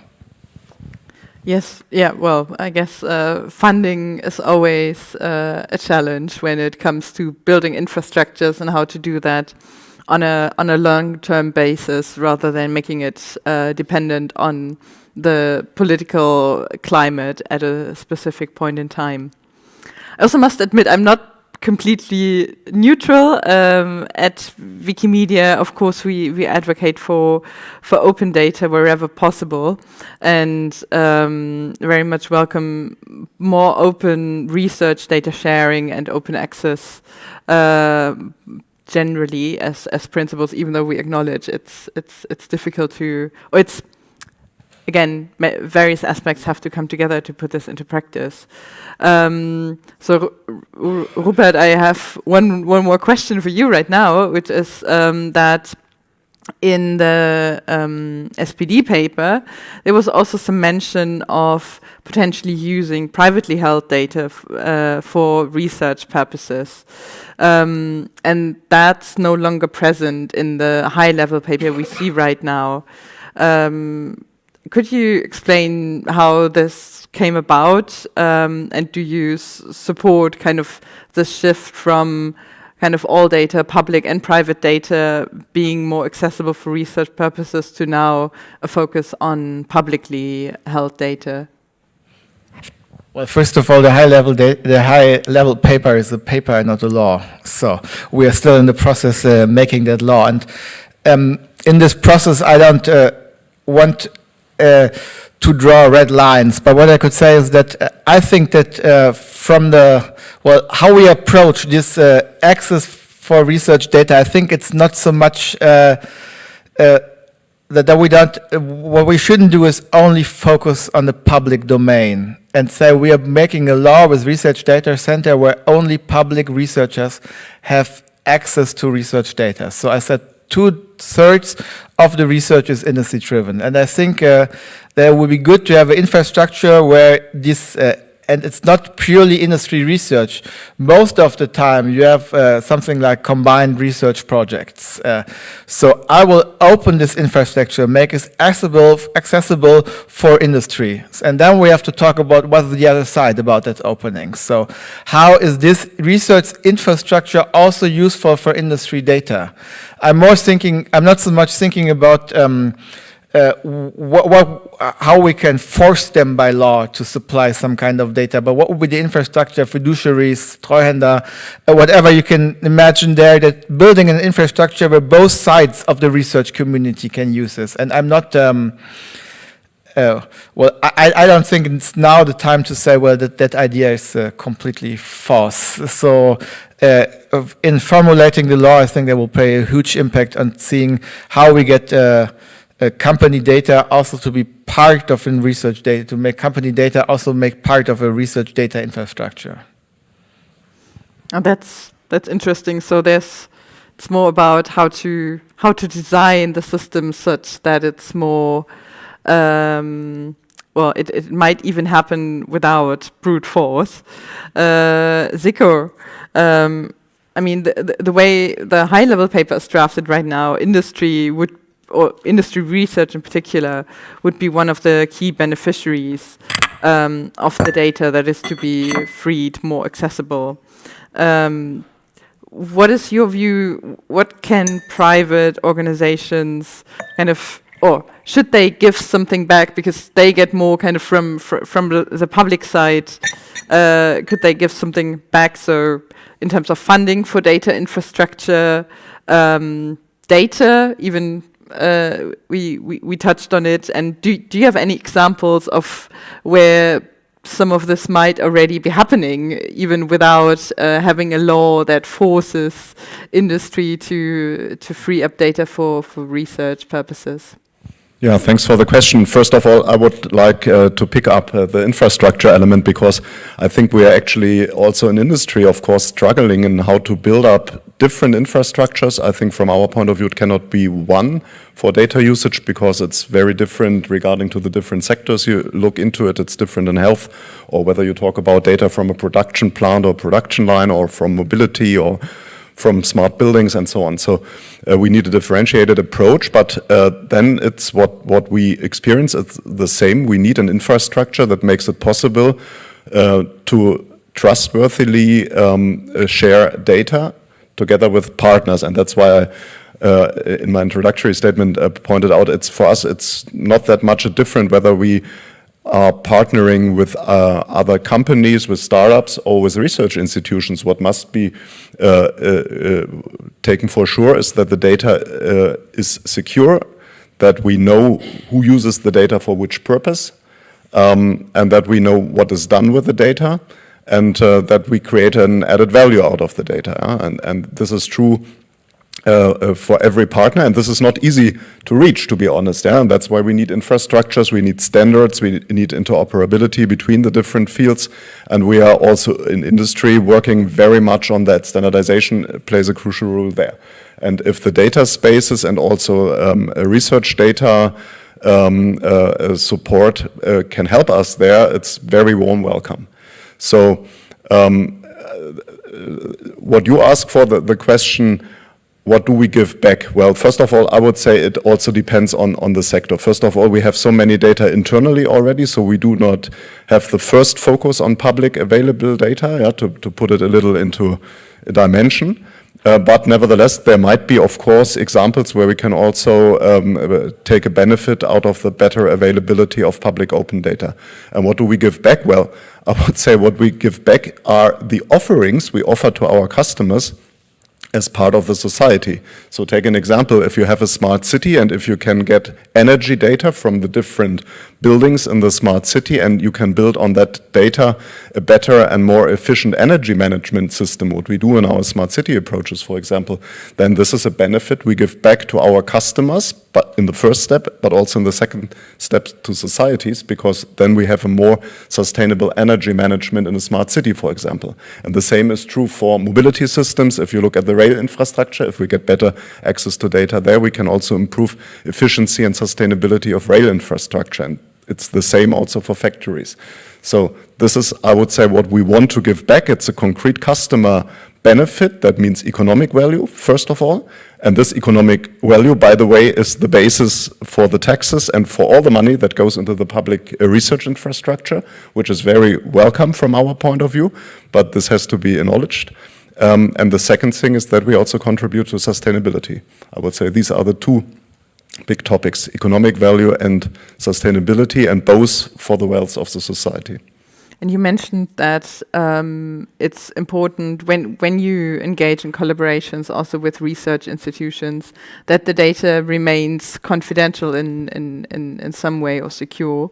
So you generally don't engage in open access or kind of research projects that would require you to make some of the data used publicly available? Both. As always, it depends on the data, of course. Yeah, we engage for years, for example, in the European public research funding, and there you have an open access approach, which is a differentiated approach, which is very important for us, because otherwise we couldn't cooperate within all the instruments the European research funding offers, because there you have an open access, but it's as open as possible, as closed as necessary. If it would be different, we wouldn't be able to participate anymore with relevant data, for example, from production lines, because they allow you to get insights that are of business value, and so you have to be very cautious how to deal with this kind of data. But we do this, and where we have data which is not, where we do not see a problem to open it up, we of course do this. Yeah? So it depends on the kind of data that is in scope. So, Sonja, coming back to you, I would be keen to also get your view on data infrastructures being sector-specific. Is that something that matches your experience? And sorry for combining two questions, but also does this work together with what the High-Level Research Data Act is envisaging? Does it allow for research collaborations, maybe even across sectors? So how do these two aspects play together? Well, I would say the Research Data Act, as it is discussed at the moment, I guess is a step into the right direction, but it's only a starting point. So in the future, we have to do more. So when looking at what is planned to be set up, it's planned to be set up metadata catalogs and a central access point, as already mentioned, and that focuses at the moment at findability. So at the F of the FAIR principles, so that researchers get a better idea of what is there. But as we already discussed earlier today, now also what is also important is the aspect, the A of the FAIR principles, the accessibility, so that researchers get also a chance to really access and reuse the data. Of course, not all the data, but where this is possible and also feasible. And what I think what is very important in this context is that all bits and pieces really fit together. So on the one hand side, on this level of regulations, where they are out quite a lot, and we really have to make sure that they fit together and don't overwhelm the researchers, and also on the level of infrastructure. So we already heard about the NFDI, the National Research Data Infrastructure, but there are other data infrastructures in place, and we really have to make sure that this all fits together and that there are certain standards and there's the interoperability and so forth. And my wish in that concern is that all stakeholders that produce data, not only research data, but all data, really work together. So also industry is on board, and that we together shape it, that we together shape the future. So the infrastructure should not only be built by research. So it's good that it's driven bottom up, but it should also be also industry should be involved, that in the future this works out and it all fits together and everyone's happy, perhaps. Is this happening right now? Is industry part of the process shaping that data infrastructure you're talking about? Yes, I would say partially. So I see it within the NFDI in different consortia. There's also industry active, but it could be better. And that does not mean that every industry partner has to open up all the data, but maybe help in shaping the infrastructure. And that is already starting to happen. Yes, and also in other endeavors like the data spaces, and so there is some involvement, but from my point of view, it could be improved, and everyone would be happy to do so. And I think you want to add something, right? Yes, but I generally agree. I think there is a lot of going on right now, so it's really exciting times. We have the NFDI, which from our point of view is a very good approach, and we have an industry section within the NFDI. And there we also engage. It's in a very early stage, I would say. We meet the first time this June in person, and I'm already very excited to see what happens there. But so the connection is, the basis is there. And we also use the InnoNation, this activity initiated by the BDI, in order to discuss what do we need to engage industry more intensively into these building up of infrastructures in Germany in order to boost the German innovative capacity for our economy and our society here in Germany. And the second point, but you mentioned it then, what I wanted to add is all about data spaces. You know, we are right now talking about the European data spaces that are going to evolve in the next years. We're talking about national data spaces like Manufacturing X, for example, in Germany. And what we have to see is that this question of how can we share data for research purposes, be it in industry, be it in public research institutions, is always part of these data space discussion and should be part of that.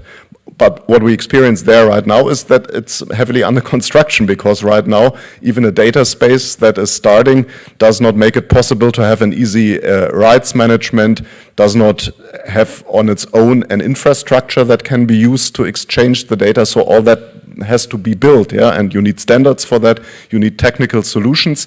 We're heavily working on that, because from our point of view it's not so different from what we anyway need in order to share data with our customers or along the entire value chain or whatever application field you take. So it's part of that whole discussion of how can we build a data economy and a data ecosystem, innovation ecosystem in Germany and in Europe. And it's part of that development, and so I think it's good to have events like today to discuss it together, which way is good to go. We need more detailed discussions on which standards to use, which technical solutions to use. I could go deeper into that, but perhaps not right now.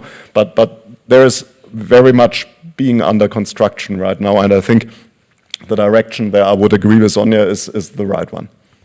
Europa, do you want to react? Well, I'm very happy in retrospective that we published this paper as the SPD parliamentary group on research data, because industry was reacting very heavily to it.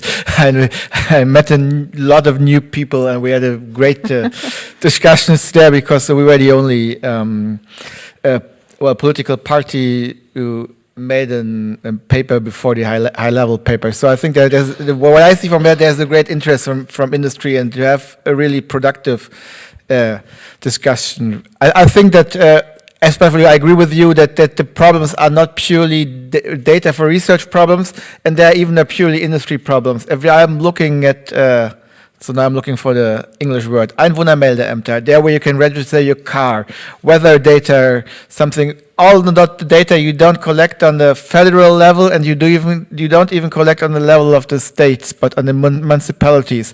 They always say, they always tell me you're doing what you always do in federal politics. You make some law, and we have the cost for it. Then, if you have you want your metadata catalogs and whatever it is, and that will generate huge amount of work on my institution. I don't know, running public gardens or whatever it is. And I still think that that's the right way we do it, and we will have the same discussions with German municipalities as we have with the industry. For example, that sticking to the metadata catalog, if you're doing research with the public institutions, I don't want to have all your data, but maybe just a small sign that you did the research and that you collected some data would be very nice and maybe mandatory. So if we were, we were talking about a bit of regulation, and I think there's room for regulations, in my opinion. Also, if you're talking about the infrastructure, of course, you have to pay for the infrastructure and for the use of infrastructure somehow. So we have to have a discussion about how we do that and how this infrastructure is financed there. I don't think we have to do it in the right. It's not something you do on the basis of a law, but you have to have some idea on how to collaborate. And then the third thing is that I think which is underrated. You talked about a lot of standardization. So we have to talk about we want to rely, or if the European level is, if it's the right level to do data standardizations, or if we do it domain specific in some domains in Germany first. Of course, always I think that health data is on the forefront because industry interest is very great, research interest is very great, and we have a lot of data which are not always usable for industry or public research. So, but that's something we should talk about more about. Where are these institutions where we talk about standardization and where we define standards? Because we have that in industry, but not so much for data, as my experience. We are approaching the end of this, so before I give the word back to you, I wanted to open the floor for the audience. If there are questions or comments people want to make. If not, Zico, I mean, feel free. Okay, then thanks. I just wanted to add one point, because standardization, I think, is extremely important, and we should have to make sure that the standardization works on an international level. This is important, and this is what I also wanted to add regarding the microdata center approach, for example, but also the discussion about metadata catalogs. I know this is very difficult, but we can start this with a national approach, but it should be at least European. A European microdata center, I think, is what we would need, at least. But in the best worlds, based on ontology and semantics that also fit to other regions in the world, yeah, so that we have really a global approach. We have experienced that within the discussions about Industry 4.0 for some years, how to make it possible in that area of industry. It's difficult, but it works, and there we have a solution. It's the asset administration shelf, for example, we use there. It's an IEC standard, an international standard, and this could be a role model also regarding other fields where it is important to have this international outreach. Standardization is challenging. Sonja, please feel free to add. Yes, I also agree. Standardization is very important. Also, when you set up infrastructures, but please do it in an agile and iterative process. So don't try it top down, but really try it stepwise, and also look national, internationally, and yeah, don't try to do it everything at once. One final chance for comments and questions, please. A short remark, when it comes to standard, we have already the dean here in Germany, in Berlin. And there are a lot of, especially with AI, they are now introducing standards there. And that's their business. And I think as the Chinese as well as the Americans, as the big partners are integrated in, I think we have the chance that we can change, based on these standards in the future, the data. It's just a remark, nothing, no question. Agreed. Yes. My name is Hubertus von Rönne. I'm managing partner of Data Sharing Solutions. In the previous channel, I think the panel agreed that we have to focus on use cases. And that's very much what I support a lot, also from my experience with my customers. We need to work with use cases. So my question to this panel is, how can we ensure that all the good research you're going to do with data is closely connected to supporting use cases? I would be keen to maybe start from because I know use cases are close to the heart of the industry, but I don't know, maybe Sonja, do you want to start? And I can start here as well. So when looking at the NFDI initiative, it was set up bottom up, and the idea was really to come from the disciplines, from the use cases, and see what is already there, what is working already there, and then scale it. So the whole construction of the NFDI was based on that. And what I can see from the last 3 years at the build up, that it actually works out, because we started with the use cases, what was there, and that's the right approach to do so. So I agree here. Yeah. You want to compliment? Yeah, I also agree, and I think that's what we are actually doing, because as I mentioned, we have so many research corporations, also in Germany. I mentioned this Bavarian new investment in Garching, what we do there, but also at RWTH Aachen, for example, we have a research project, the Internet of Production, where we closely cooperate with RWTH Aachen, for example. And of course, I will feed in the experiences they make there into the industry section of the NFDI, for example. So I think this use case approach is actually what is working best, and we are following it. Just take a short remark to both of them, because I'm not so much skeptical of use cases, but I think it's good to build it bottom up and to have an agile structure, but you have to use the cases for something. But of course you have to define, when you define use cases, what will be the infrastructure you support permanently and how it works together in a system which is not in public fundings. You do so much in systems, in research, which are on the basis of 2, 3, 5 years financing, and I think that's not the best way to build even an agile infrastructure. So build it bottom up, build it orientated on use cases, but use the cases to build the infrastructure. Thank you. Well, now we are getting more questions. I'm actually a little bit concerned that we have had a lot of food for thought, but I know a lot of people are hungry for food for their stomachs.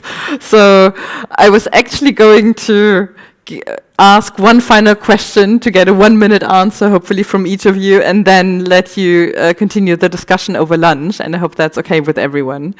So my final question would be, what is the feature of future research data access you consider most promising, kind of the biggest lever? I know we've talked a lot about different elements of what needs to come together, standardization, we need use cases, we need infrastructure.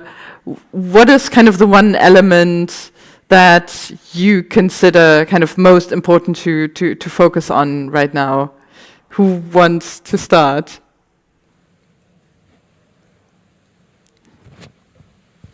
One minute Shall answer. I start? Okay, I Yes. do not even need a minute, I would say, because I mentioned something else. Although everything you just said is important, we discussed it on that panel, and I want to end another element, because from our experiences at Siemens, long-time partnership relations are crucial. That's what we do within our 16 research and innovation ecosystems. Of course, we need all the other elements, but it's important to build trust, to have a reliable partner system that you really invest in, not only for 3 to 5 years, that can be an element, but you need this long-time stable partnerships in order to build trust and in order to build all the other needs we mentioned, the standards, the infrastructure, the relationships, and so on. Yeah. And that's where we are actually heavily engaged. That's also why we invested this 100 million euro at Garching now, because we want to continue our long-term relationship with Technical University Munich, for example. And it's the same what we do in other regions of the world. Sonja.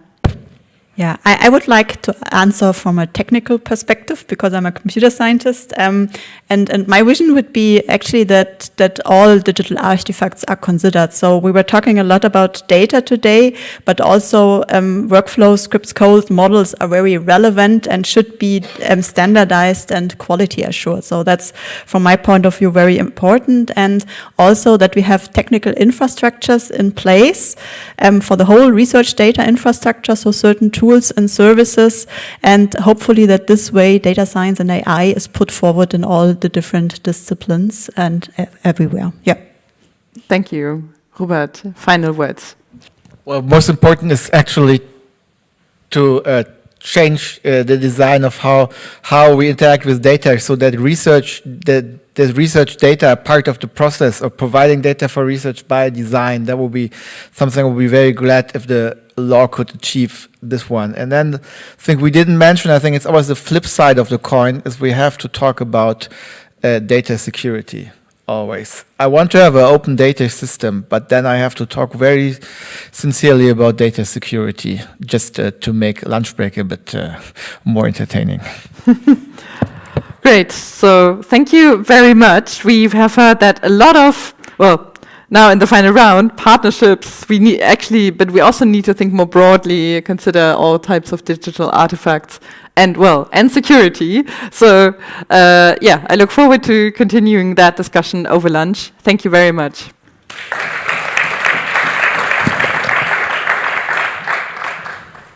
Thank you very much, Aline, and for the great panel. Yeah, we have now the well-deserved lunch break. I would kindly ask you to be on time here at 2:45 so that we can continue the discussions on the GDPR. Machen wir noch ein Foto zusammen?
Hello, can you hear me?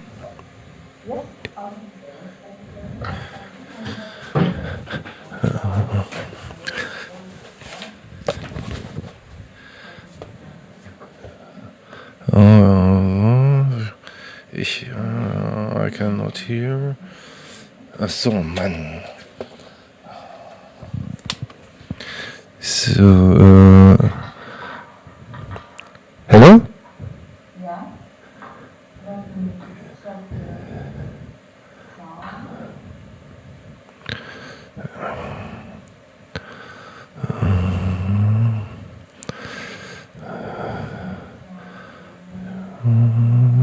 Just a moment, please.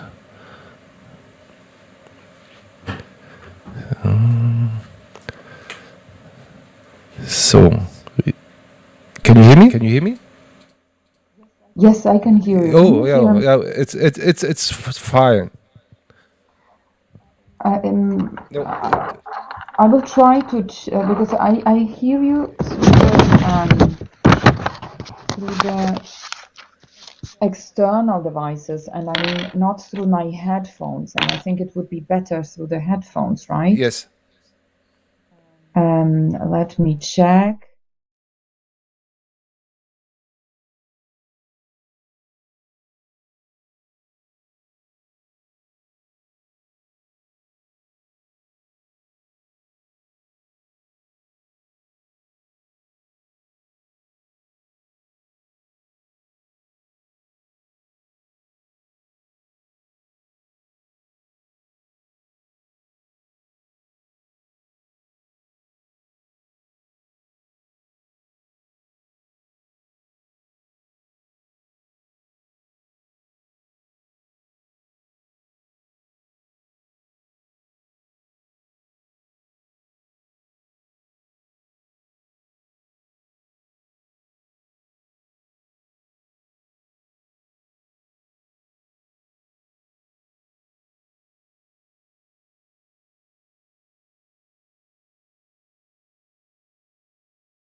out of two keynotes. Okay, thank you.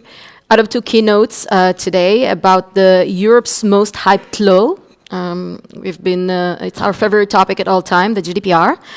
Our first keynote speaker would be Professor Alena Bux. Alena is a professor of ethics in medicine and health technologies and director of the History and Ethics in Medicine at Technical University of Munich, and the chairwoman at the German Ethics Council. And I invite you to the stage to start with the first keynote. Thank you.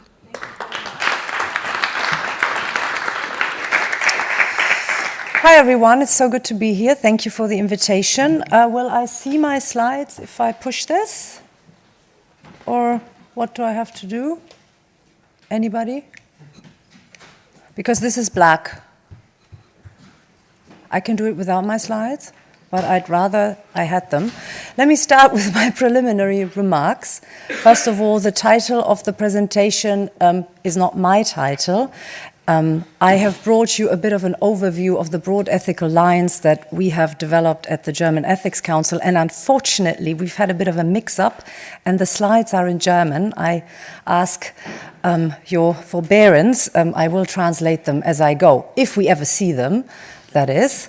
The second thing I should say is that I really like the GDPR, but some of you might, I think it's a great, well, it has its issues, as we all know, but the broad idea behind the GDPR is something that I treasure. I have, however, been very critical of the way that we have implemented the GDPR in Germany and the way we use it in practice. However, these days I am very mollified and fairly happy because many of the legislative processes that we're seeing these days seem to be opening up a few spaces that we haven't seen in German legal provisions and practice so far. So I think we're on a very, very good way. Will I do it without my slides? Yeah, please continue in the meantime. Okay, I'm just going to grab my laptop because I haven't given this presentation in a while. So you won't see what I have on my slides. That's actually better, but I need to see it, if that's okay. So I have a lovely picture here. Some of you might know this. Does anybody know the Normenkontrollrat? My favorite committee in all of Germany. And they put out this absolutely wonderful image of the way in Germany we do digitalization. And it's this. Have you seen this? It's awesome. And I call it the good, the bad, and the ugly. And I just use it as a visualization of the jungle that you are in when you try to use data in Germany. And while this is a slightly polemic start, there is reason behind this. So when we use data, we are balancing a number of ethical principles. And we looked at these principles, we wrote a big report about them. I'm just going to mention them, and we can unpack them if we want in the panel. They're freedom and autonomy, particularly informational autonomy, of course, privacy and intimacy, because data transport information that is very, very intimate to us. Sovereignty and power, because who has the data, who understands the data and who can use the data, has a certain type of power, not just commercial, but actually about many things that are important to us in our daily lives. Harm, protection from harm, do no harm, and beneficence, very important ethical principles. We have to make sure that we reduce the risks from data use, but we also shouldn't forget that we want to do good with the use of data. There we go, this is better. I still don't see them here. This is the image, have you seen it? Isn't that awesome? I think that's great. So I'm going to stand next to here. So these are the principles. Justice, of course, we have lots of questions. Who gets what from data use and why? And how do we balance the risks that remain fairly, in a just way? Solidarity as well, the understanding that giving your data can be a solidaristic practice. And of course, the many, many responsibilities that are attached to using data. And my only message in showing you these principles, we go into them on hundreds of pages, is there's not just one. There is not just the ethical principle of informational autonomy. And I'm emphasizing this so much because I am speaking from a German perspective, and as you know, that is one of the main controversies that we have. How far does the protection of informational autonomy, which is very important, don't get me wrong, it's a basic right, it's a constitutional right in Germany, how much can it supersede other basic rights and principles? And we say it must be balanced.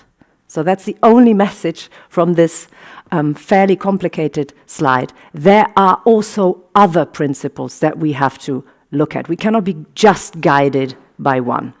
First take-home message. And second is that we then distilled all of this into a huge mouthful, very German style, just one sentence. But what this mainly says is that in a digital world where we do big data, this is already from 2017, so we started working on this a while ago, even before the GDPR came into practice. We say that in order to use our freedom, our informational freedom, in a responsible way, we have to do it in a way that not just responds to the risks, but also to the benefits. And that is very much in line with the main ideas of the GDPR, as you know. I'm again just focusing on this because sometimes in Germany, and I will say more about this, we focus very much on the risks on the one hand, and we seem to be forgetting that there are benefits as well. And that not using data, I should say this as a disclaimer, I'm a physician as well, and I do research, data research, and I know what we lose when we don't use data. You know that's one of the main contentious issues in data legislation regarding the use of health data, of secondary data use in health. So again, very simple message. There are risks, and they are important, and we have to be responsible about them, and we have to look at the benefits as well, not but, and very, very relevant. Okay, so here are a few things that I'm just going to throw your way. I have been criticized about these fairly often, so you can throw anything at me, I'm prepared. One of the things that we have derived from these ideas is that in the German context, at least, this balance of looking at the risks of digitalization versus the benefits is skewed towards the risks. We try to be very conscientious about them, and we try to be very, very risk-averse. We minimize risks as much as possible. We try to anticipate them as well as possible. I have been a member of 3 research ethics committees in 3 German federal states. So I've seen this firsthand, how we do this in research and medicine. And it's actually not necessarily data protection law as such. That gets a bad rap. But the law itself isn't one-sided in that respect. We do have some crazy things, like the Bavarian hospital law that prohibited any taking data out of the hospital at all for anything else than very specific patient treatment, and that, of course, was a leftover from the paper time when you were not allowed to take medical files outside of the hospital. But that meant you couldn't put anything into a cloud, ever, for anything. Neither for treatment, not for research. So we're working on, as you know, there are people here who know the legislation and regulatory issues much better than I do. There is legislation currently being developed that addresses some of this, and this paragraph 27 is my favorite example, is gone, because we were writing all these Brandbriefe, as we call them in Bavaria. My university is in Bavaria, and it was changed, thankfully. So now we can actually do the wonderful research that we've always said that we were going to do. But the bigger problem isn't the law and aren't such rules. I mean, there are some crazy ones we have to get rid of, but most of them are fairly fine. The much bigger problem is the culture of data use. That's what I said before. We are very restrictive. We are very careful. And again, that's not wrong. But it's a little crazy when we give all our data to big tech companies from morning to night. Nobody reads all these long information. Everybody just clicks, yeah, do whatever you want, because it's not possible in our daily lives. Whereas when it's about really beneficial initiatives, we are extremely careful. So there is an imbalance. And the second thing is a more fundamental ethical point. We protect data, but we don't protect it because of the data. We protect data because of you, because they're from you and me. We protect the interests of the people who give the data or who might be impacted by a certain data use. But we don't care about the data as such. So that's very important. We have to be mindful of that. It's not about data protection as such. Data protection is a means to an end.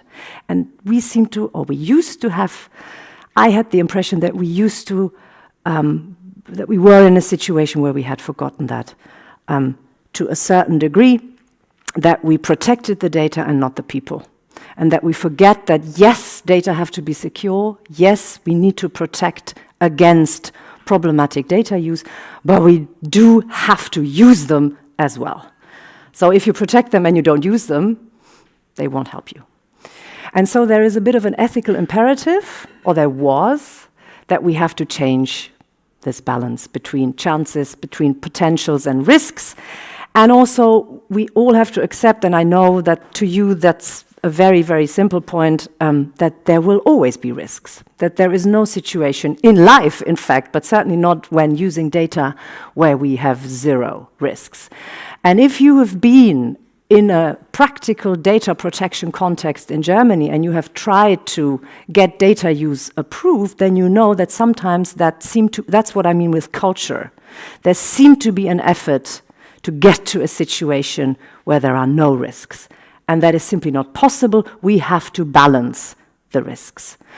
And so we say, if there are important ethical and social goods that we might get from using data, then we should use them while keeping high standards.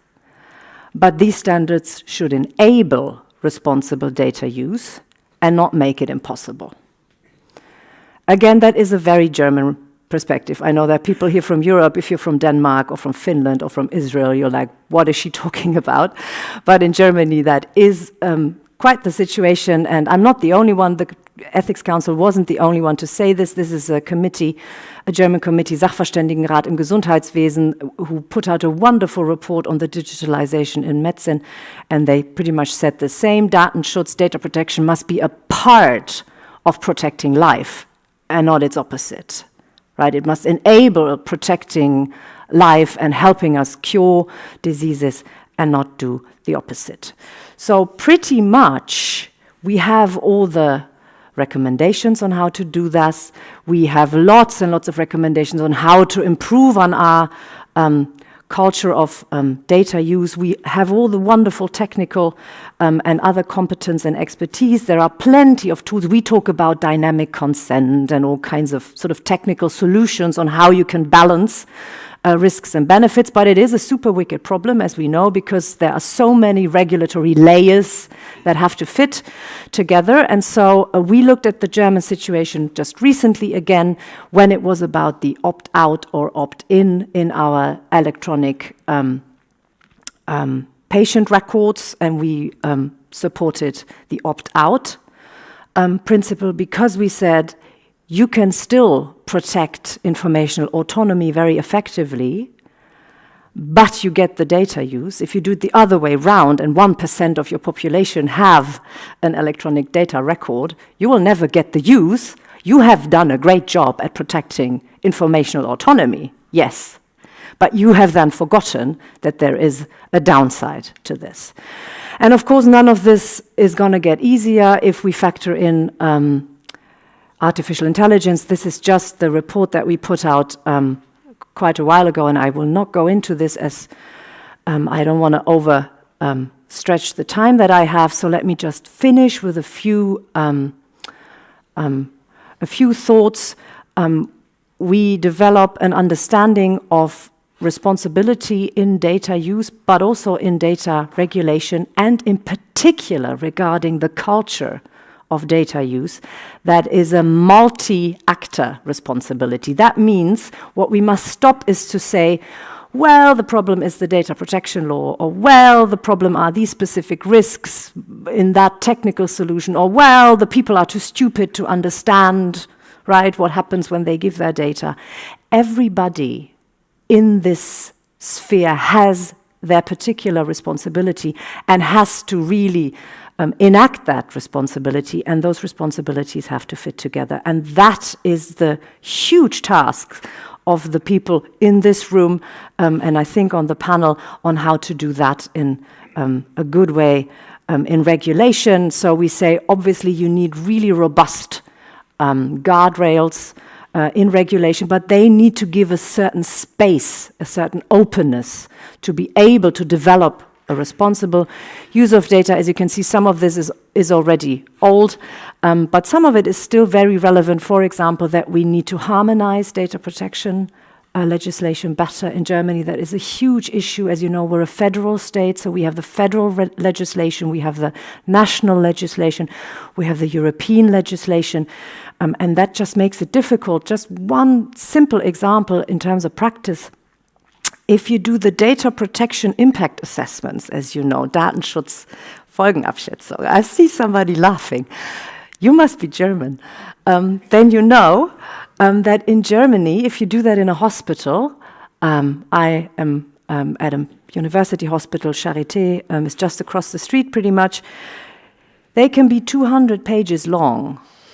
Now, I look at these things in other capacities where I advise huge European-funded research consortia, which, by the way, often don't have German partners anymore because it's a pain to have German partners, or the studies just start a year and a half later because of our data use culture, and they are 10 pages long.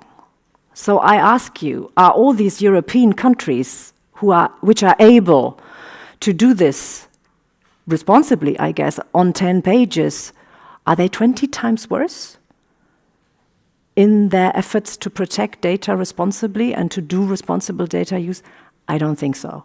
I think Germans are we are making our lives much harder than they would have to be regarding data use. And that's pretty much the main point that we are trying to make. It is all about this kind of balance. We say a few specific things that I don't think we need to get into. One thing that from an ethics council is probably quite interesting is that and we're a little disappointed regarding the AI Act.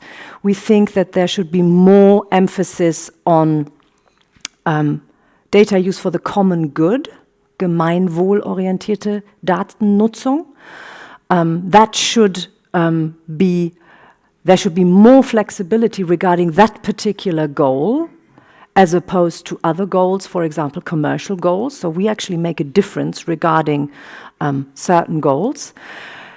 But an important and simpler point is that we believe that particularly in Germany, we need to communicate differently about data use. More positive stories, more understanding. What does it bring me as a patient, for example, as a citizen? What are the benefits that we can have? We focus on risks and dangers in our communication as well. And so my final words are always, we should change our perspective on this in Germany. There are dangers. There are risks. And we know how not to do it. We really do. That's what we're great at. But we need to get better at how to do it responsibly. Thank you very much. Thank you.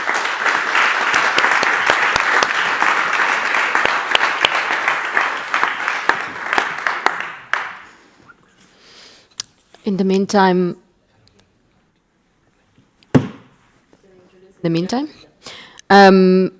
I'll introduce Karolina Moesovic, a European acting deputy head of unit for data protection at the European Commission.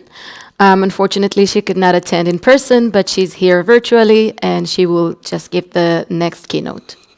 Karolina, please.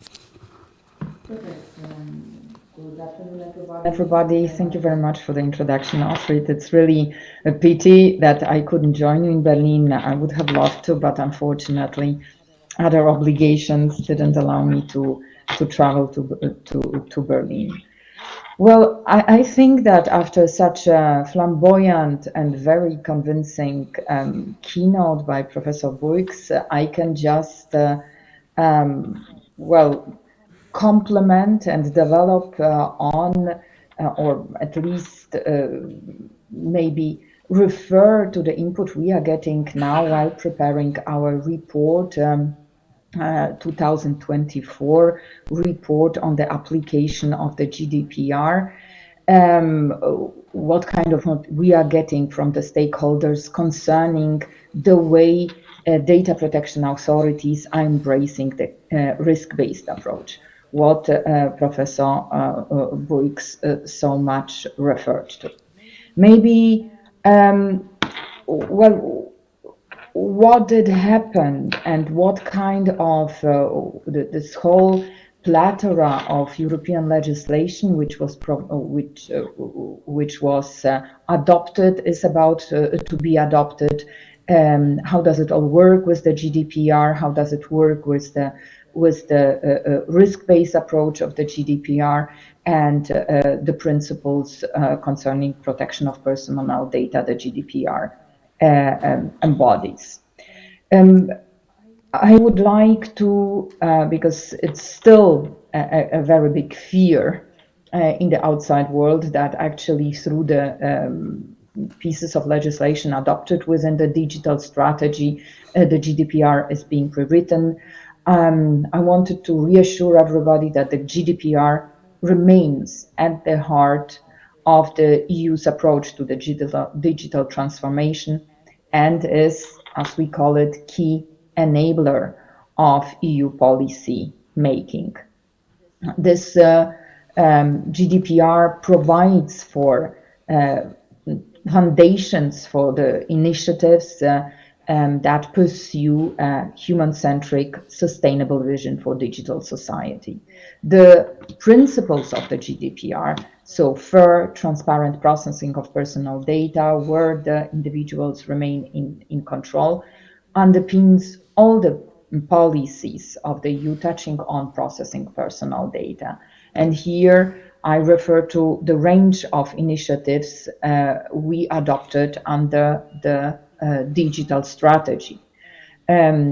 Each of these initiatives, be it creating a safer environment on the Digital Services Act, or making the digital economy fairer and more contestable, Digital Markets Act, or ensuring the protection of fundamental rights and safety, where artificial intelligence is used, so Artificial Intelligence Act, European Health Data Space, Data Act, they all recur to the principles established in the GDPR as far as processing of personal data is concerned, and sometimes frame for, in specific circumstances, the use of the risk-based approach, so as to provide for legal certainty in the possibilities, in order to refer to what Professor Boix was just explaining, for very legally certain environment, for example, in order to be able to do research and cross-border cooperation concerning research in health matters. So European Health Data Space, I was referring to this initiative here. In general, I think we can rest assured that when personal data is concerned, the initiatives rely on the GDPR, do sometimes in a targeted way change it. And for example, Digital Services Act reduces the possibility to provide for personalized advertisement. Digital Markets Act reduces for gatekeepers the possibility to use certain legal bases when providing, when combining or cross-using personal data between different platform services, also when providing personal advertisement. I'm referring here to Article 5.2 of the DMA. What are these initiatives aiming at? And they aim at unlocking these benefits which the use of data can bring to our economy and society. Again, to go back to what Professor Bergs was just referring to. And in order to drive competition and innovation and facilitate groundbreaking research. These initiatives pave the way for the development of genuine single market for data, including common data spaces where data can be pooled and shared in strategic economic sectors and domains of public interest. GDPR also provides a basis for sectoral initiatives that impact on processing of personal data. And here I think about the directive on platform work, the proposal for digital euro, and the political advertising regulation. So data protection is at the center of some of the biggest challenges facing the society today, creating this safe environment online, addressing risks of artificial intelligence, navigating in a global pandemic, and I will come to the issue of the enforcement of the interpretation of the GDPR, but so far GDPR has proven itself to be a flexible instrument capable of responding to crisis and rapid technological development. I want to underline again that there is a consensus between the stakeholders who addressed us now while we were collecting evidence in order to prepare the report on the application of the GDPR, including data protection authorities and member states, that despite some challenges, the GDPR continues to deliver for citizens and businesses.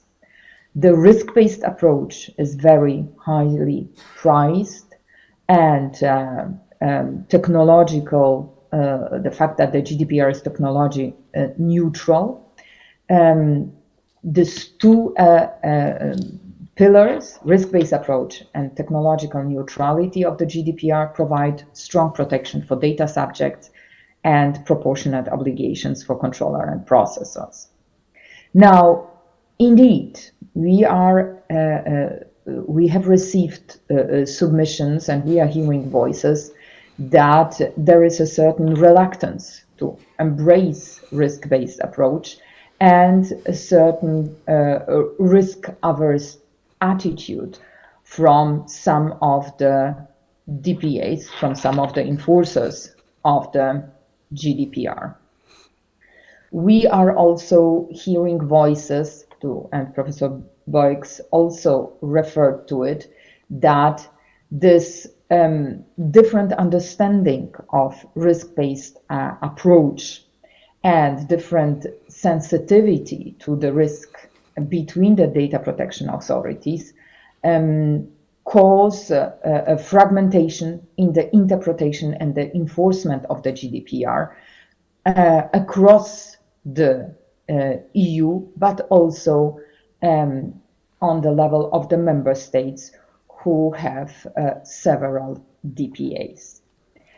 Let me just conclude, because I see I'm reaching the time where we are supposed to start with the panel, that in general, indeed, this consensus between the stakeholders, GDPR continues to deliver. Awareness of the GDPR in the society is greater than ever before. There is a growing body of case law from the Court of Justice, which is very important in such a principle-based legislation, which will hopefully foster a very common data protection culture across the EU, so that we will have a truly one law and one interpretation, including one sensitivity towards the risk and risk-based approach. Thank you very much.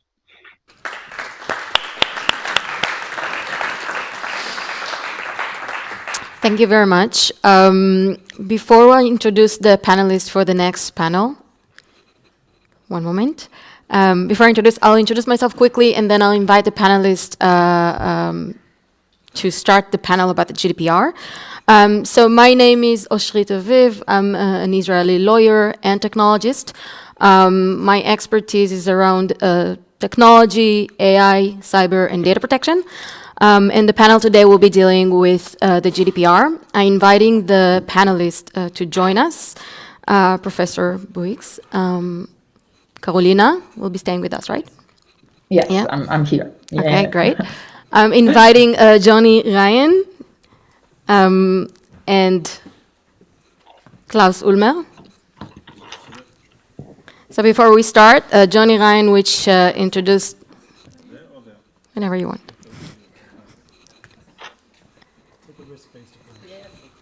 Risk-based.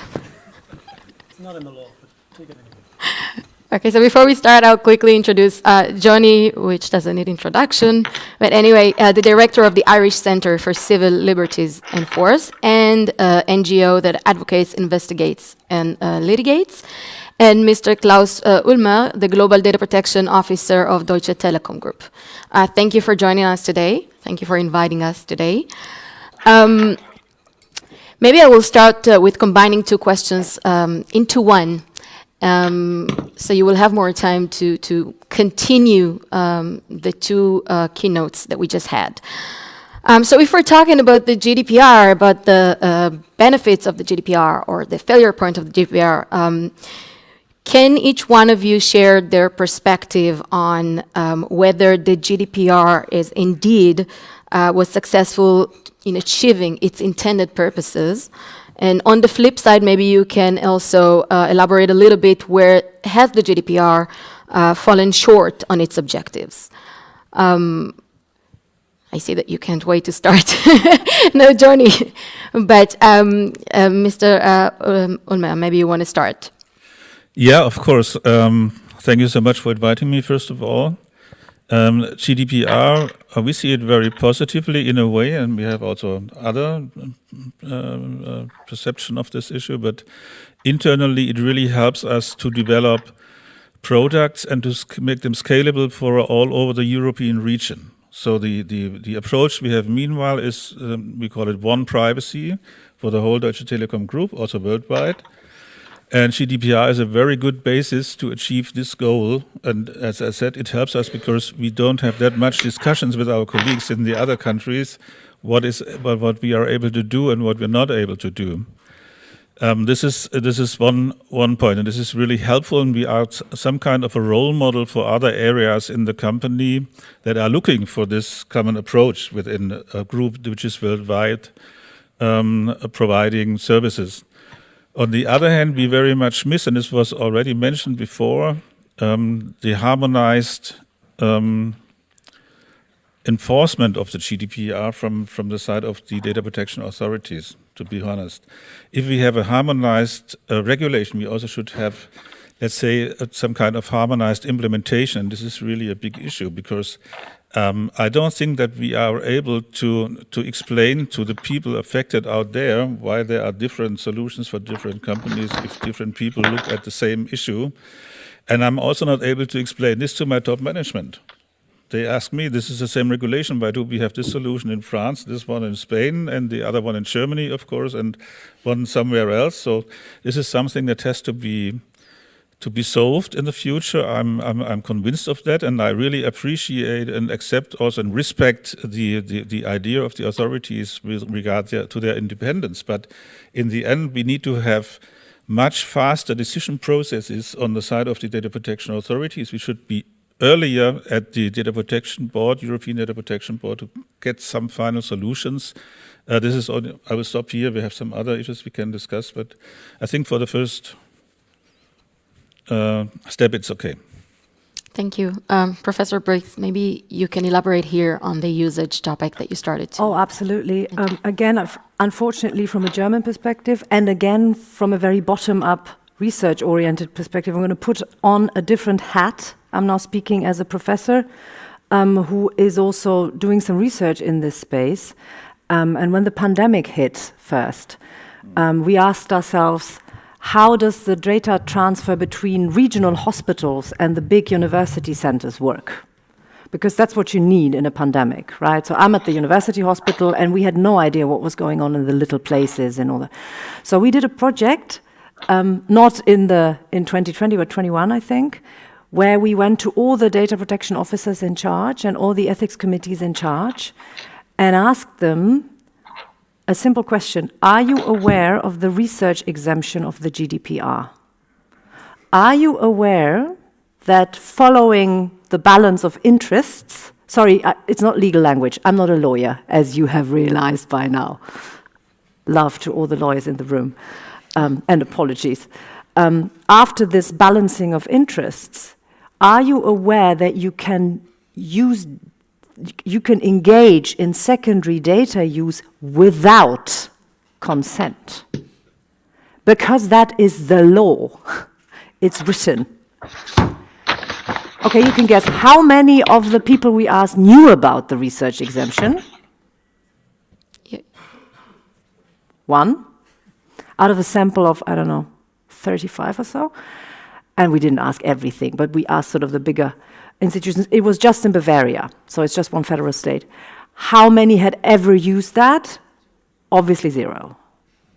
So in the biggest health crisis that we have ever seen since the Second World War, this simple legal rule wasn't known and it wasn't used. And what it tells you is not only that we have harmonization issues, of course, between countries, but the implementation element of a legislation has to be taken into account more. And I cannot tell you how, but when you make, because there are probably people in the room who make legislation and regulation, to think through how you can make sure that the people that then apply your legal rules are actually aware of what they say and what you can do with them, and trust them enough.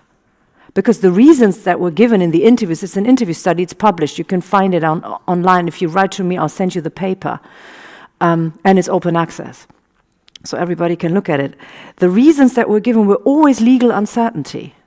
It was always the worry that you do something that might be illegal, and that is a huge issue. So whoever is engaged in developing legislation and regulation must think through until you hit practice. And that is the same for companies, but that is certainly the same for the public sector that's trying to engage in research and trying to do their best with what they have. And it's woefully, I don't want to say, no, I don't want to be mean, but it's a problem if there is such a gap between what is actually legal and what is then done on the ground. Thank you. Johnny? It's impossible to disagree with any of that. I'm sorry. No. You'll find a way. No, I suspect this panel will be united in disappointment. What we have is something that has become a nuisance to every local hairdresser. It is the terror of every school principal. When my kids' photos come back in from school, they are censored. It's bizarre. And that's the word. That's the world we live in. A world where school photographs are censored.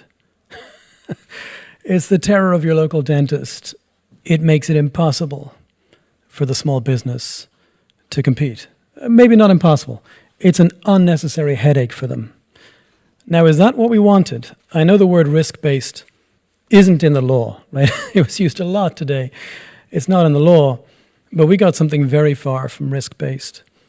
The big players who should have been clubbed into compliance ended up winning because of the absence of enforcement.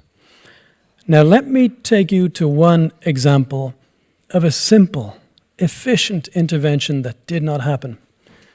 It's years overdue now. You will all remember that in the early months of 2018, we were waiting for the GDPR to be applied.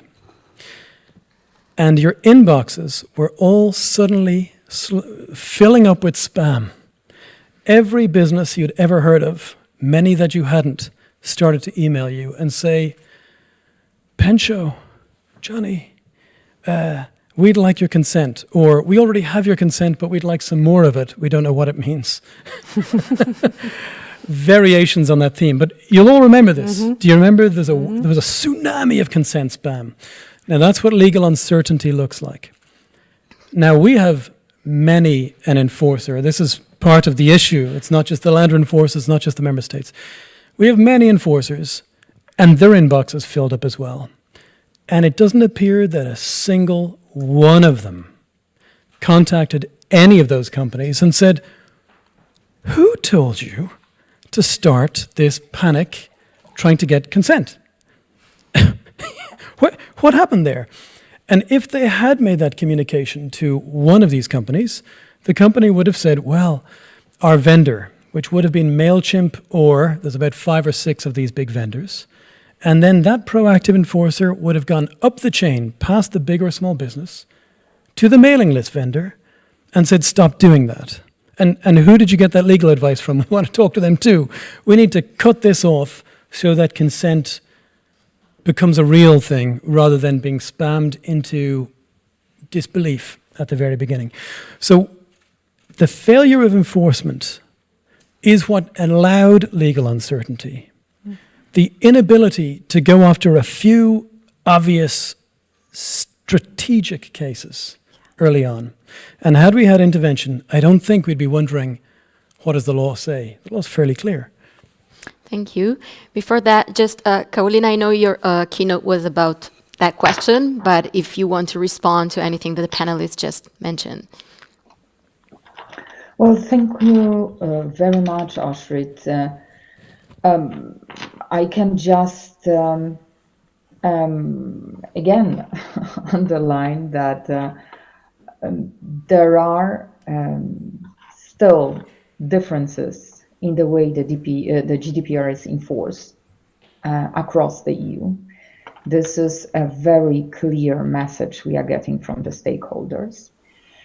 We see it also because observing and monitoring the situation, we see that sometimes even the national guidelines are not aligned with the EDPB guidelines. Now, leaving aside the discussion whether EDPB guidelines are particularly risk approach embracing. Indeed, I can for once agree with Johnny that all this dramas about lack of the possibility to process photos of the kids in the school, or there was a very particular German problem about the Christmas tree when where the children were not able to attach the messages with their wishes. It's all exaggerated. It has nothing to do really with the GDPR. GDPR is not about that. Mm-hmm. And just to flag that concerning the hairdressers which were mentioned, so really small enterprises, here the EDPB did an effort and reached out with tools which are designed to help SMEs to comply with the GDPR. Now, just one more remark. We do not share the view that there is under-enforcement concerning big operators. Let me just mention the amount of the fines. 2.8 billion imposed on big platforms does not look like under-enforcement already on the face of the severity of the fine imposed, and there are several other decisions ongoing or being still finalized. And I think we will come to the issue of the enforcement and the cooperation within the one-stop shop a little bit later, so I wouldn't like to dwell on it now. Thank you. Klaus, you wanted to respond? Yeah, thank you. I would like to give you a short operational update. It was never meant by the GDPR, as you said, Carolina, that people get crazy of it, because this was something that came from the advisors, by the way, that sent around memos to all companies and said, I will help you. There's something very critical coming up. You have to do a lot and everything and documentation and so on. You won't be able to handle it without our help. So this was how it started. Then we had this issue with the small associations and dentists and so on, where the authorities, at least in Germany, said at a very early point in time, don't care that much. We won't look at you. Please take your time to implement things like this. It's brought a lot of committee in it. And the next point is, it's also with the industry. We have to dare to take a risk in a certain way. This is a risk-oriented approach in GDPR, and we in Deutsche Telekom, we offer our management options, different options to act, and tell them about the risk that might come with these options, and then in the end the management has to decide if they want to take a higher risk or not. And this is the way it goes. Let me close this point. Enforcement is really a point. It's not under-enforced, but it's a different enforcement. We have in Spain, a competitor of us gets 60,000 euros nearly every week as a fine. Others have to pay 1.2 billion and others nothing. So this is something that could also be harmonized. And one last sentence to the European Commission, please, is please take care. And if you start to design a new regulation, be so kind and check if the existing regulation is not sufficient, might be sufficient enough.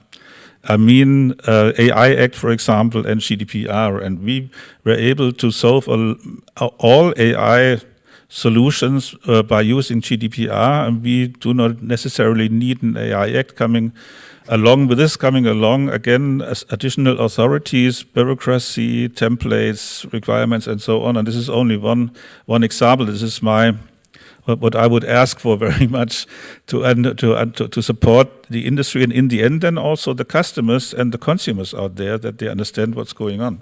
Sorry, this was... to add on that, from a market perspective, it is true if you allow me, Astrid. Yes. Excuse me? I do. Excuse me?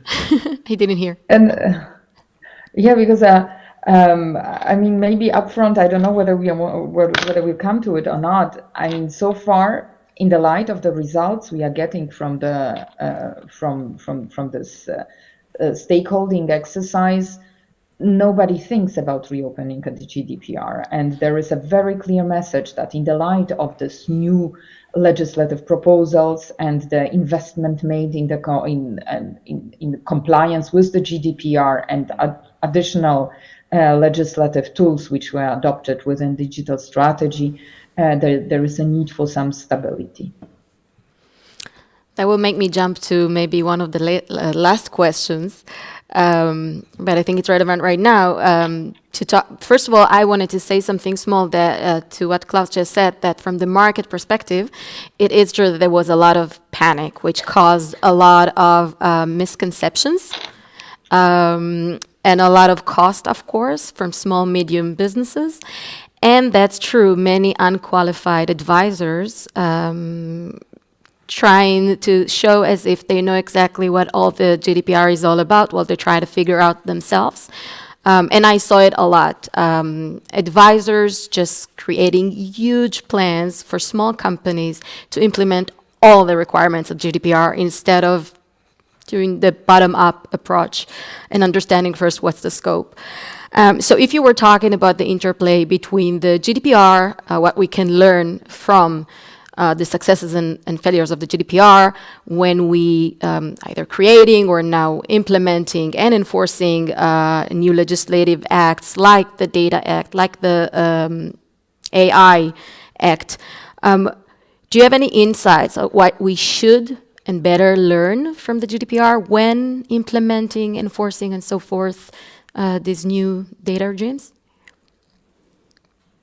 Who wants to, because it looks like you want to start, but I'm happy to. We have some insights. Yes, of course, you learn with all the challenges that come up to you.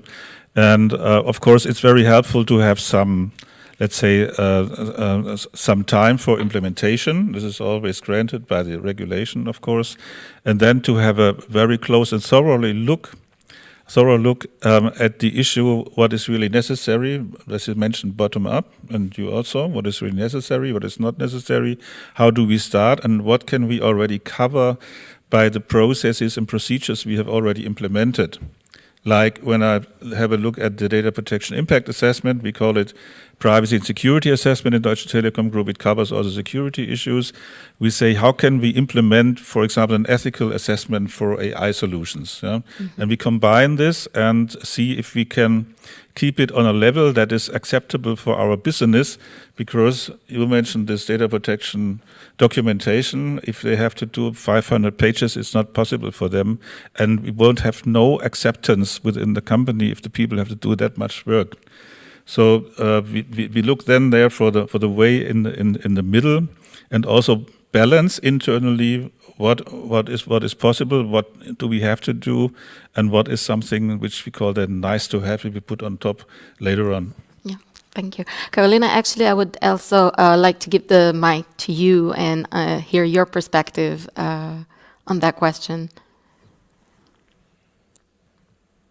Oh, well, I think, Oshrit, I addressed it already. Would you like me to complement on? I'm sorry, I'm a little bit, the connection is maybe it's okay. also not Can the I best. jump in then? No, no. Yes, of course. Is that okay? I'll repeat. Yeah, of course, if you can also repeat. Because one of the, broadly speaking, that fits very well with what you said, is the idea that it would be lovely to have sort of reflexive governance, which means that you revisit regulation or legislation regularly, and you make sure that you get rid of the dysfunctions, because only practice will tell you how it really plays out.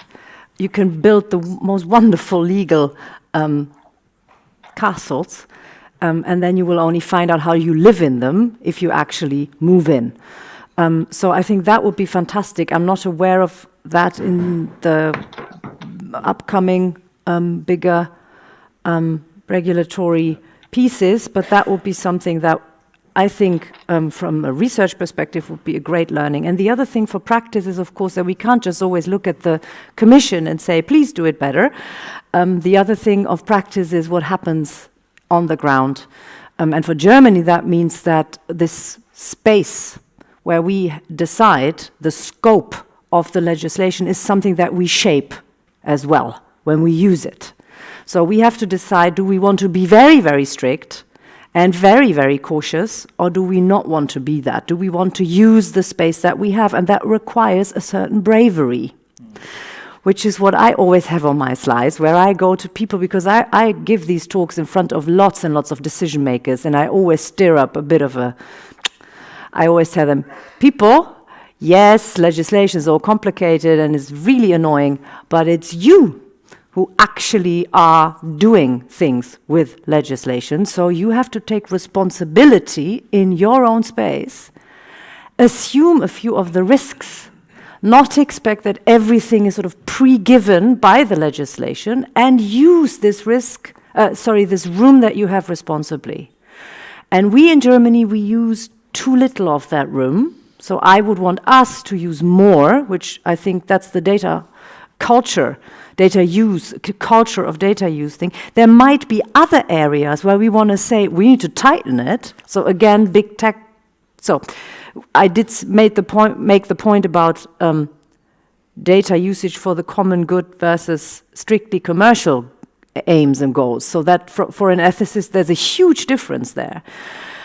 But I think it's very important that we don't come out of a meeting like this just saying, well, the Commission needs to do it all better. There are lots and lots of learnings, I think, for the legislator, but there are also many learnings for everybody who uses a legislation in their own practice to not just be a little more brave. I think that's my message. Thank you, Johnny. Yeah. I think there's three lessons. If you allow me, Shred, sorry. Yes. Go ahead, Carolina. It's always a little bit, it's always so tedious. Yes, of course. Being on the screen as the last one. Johnny, after you then. No, I was just saying, go ahead, Carolina. Go ahead. Oh, thank you very much. I just wanted to, indeed, I mean, we realize that just thinking about the risk assessment, there is one in the DSA, there is one in the data protection, in the GDPR, and there is the one in the AI. And the question is how it will all work together. For more, that the risk assessment on the basis of Article 34 of the DSA refers very clearly also to data protection rules. So one thing, we hope very much that the companies will be able to merge these documents, and indeed, as Mr. Ulmer was referring to it, would be able to cross-use the inputs and evaluations of the risk made already within one law. Although, let's not forget that the aims pursued by the legislation are a little bit different. Now, going again, just very shortly back to what Professor Burg said, well, actually, GDPR is principle-based and technology neutral. So it allows to embrace all these new developments. It's not possible to have a legislation that develops as quickly as technological developments nowadays. It's the reason certain the GDPR provides for principles, and the legal certainty is provided through soft law instruments like guidelines and certifications, which are much more flexible and can be quicker adjusted to the developments on the market. I will not repeat myself concerning this call to actually implement and enforce the whole GDPR, including recital 4, which provides for a balance between different fundamental rights. And I'm over to you, Johnny. I'm sure you'll have a lot to say on it. Thank you. Thanks, Carolina and Oshrid. I think there's 3 lessons, Oshrid, that jump out at me. Carolina gave the figure for fines. It was around about 2.5 billion, I think, roughly. I cannot remember the figure. I just very, very quickly went on to my gatekeeper and did a search for Google's revenue last year. It was $306 billion. That's just one company. So if we're talking about fines, we're having the wrong conversation. The reason we would be having the wrong conversation is, while fines are important, what you need is to change what these companies actually do. And the GDPR gives that power. You can go into the company and say, you cannot do this with that data. That's a huge, huge power. Now, fines. Let's think about fines. If I'm running an ice cream van and I park in Dublin, you have double yellow lines. You're not allowed to park on them.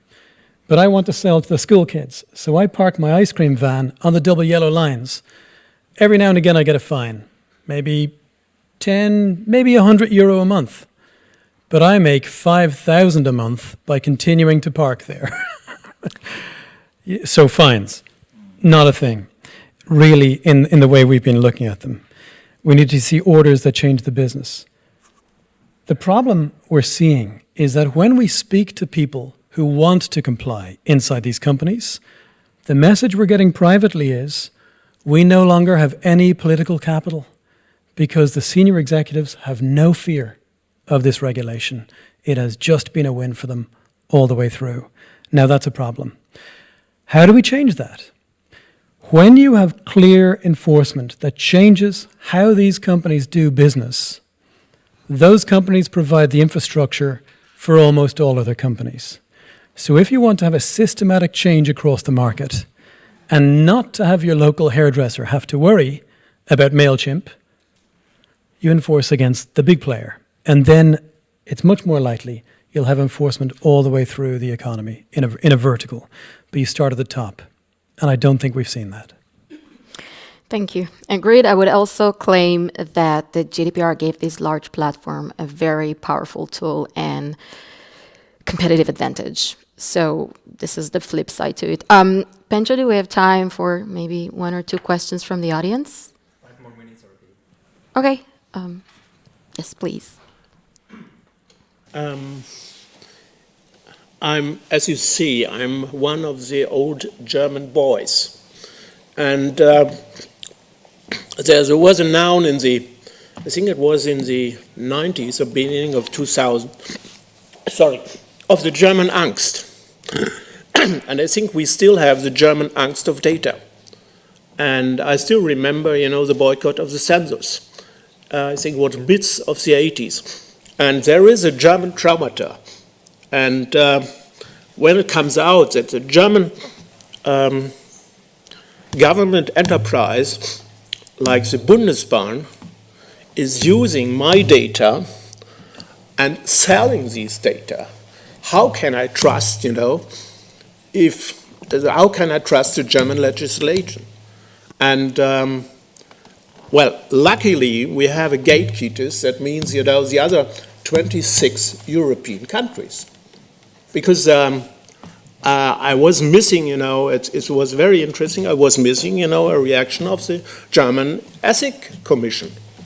And that was just the consumer who was saying, well, the Deutsche Bundesbank is selling you data without the focus on using them for the common goods. And the question is, a lot of the Europeans, the non-Germans, don't realize that the Germans have a traumata on data, which goes up even to the fourth generation. And they have always to take care of this. And maybe you have to employ Carolina, psychologist, in the future to influence trust to the Germans. Just a remark. Thank you for the remark. If there are further questions, please shortly. Let's collect them. Do we have? Then the final remarks and go. Okay, does anyone want to have final remarks before we wrap up this part of the panel? One remark. I love that phrase, old German boy. That will stay with me forever. I have also one sentence. GDPR is a good role model, indeed, to harmonize regulation all over Europe. However, as we mentioned several times, also the application has to be harmonized and the enforcement, and then it's really a good solution. Thank you very much. I would like to thank the panelists that participated in this panel. It was very interesting.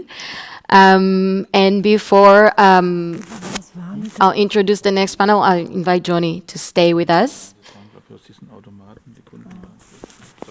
It's okay. Just wrapping up and thanking you. The next panel will be focusing on specific questions related to the GDPR. But before that, I will thank Carolina, Alena, and Klaus for the participation.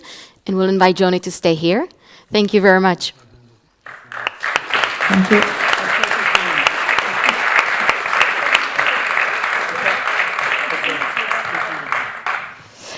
For the next panel, I'll also invite Friedrich Richter to the stage, and we'll briefly introduce.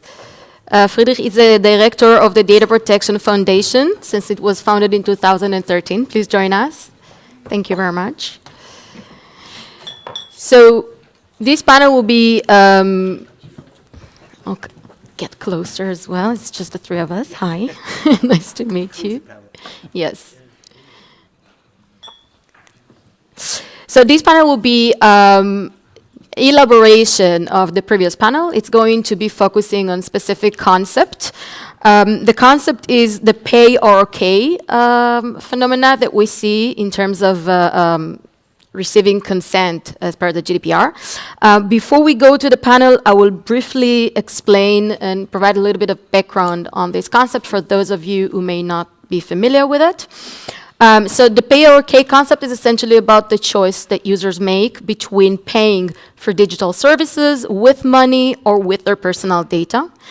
Traditionally, you've seen this with many news sites, whether that offered you the option to consent to receive behavioral advertisement or pay for a subscription.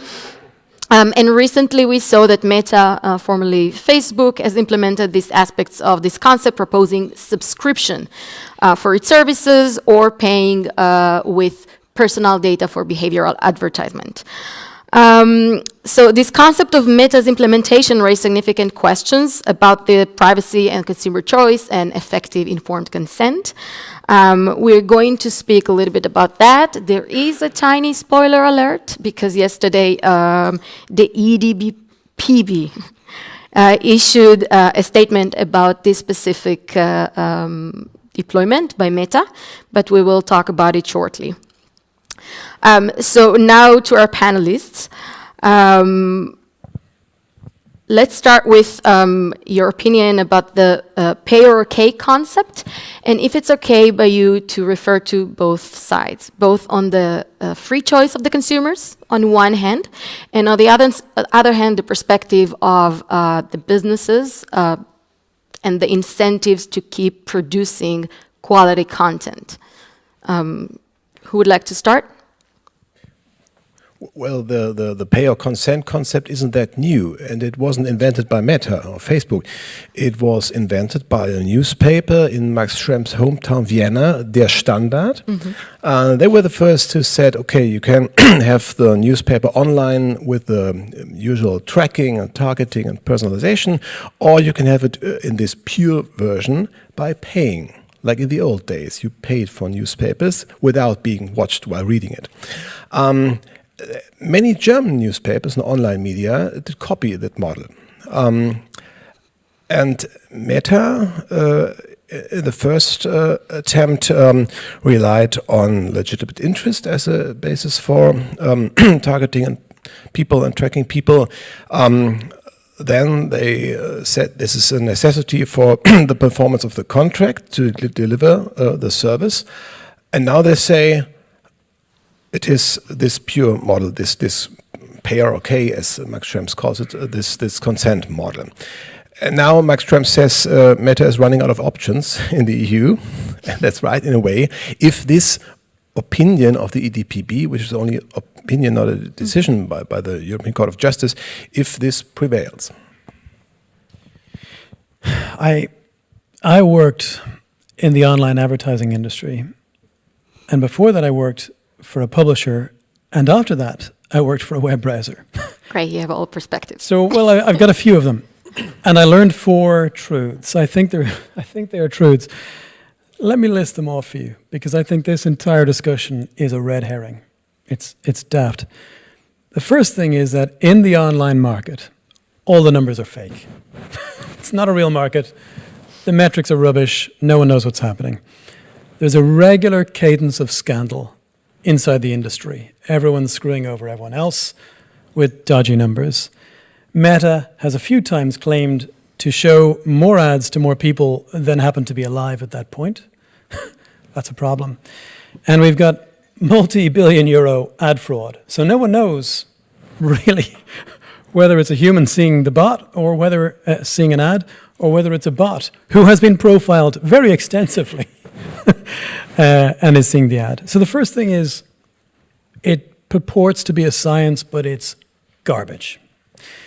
The second truth I learned is that publishers will always find a way to lose money in digital. They will always find a way. The GDPR should have been a win for publishers, and they managed to let it not be. And that is a tragedy. The third thing is that the tracking industry and big tech, despite legal clarity and having very, very large legal budgets, they will always claim legal uncertainty and find any shade of gray that they can land on. And the fourth truth, with some exceptions, just like the publisher, with some exceptions, is that enforcers will generally find a way to not do their jobs. So, that being the case, let's just think about the economics in online advertising. There's plenty of studies. Most of them are garbage in this domain. 1 or 2 of them are actually worth looking at. Alessandro Acquisti, a few years back, took a look at how much per ad a publisher makes when they have so-called behavioral. We're not giving out about targeted ads. We're giving out about tracking-based ads. So how much does that behavioral tracking bring the publisher more than a conventional ad? And the answer is roughly 4% on the value of each ad. Now, let's caveat that. He did not have figures for bot fraud or for a big problem called data arbitrage. So it's probably actually a negative figure. Now, Max Schrems did something very useful recently. He took a look at the industry numbers for the so-called programmatic market across Europe in each member state, the industry's own numbers. And then he took a look at the Eurostat figures for the number of human beings who are online in a month.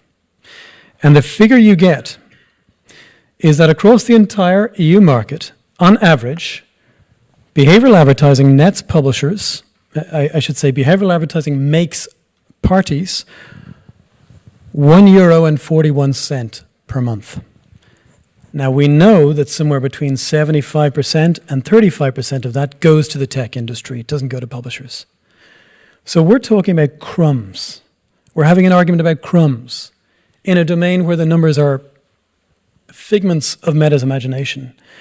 And the EDPB has managed to get itself into a position where it alighted upon a non-binding reference in the European Court's decision, non-binding, and the EDPB managed to move from saying at the beginning of yesterday's opinion, these data are not transactable, to by paragraph 38 saying, we think they should have a lower price. It's totally inconsistent. So I'm looking forward to a time when we can bury this discussion. Because if we're still having this kind of discussion about consent for payment 6 years after the GDPR, and remember we've got the Data Protection Directive before that and e-privacy, we haven't even started. Thank you. There was the business perspective.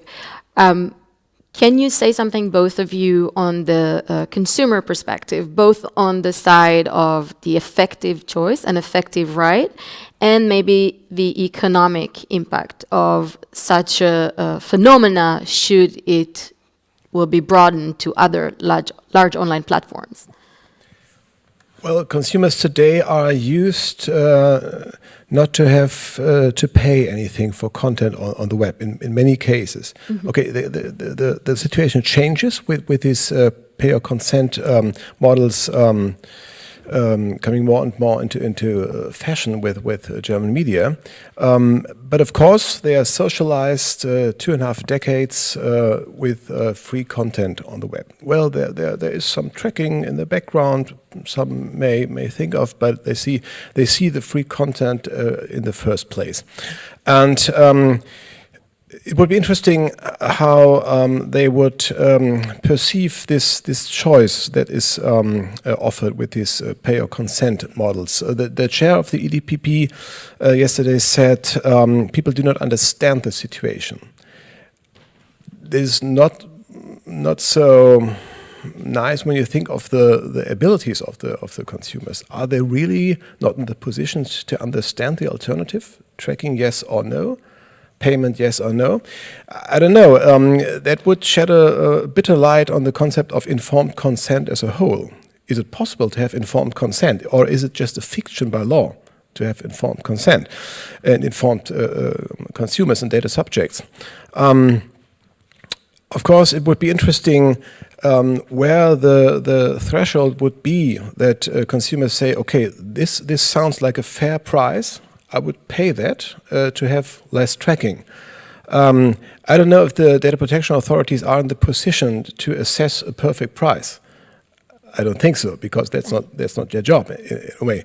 Of course, we can think of kind of prohibitive prices. If Facebook would say, okay, it's 60 euros per month or tracking, but today they say it's 6 euros per month or tracking. And I don't know if the EDPB would say, okay, and if it's 60 cent or 6 cent, that's still no real free choice. I don't know. Should the EDPB even go to down this rabbit hole? Because, as you said, this is not their job. This is rabbit hole.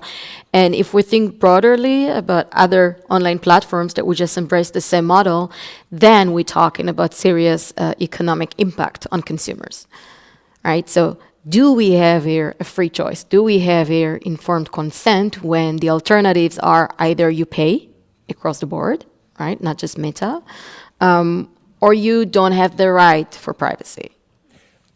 Well, I think it was a year ago where the German DPA said this is a free choice. This is an alternative, although the alternative is combined with money. Now we have this EDPB opinion addressing large platforms, or very large platforms, to speak in the idiom of the DMA or DSA. And we'll see, the EDPB said there will be a guideline also covering all of data controllers, not only those very large platforms. We will see what will be in there. But overall, if you look at the GDPR, at the recital 43, it says if there's a clear imbalance between the data controller and the data subject, this seems to be no free choice. Then we cannot speak of voluntariness in the consent situation. I think that is that is the real basis of this decision, regardless of the price.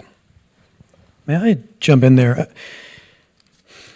We got here because Meta has been playing a kind of a game of cat and mouse. If you remember, in the very early days of the GDPR, Meta was running around Brussels and all the capitals of Europe running workshops on consent. Very snazzy, fun workshops. They'd get politicians in. It's great. You were probably involved in them, right? I mean, I think I was invited as well. That's not a dig at you. They were trying to get everyone in. They were trying to get us all in to design the perfect consent, because it's all about giving the consumer choice. As soon as you hear those words, you know you're in trouble, right? Put your hand over your wallet. Hold that wallet tight, because it's going to run away. Okay, so Meta's running these workshops. They are trying the same thing with the DMA now. Turns out they were never relying on consent as a legal basis. The Schrems litigation finally lifted the veil of secrecy. Turns out that Meta was always relying on a total contract that covered their internal data free-for-all with a very, very thin and crude veneer of legality. So they were claiming or making the appearance of consent, but it was contract. That didn't cut it. There was a big fight. Then they briefly moved to legitimate interest. So we're now on a tour of legal bases. For special category data processing. That's what we're discussing here. You can't go on a tour of legal bases, but they did for 5 or 6 years. And now we've arrived with when the European Court says you can't use contract, you can't use legitimate interest, you would have to use consent. Now we have this weird consent or pay. So it feels like the final chapter of Meta's journey to be dragged into the very basics of the GDPR. And that is an indictment on our enforcement regime. But the fact that we're now considering, well, what should the price be? This is totally contrary to what the idea always was. Now let's imagine that we should be discussing consent and transparency.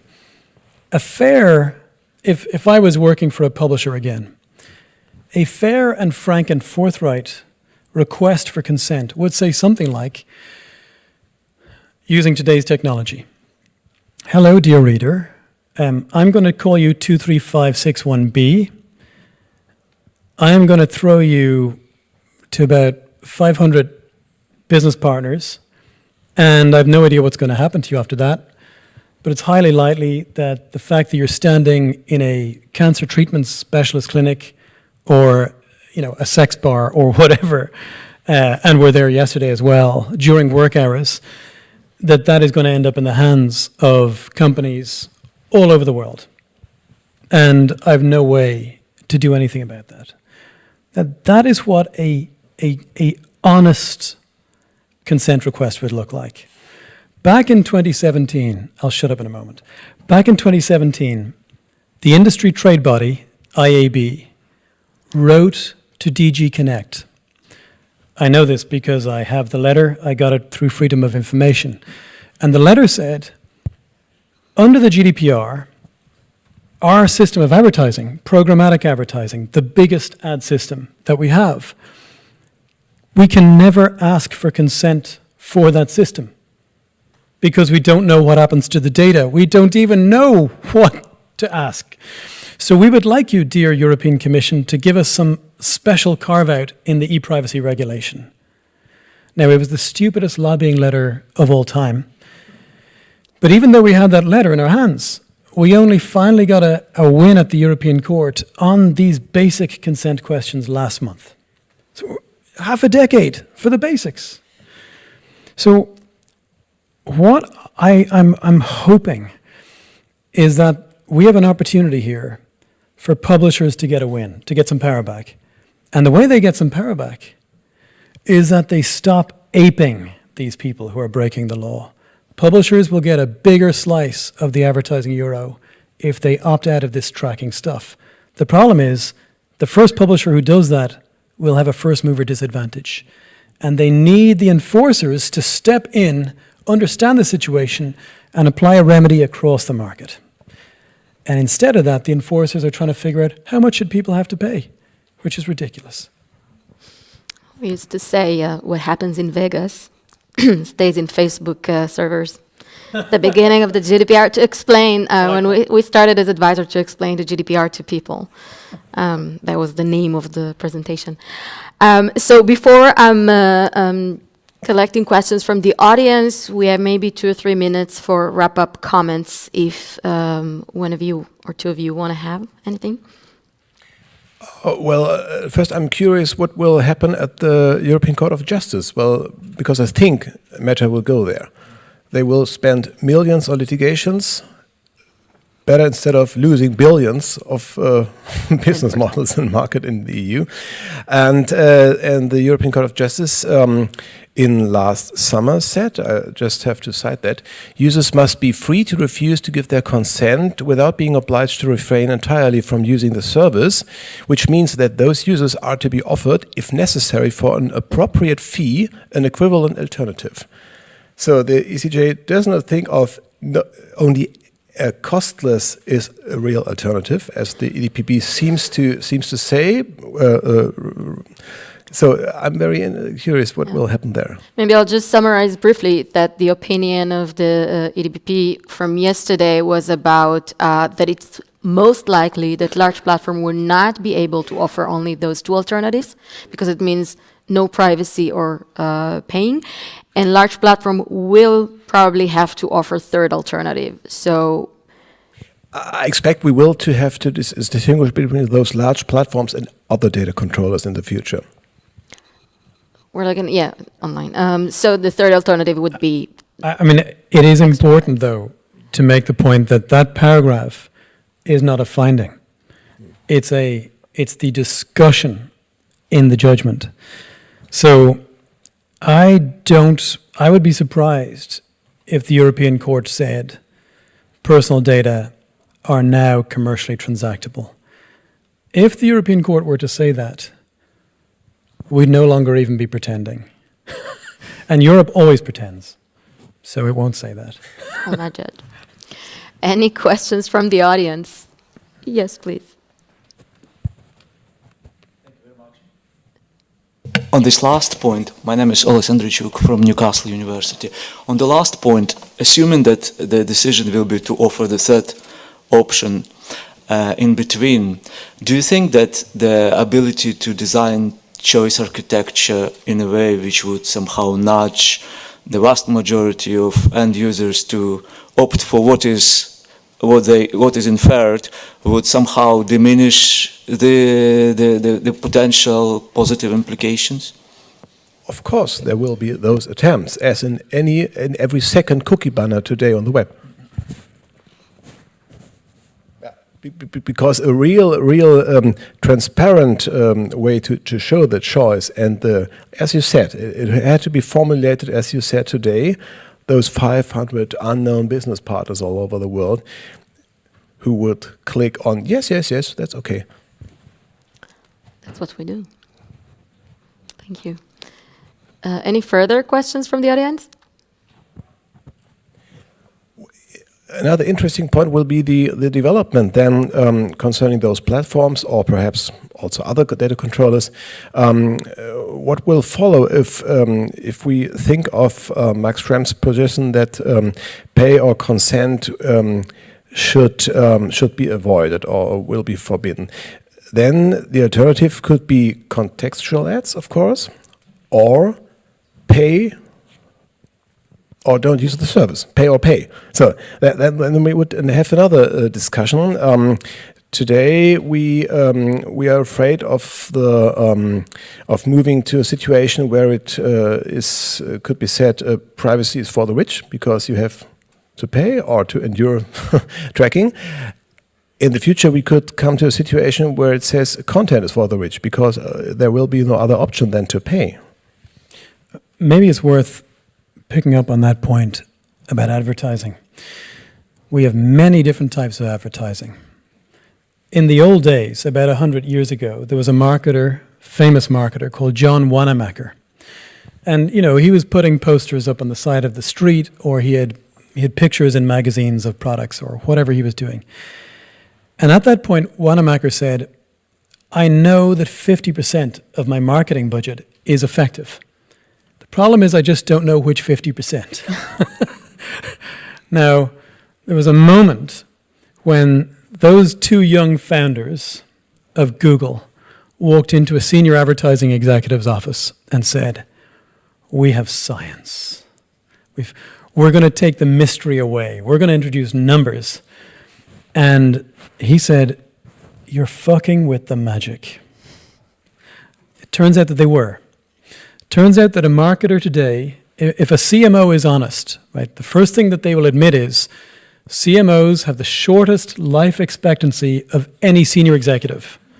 This is a fact, by the way. Like, they get kicked out all the time. Their CEOs and CFOs do not believe them. And like everyone else who studied humanities, they suffer acute, and I did, they suffer acute physics envy. So they're overawed by charts and numbers. And what this new ad world of the last 15 years gives them is charts and numbers, totally disconnected from reality. But it fucks with the magic. We still live in John Wanamaker's world, and the really smart brands are spending their ad budgets on outdoor advertising, on radio, on TV, on cinema, on print, all of those things. And then you see a whole lot of brands who are spending quite a bit on this stuff. But actually, even inside the very superficial, shallow, not very bright, I have to say, online ad market and among marketers, there is a turning away from online advertising. Advertisers do not trust online advertising. So we're not talking about killing publishers' revenues. We're talking about a transition from a dirty industry. It's like moving from old Detroit and taking away the fraud, the inefficiency, the waste, and the carbon. It's a real thing, it is happening. And moving to something safer. Just use non-personal data. And there's very effective ways to do that. Retro. Moving retro. Future. Thank you very much. It was very interesting. Thank you for the panel, and thank you for inviting us, Pancho. I think we wrap up with this. Thank you. Thanks, Astrid. Thank you. I love the seat. Thank you.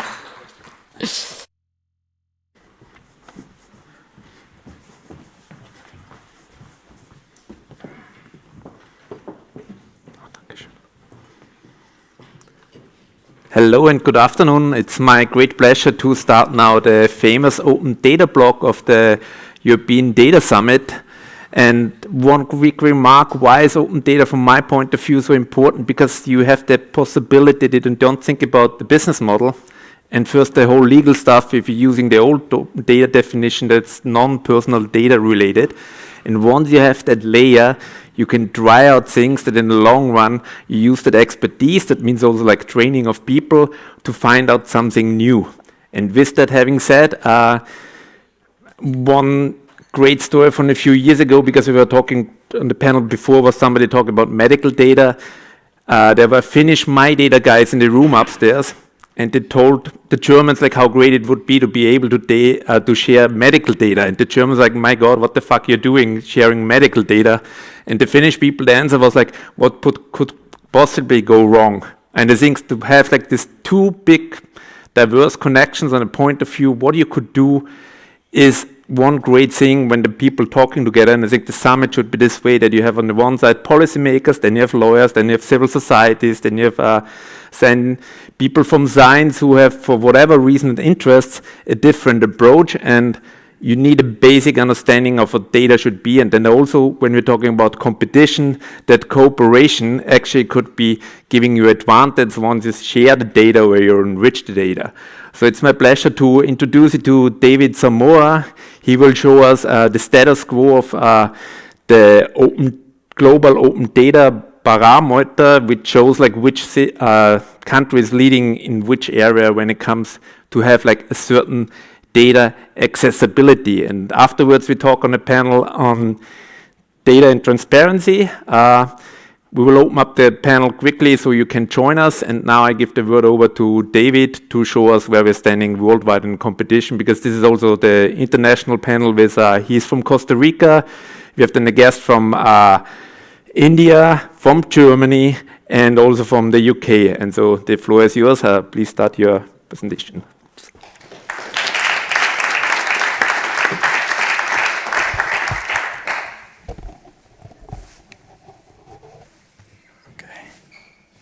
Okay. So it's a pleasure to be here. Thank you for the invitation. I hope I bring some of the warm weather of Costa Rica to this conversation and presentation. So I wanted to initiate asking who of you know or heard about the Global Data Barometer? Please raise your hand. 2 hands, 4 hands. Okay, great. There's even a little more people than one expected.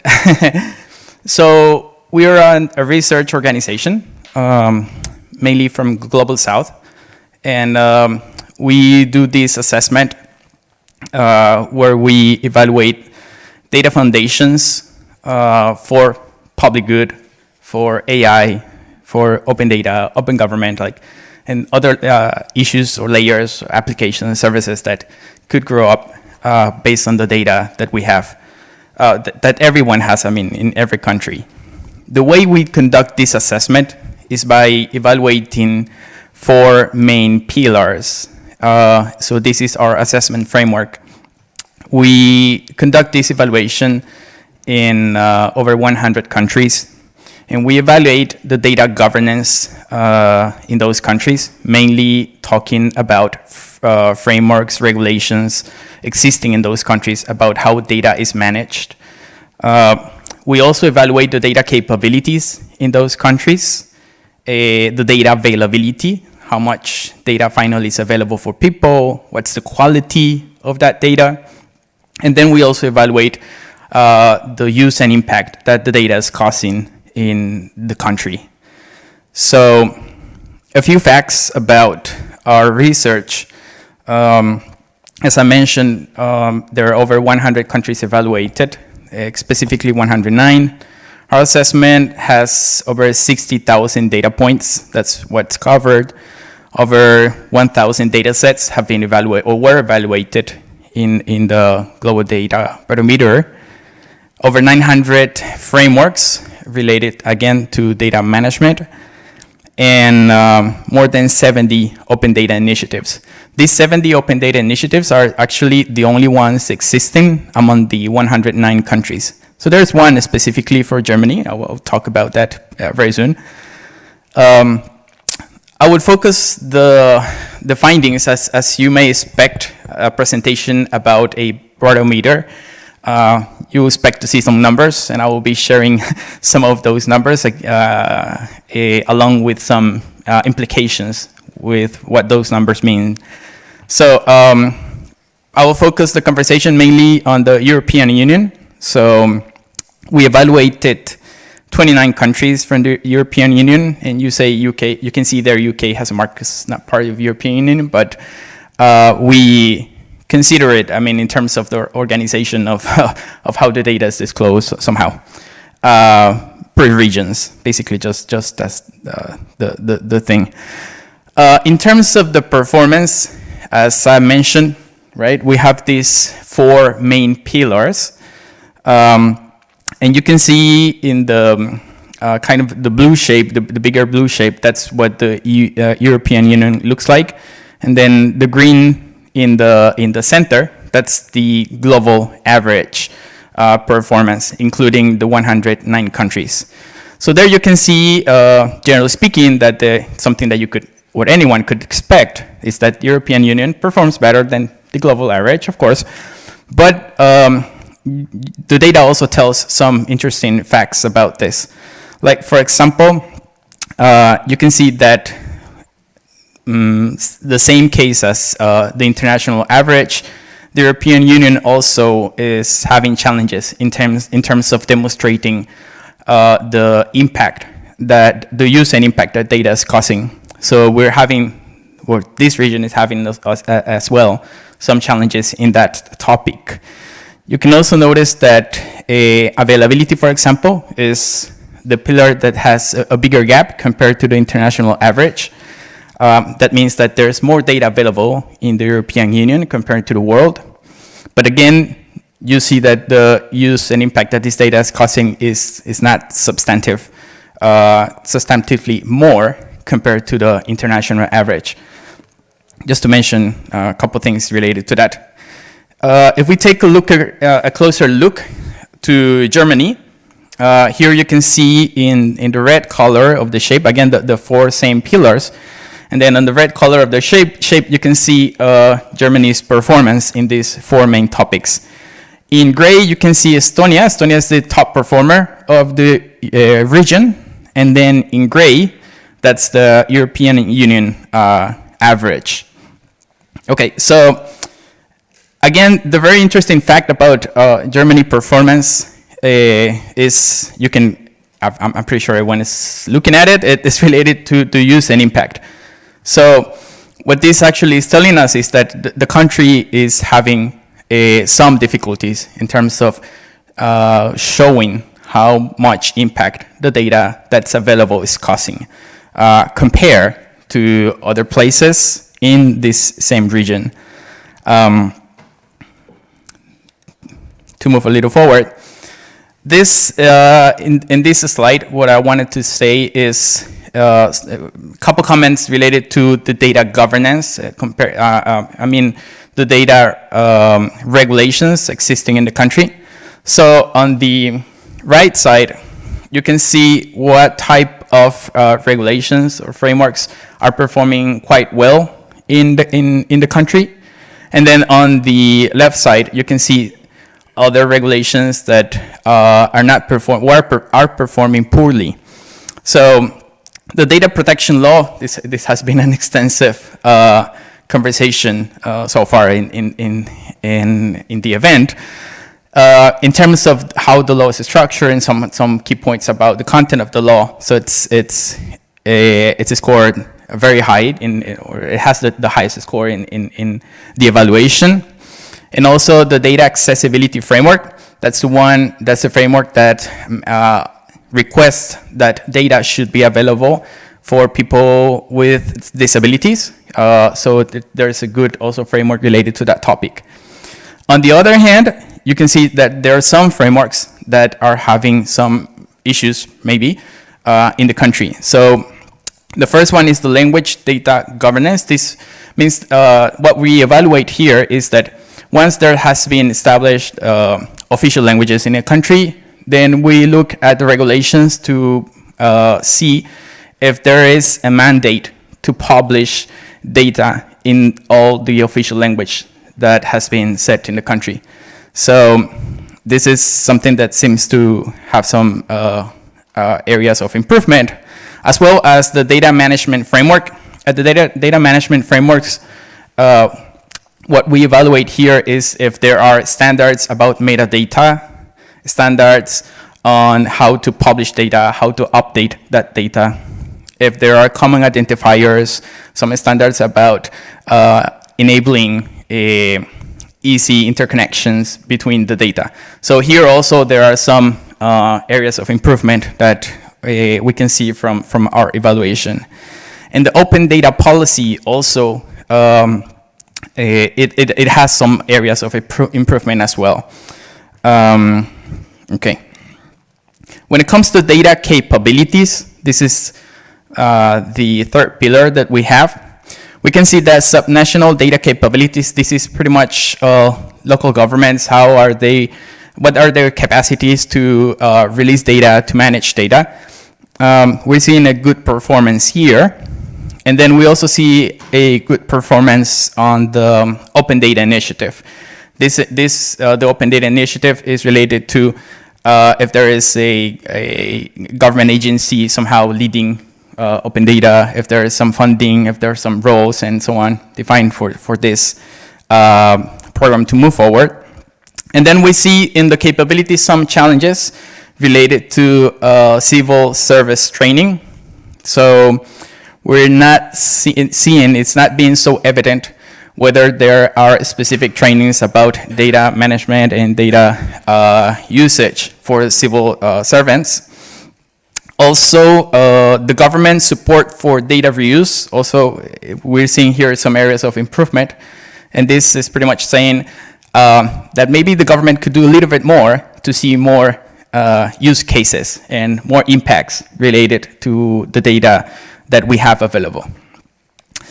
When it comes to data availability, we have set a number of data sets that we consider they create public value, and we evaluate how available are those data, not just in terms of if the data set it's online, but in terms also of the content of that data. We call that elements. So there are specific elements that we evaluate within each one of these data sets. And within these elements, there are also questions or requirements in terms of openness, specifically addressing open data. So if, for example, if the data sets are available in machine-readable formats, if they are available as a whole, if they have an open license that allows free use of those data sets. So it's not only content in quality content, but also quality in terms of how the data is placed for other people to use. So from this chart here, going from left to right, you can see what are the data sets performing the best in the country to the data sets that are performing poorly. So you can see from the land use data set, it has all the possible points that we evaluate. So it's that's something very positive. And then there's a few data sets also performing quite well. COVID-19 vaccination, real-time healthcare system capability, and also budget and spend data. And if we move to the other side of the chart, we can see some data availability challenges in the country. So apparently land tenure, it's a data set that's not available for people to access. Company register also is a data set that is available, but with very strong limitations in terms of how people can access that data and how easy it is to use it, again, in terms of the format that data set is put available for the people. Then lobbying data and beneficial ownership, like there you can see some of those that also are performing somehow poorly. But I wanted also to call the attention those with the red sign there, because those data sets actually have a score that is below the global average. So this global average is something interesting because, again, this is the global average of 109 countries, which include all global south, or a lot of global south countries. So interesting to say is that these data sets actually have a poor performance compared to the international average. So it's land tenure, company register, and public procurement data. And we will talk about public procurement data in a while and talk about the value that this data set has and how it's creating value in some other countries. in the panel. This is just, I think this is the last slide I want to share, so we have some more time for the panel. Here you can see some of the limitations that we specifically identify from the different data sets. This is just as an example that you can see how deep do we look actually in the evaluations.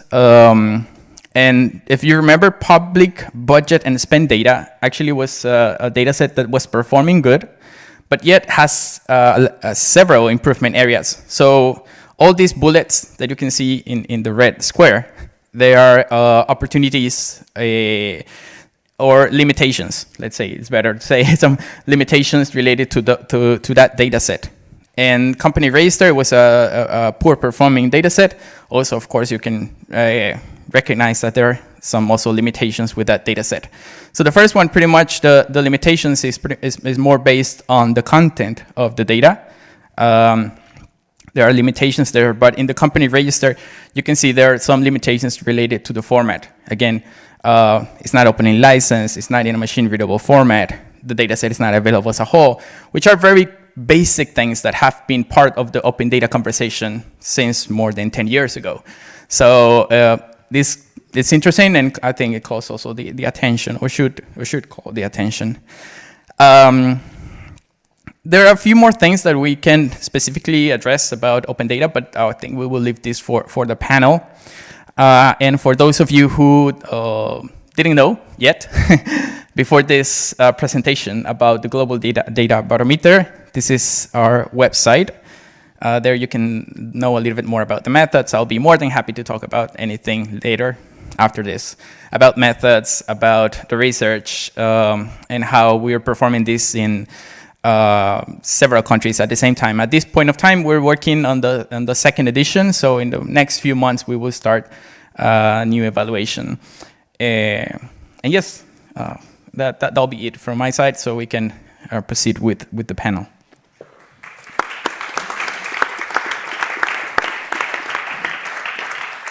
Thank you so much, David, for your presentation. Please choose a chair, and I welcome on the stage our panelists. First of all, Bernardine Franz from Open Contracting Partnership UK. Since Wilfried is already standing here, join us. He comes from the Policy Boiler Room in Germany, as you can see, the Federal Ministry of Interior and Community. And it's my pleasure to welcome my brain, Gaura Godwani from India. He's on the Open Data Lab. He will give us that perspective of what we can call, it's like the elephant in the room. It's like one of the big countries who actually does open data, is democratic, has election this year, and we're moving that away that Germany is always like saying like we are too big compared to Finland, that we can do open data or anything innovative.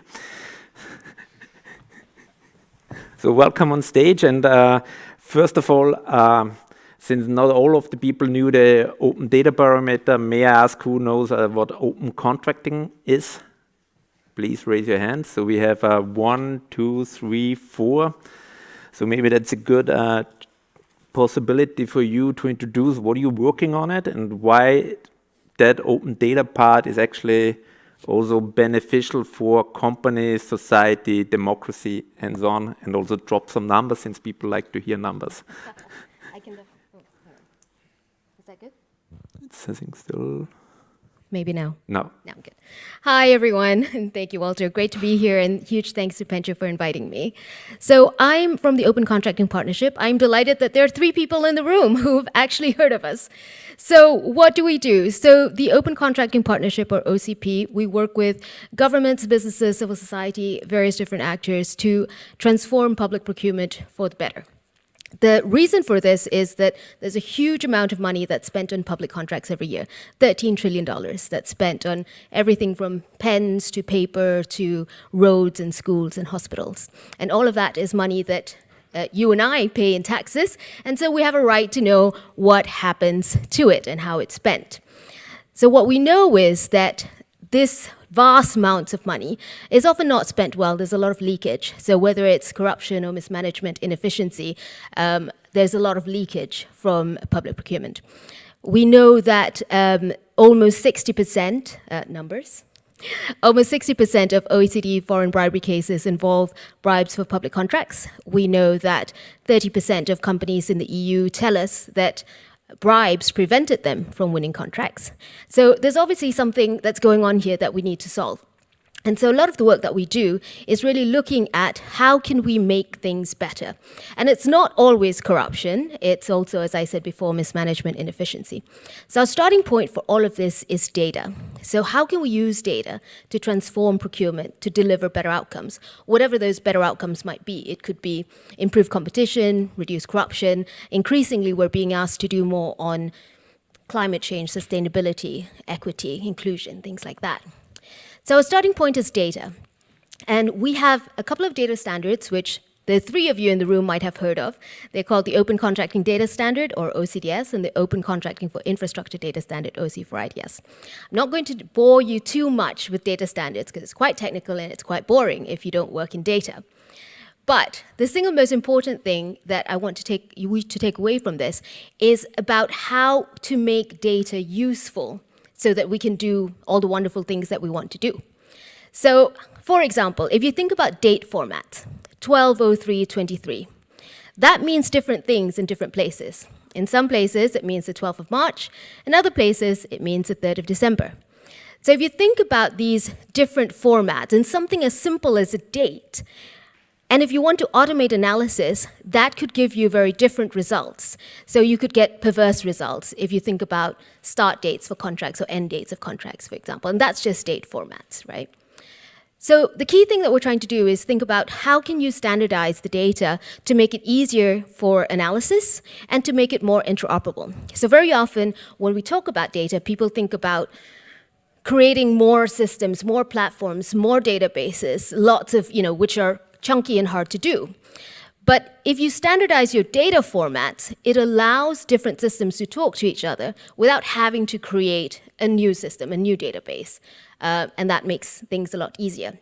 So our starting point is data, but it's not the end point. So data is only a means to an end. How you use that data and how inclusive you are in the use of that data and in the processes that you create as part of public procurement makes a difference in terms of the outcomes that you want. Obviously, the more data that you have available publicly in the public domain, particularly in public procurement data, has benefits. We all know this. Research tells us that the more open your procurement is, the more bidders are likely to bid. The more bidders there are, the prices go down and you make savings, things like that. But I want to share with you, in closing, a very concrete example of how this plays out in reality. So it's an example from Colombia, where we've been working with the government there for a long time to transform any number of things in public procurement. And this specific case study is about school meals. So in Bogota, it was discovered that there was a problem with the school meals that were being bought by the government. Mainly, the school meals were overpriced, so apples, pears, bananas, sandwiches, chicken drumsticks. They were sometimes 4 times higher than the market prices. Chicken drumsticks at the extreme were being priced at $20 per drumstick. Like, we don't even get that in the UK, which is where I live. So there's obviously a problem there. And worst of all, some of these meals that had been paid for weren't being delivered, so children were going hungry. Now, when we all looked into the data, what we discovered was that there were very few companies who were bidding and winning contracts. And when you look into it further, what you realize is that the reason this was happening was because the tenders were bundling things up together. So not only do you have to provide the sandwiches or the apples and bananas, whatever it is, you also had to distribute it across the school network. What that meant was that many companies couldn't participate because they just didn't have the ability. They could do one or the other. And so that excluded them from the process. And because of that, a few companies kept winning contracts. They were colluding to keep prices high. So as a result of that, what the government did was that they unbundled those contracts so that it opened up the market and more people could participate. And then on top of that, they also introduced matchmaking processes so that suppliers could join up together to get a bigger share of the contracts. So those are that's a very concrete way in which better use of data combined with participatory processes can help to deliver results. And what we saw as a result of that was that supply diversity quadrupled, so exponentially increased, prices went down, and more importantly, 800,000 school meals were delivered to children all over the city every day. So I'm going to leave you with that in terms of one of the benefits of what more and better data and public procurement can do for you. So thank you so much for that overview. And then the curious question would be, since we hear about like what impact that can have, and we have seen from David before in the presentation that especially in that direction, the German data is a little bit missing. I would say if you're like averaging below the global south, maybe Wilfried, you can give us a short introduction on what you're working right now, and also what are like from your point of view the obstacles to, or what are the legal or societal obstacles why we are lacking in Germany these three areas of data. Yeah, thank you. And thank you, Pencho, for the invitation to this great conference. Yeah, I'm working for the Ministry of the Interior in Germany, and actually in the department, we call it Referat, so it's 11 people, 10 people that are competent for open data. So actually I'm the right man here to defend the German practice. I have to admit that I'm not very well prepared, because it would have been better. I would have looked into the details of this barometer so that I could have said, oh yes, but I don't want to do that. I don't want to go into the details too much. But of course, as you all know, these barometers are, well, have their flaws. Maybe not yours, but I have found another barometer about the freedom of information right globally, where Afghanistan was on the first place, and South Sudan on the 12th place, and Germany is somewhere between 120 or 125. And then I looked into the details, and I found out, for example, that the parameters were quite good, but they missed the point that law in the books is not law in practice. And Afghanistan, for example, got 2 points out of 2 points for freedom of information as a human right. So to top it off, Austria, where I originally come from, we were back in, I don't know, like 131 or second till like we got a new law this fall. Having said that, but when you take the three data sets, I think especially like company registry, which is interesting to the companies, we have the same issue in Germany. It's not open, and we have the complete comparison to countries like the UK or Nordic countries where this is common. So we always sometimes ask, is it the water in Germany, the air, the flat land, the mountains, or what are the certain reasons why it's stuck there that you actually have like that transparency, which is also like a way to have less friction for businesses doing their day-to-day job? I don't want it to make fun of a barometer now, but if you look into the details, it's of course much more complicated.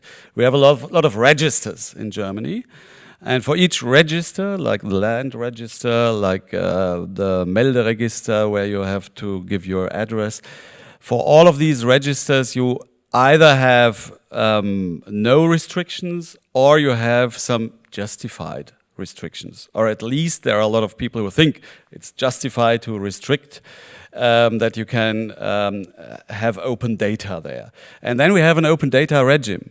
And all those open data should be published on a transparency platform called GovData. And I'm sure you you did a research on that as well.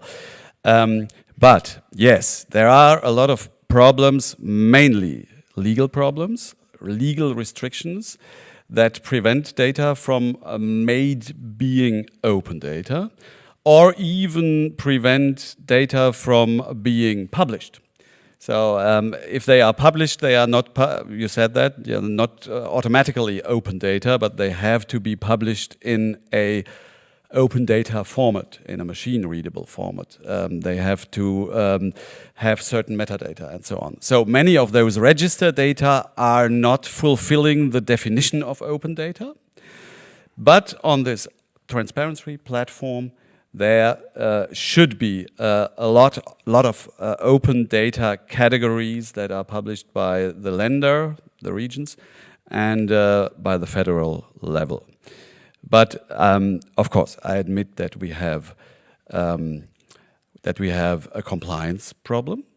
In 2019, the open data law, the e-government law, was at the last time got a refurbishment, and we have an obligation to publish certain data as open data in Germany, but it's only an objective obligation. So there is no right of the citizen to get those data. But that right should be introduced within the next 1.5 years. And then we have the cultural problem. We are talking about authority data when we are talking about open data. At least that's the definition in Germany. I know that's the definition, not always the same. So it's data that should be trustworthy, that should be true, that should be of high standards. And in order to publish those data with these standards, with these quality standards, you cannot just push the button, but those data have to be prepared. And they have to be prepared in order to become open data, machine-readable data, and so on. And that is, that demands lots of capabilities for each employee of the state who is working with these data. So I'm sitting on my desktop, and I have to do my regular work. And at the end of the day, I should think about the question, is these data that I just work with today, is these data fulfilling the open data definition? And am I obliged to make them public now, or a month later, or next year? And in many cases, we are lacking those administrative, procedural obligations. We are lacking procedural processes that make it possible for every employee of the state to come to this point where he says, oh yeah, this could be open data. And now I have to examine all the legal restrictions. And after examining those legal restrictions, data protection law, trade and business secrets, and so on, then I decide, yes, I push the button and make them public. No, I'm not at this point. They have to be barrier-free. Maybe I have to blacken personal data first. Maybe I have to ask my boss first if they are not security reasons, and those security reasons may prevent the publishing as open data. So there has to be a process where all this is done, and then hopefully in the end they might end up on this transparency portal, GovData. That is only one of the big problems we have to deal with.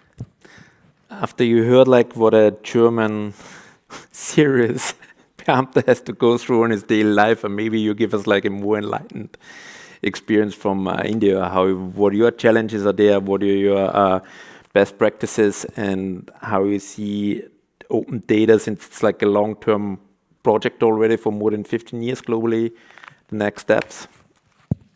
Yeah, thanks a lot, Pencho, for having me here, and it's an honor to be part of this panel. So I would suggest what India is going through is a bit of a transition. So we had our open data policy in 2012, and then we have our open data platform, data.gov.in, very similar to the German open data platform in 2014. And like you would expect, like there are a lot of data sets there, but Some of them are not of high quality. Some of them are not getting updated on a timely basis. Some of them don't follow specific data standards for you to make that data sets interoperable with other data sets and try to derive meaningful use cases in a timely manner.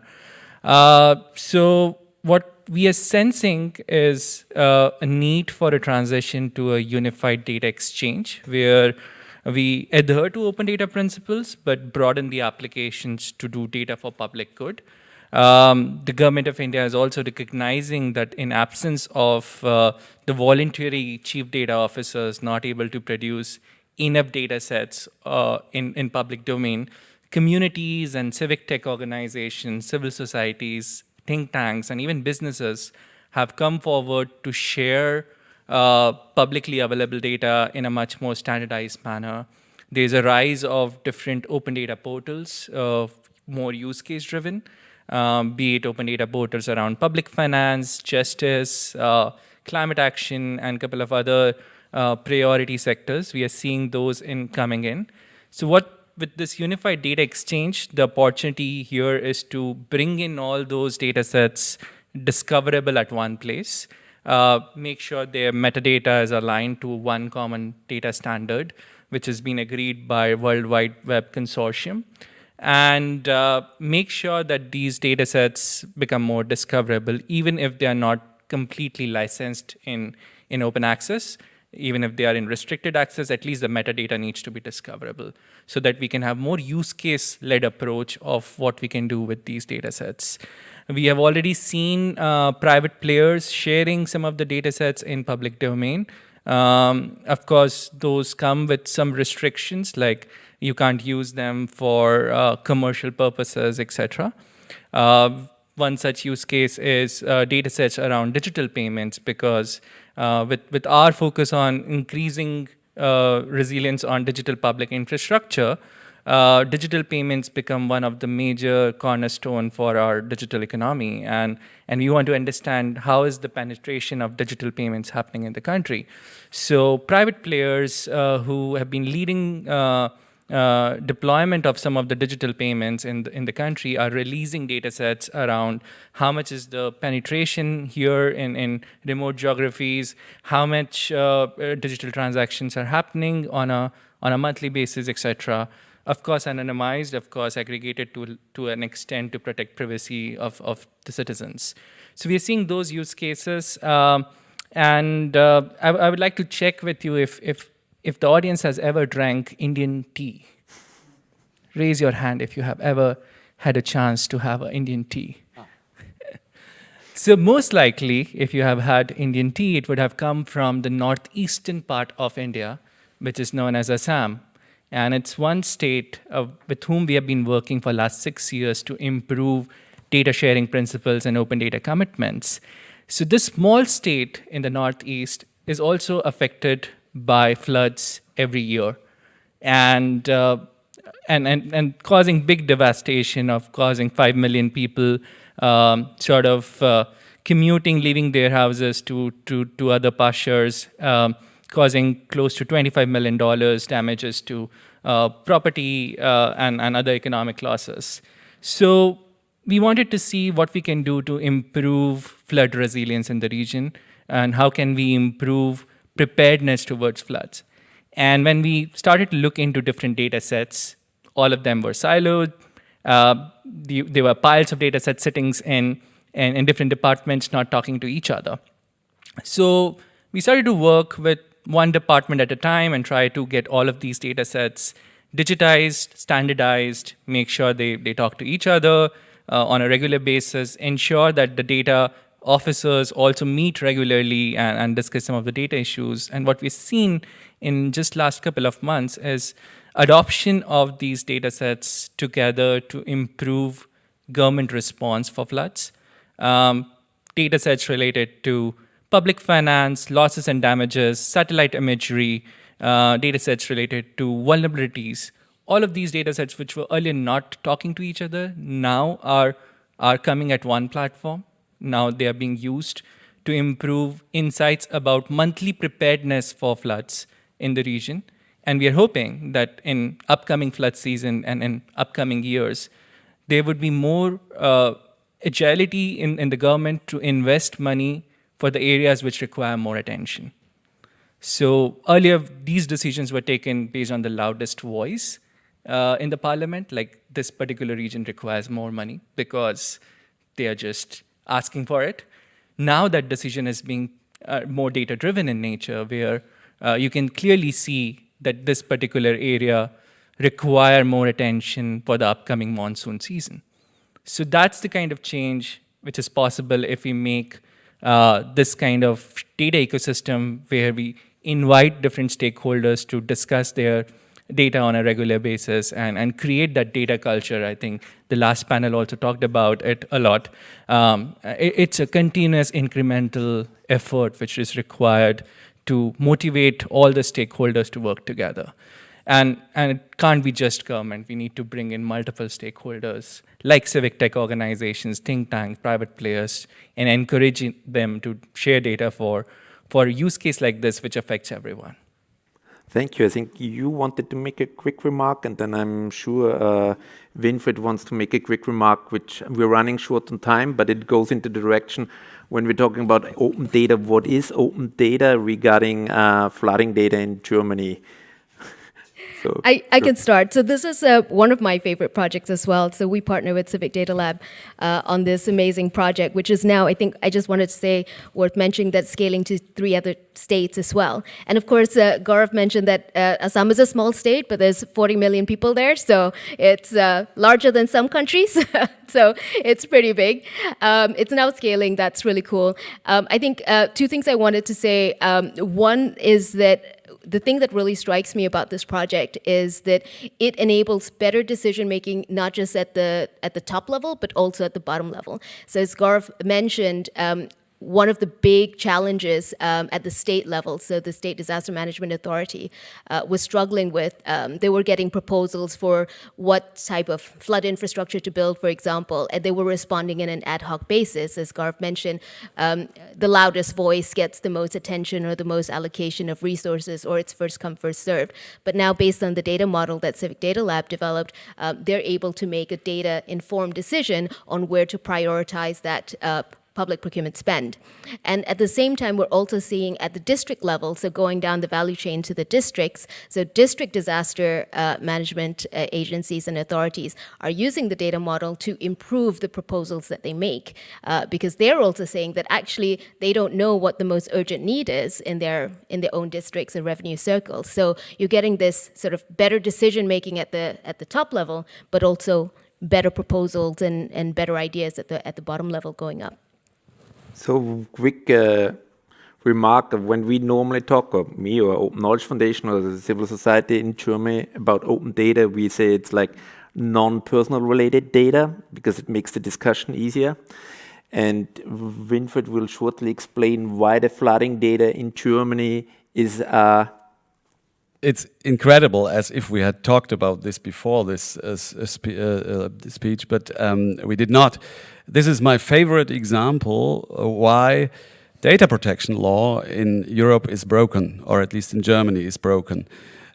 We had the same thing. We had a flood catastrophe 3 years ago, and authorities started to do so-called Starkregenkarten, means heavy rain maps. So those maps showed how the land was flooded, and they showed it on the level of each part of the land. What's my registered land. And then the data protection authorities came and said, oh, this is a nice map, and the map were really well done. They were good, and we have this data, and our authorities are able to do incredibly good maps. But you are not allowed to publish that because of data protection law. Because with a couple of more data, you can easily find out who owns this land. So they are personal data. And for example, I had then hours of discussions with the data protection authorities if this is personal data or not. Of course, there are always two opinions. You also could come to the result that they are not personal data. But in the end, the Berlin Data Protection Authority said, no, we forbid you to publish these data. And then I asked in my department, I told them this case, and although we are the open data department, there was one colleague who immediately said, oh, but what is with my insurance? I don't get insurance for my land anymore if it is seen that it is in danger of flooding. And another one said, what is about the reselling price? So, and that is the German angst that the gentleman in the front row said, that this is the German angst about data that comes even to geodata. And in the end, the maps will be or are already published. I'm not so sure about that, but it demands hours and hours of discussions with Bedenkenträger. I missed the English word. Concern championship. Yeah, and and when we come to law again, last remark, those data, if you see them as personal data, will never be possible to be open data, because we have the purpose limitation principle in data protection law, and open data are defined as data that may be used for any commercial or non-commercial purpose. That is never possible with personal data because of the purpose limitation principle, and there are no personal data that may be used for any purpose. Thank you for that remark. I would now open the floor for questions if there are any. Matthias. Good afternoon. My name is Matthias Schindler. I'm a member of civil society organizations for 20 years now. Actually, I've worked in compiling indices on open data preparedness as part of OKFN. So, David, I know how painful it is to compile the data and how misleading some results can be if not seen in a proper context. I think Germany got very lucky in these results. I looked at the CSV file. I would love to talk to you in detail about this, but please keep up the work because it's important. I have two questions. One is to Winfried. You correctly stated that Germany, on its federal and on its state level, is fighting tooth and nails to allow for the personal right to demand open data.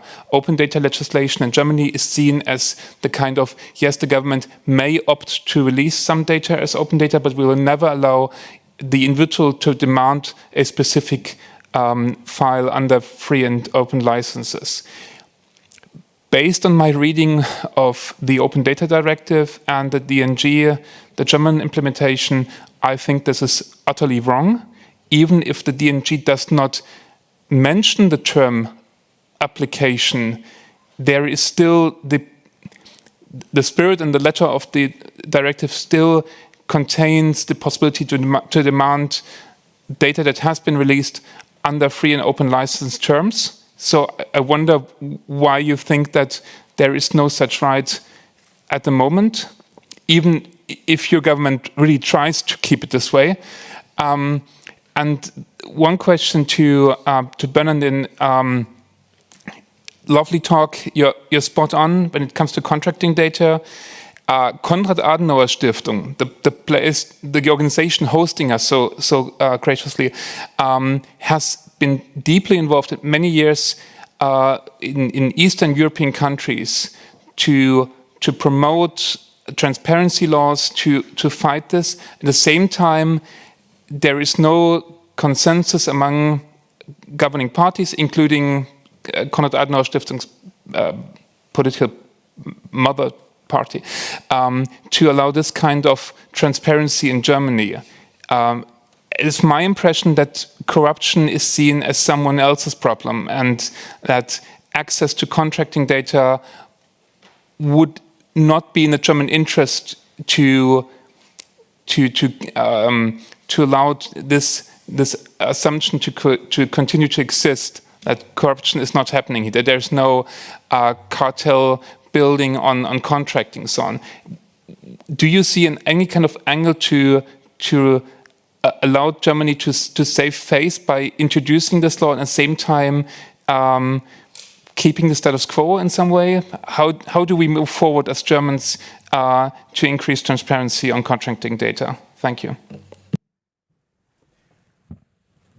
Yeah, I'm not sure if I got the first question right, because I think we were talking about two different topics. The one thing is that there is this obligation to publish open data by authorities, but the same law says there is no right to get.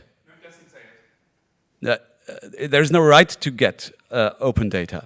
It's said in paragraph 12a, and this should be deleted right now. So there is an obligation to publish open data, certain machine-readable data, by the authorities. But the same law says there is no right, that the citizen has no right to go to the courts and say, you have to give me the data. You're mixing access to information and access to your license or to the openness part. I was not talking about the license problem. I think you were talking about the license. Yes, of course. I'm talking about open data. Sorry. Yeah. No, but I wasn't talking about that topic. Oh, topic of the panel.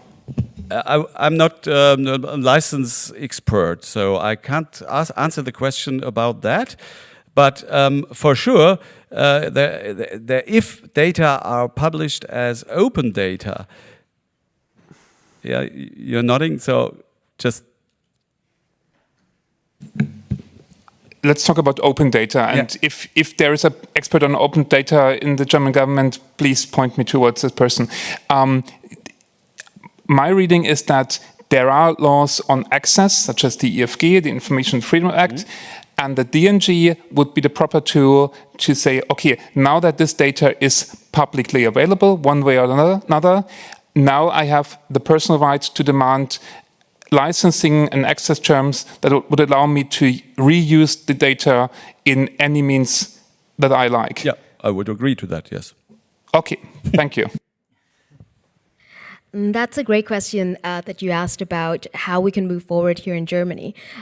So I think the first thing that I will say is that we shouldn't, as a basis, we shouldn't be publishing data or sharing data for data's sake, right? Every time we publish data, we should be thinking about what we want to achieve from it. Like, what can the data do for us? Or what do we want the data to do for us? And sometimes it's fighting corruption, sometimes it's something else, right? And I think that it's not just here in Germany. In many places where we work, in many countries all around the world, there are sensitivities around publicly admitting to corruption or the prevalence of corruption in the way that public spending happens. And there are many ways to get around it. An indirect way is often to talk about competition rather than corruption. But at the same time, so like if you improve competitiveness, often it's a euphemism that there's something happening that shouldn't be. But at the same time, there are also lots of other use cases. So there are many things, and any government has many different goals and objectives. And if you get better at procurement, procurement can help you deliver on those things, right? So whether it's the Sustainable Development Goals, the SDGs, whether it's something around healthcare, whether it's something around local industries, there are lots of different things that you can do.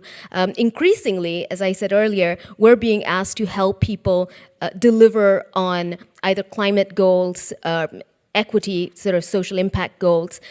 There's a great case study in Palmyra looking at local industries, so looking at local farmers. So again, thinking about how to bring local farmers into the food supply chain. So the procurements that the government in Palmyra were doing, they were importing food from Canada, again, for school meals.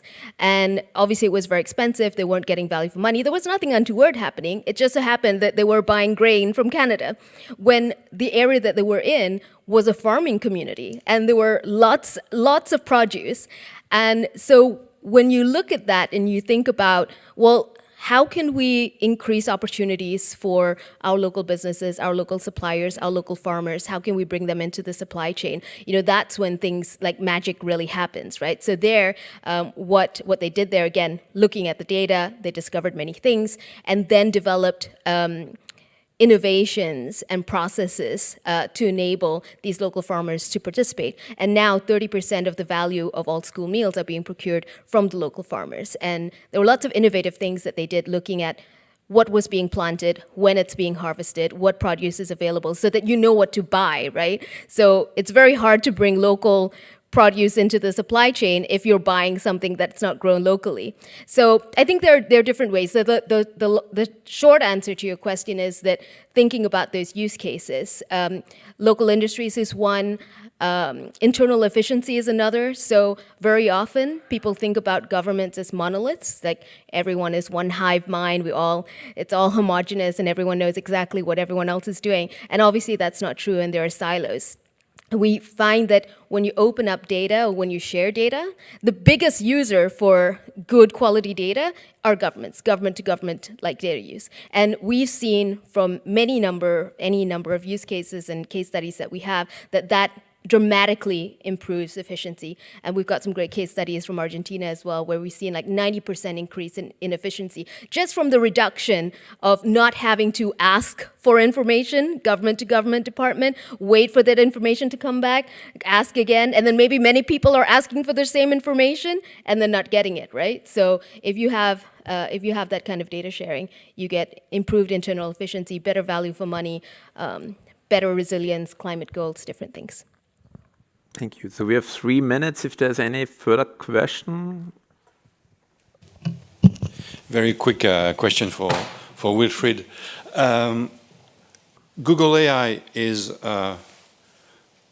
producing, here's the website, flood forecasting for 80 countries, and it includes Germany. What do you make of it? Yeah, double standards. The authorities are in Germany they stick to the law as they interpret it. If Google does something that is not lawful, you have to go to the Data Protection Authority and tell them to make a lawsuit against Google.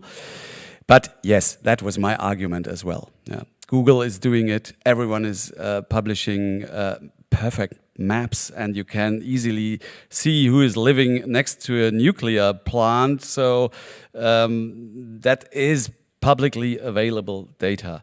Yeah,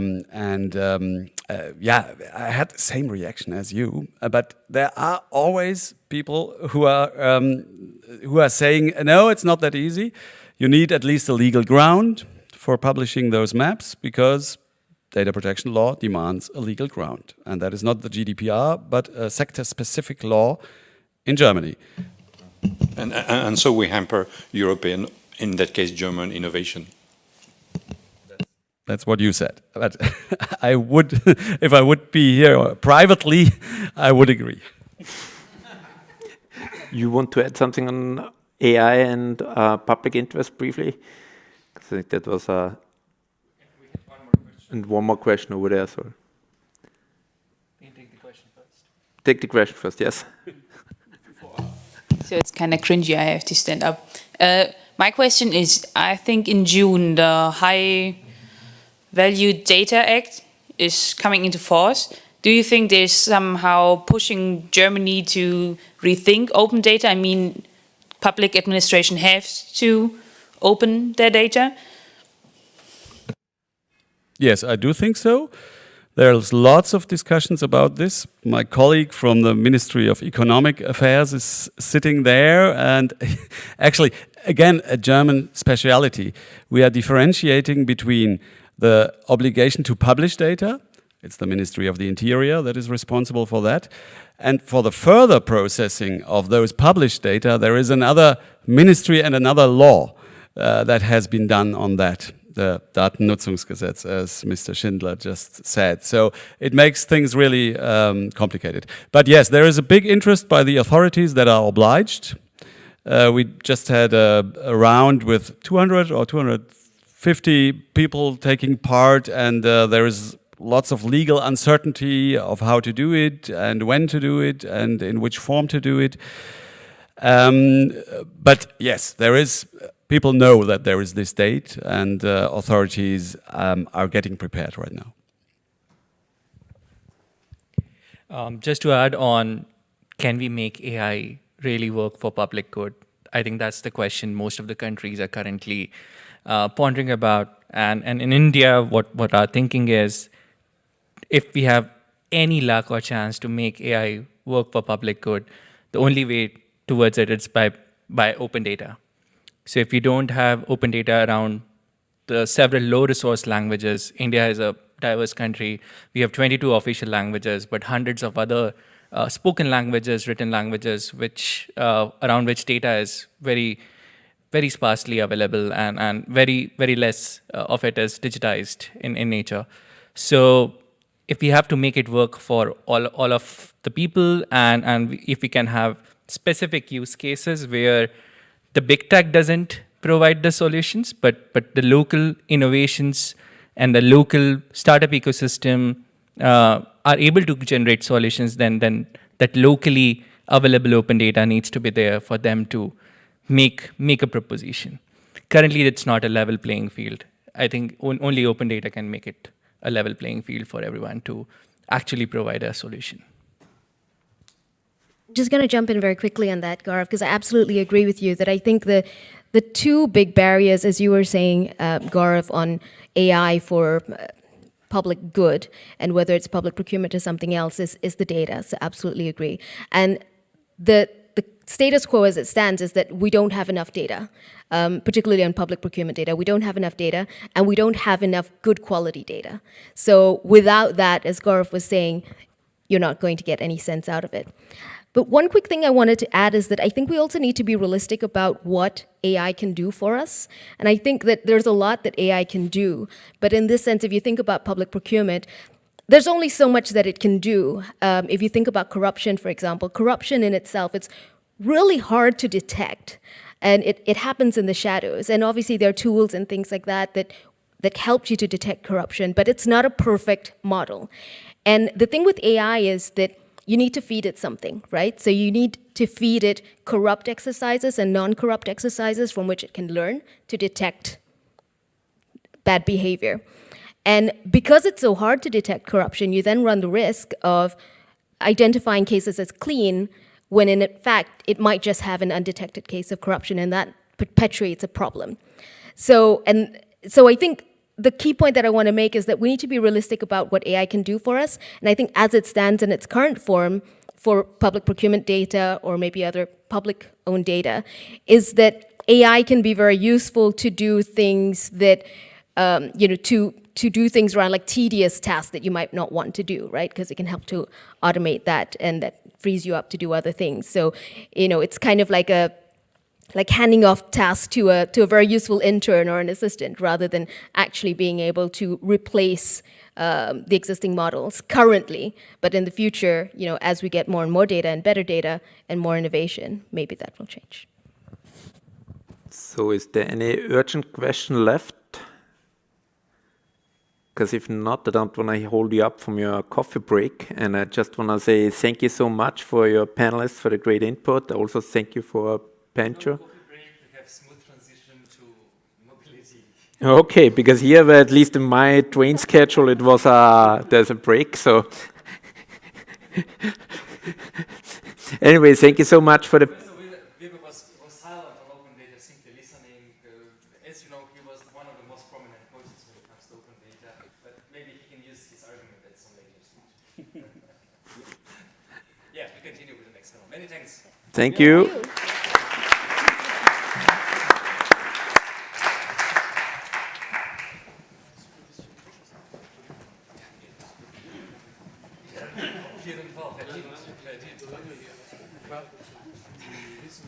No time to say something on the panel. You should have just jumped in. I was going to.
You know, it's even going to Africa. Wow. Oh, okay.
I think so, yeah.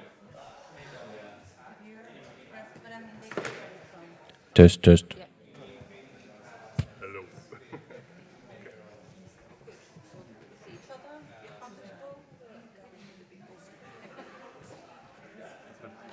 One question.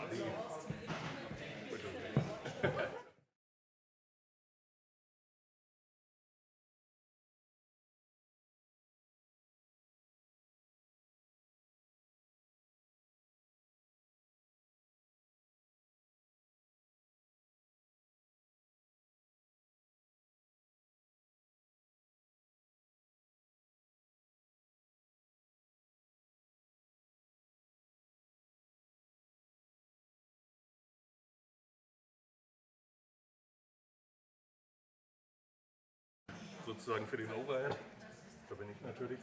Und wir haben Mercedes-Benz ist okay. Und den Truck, die sind jetzt komplett selbstständig mit der Daimler Truck Group.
We're supposed to start 5:30, so 4 minutes. Welcome. I know it's really hard. It's been a really tough day. I mean, with a lot of food for thought. And now we come in, I think, with one of the hot topics also of the day. So, I mean, connected cars, automotive, it's always one of, I think together with health, it's one of the, when we talk about data and data sharing, one of the sectors that always comes with the use cases. And so I'm very happy to have these three gentlemen joining me here this evening. I'm going to start with a brief introduction. First, we have Mr. Thor Gerritsen. He is the Senior Manager for External Affairs at Mercedes-Benz AG. Yes, Thank you, not Daimler. There. Then we have fantastic Professor Andreas Wiebe. He pretty much does not need presentation, but I'm just going to remind everybody here who might not know him that he holds the chair for civil law, IP law, media law, information and communication technology law at the Georg August Universität in Göttingen. And here to my right, I have Mr. Juan Han, who is a business and partner development expert at Han Network, where they help organizations to develop business ideas based in data-driven models, particularly in the field of automotive. So with these three different, also with synergies and discrepancies, pretty sure about it, we're going to go into this panel 8, where you can see already a kind of, I will say, conflicting title, no? Leveling or level play field in accessing vehicle data. Because level play field, it also goes into this idea of fairness, contestability, and from a legal point of view, that's always, from a more meta level, complicated. But I hope that we can bring it down to earth here, no? And see what can we do about it and how the play field is. So there has been a lot of discussion yesterday and today about the DMA, about the Data Act. Professor Wiebe, he published a fantastic, if you haven't read the report that was commissioned by the, if I'm not mistaken, the Bundesnetzagentur in February 2023. The study, it's on the need and reorientation or orientation of sector-specific data access rules in the field of connected cars in the automotive industry. It's in German, but again, I really recommend it. But in that study, he talks about the potential shortcomings of the Data Act for this field, and he touches upon all the applicable legal fields to data governance in connected cars. So I would like that we start this panel with a brief statement from the three of you on how you see nowadays and after these 2 days of discussion, the current state of affairs when we're talking about data, data sharing, data governance, although that's also another complex term, in the automotive sector. So Torge, if you want to start? Yeah, thanks a lot for having me. And just to start with the whole discussion, of course, the connector car, as we see it now in the markets, is a driver of a more sustainable and customer-oriented mobility.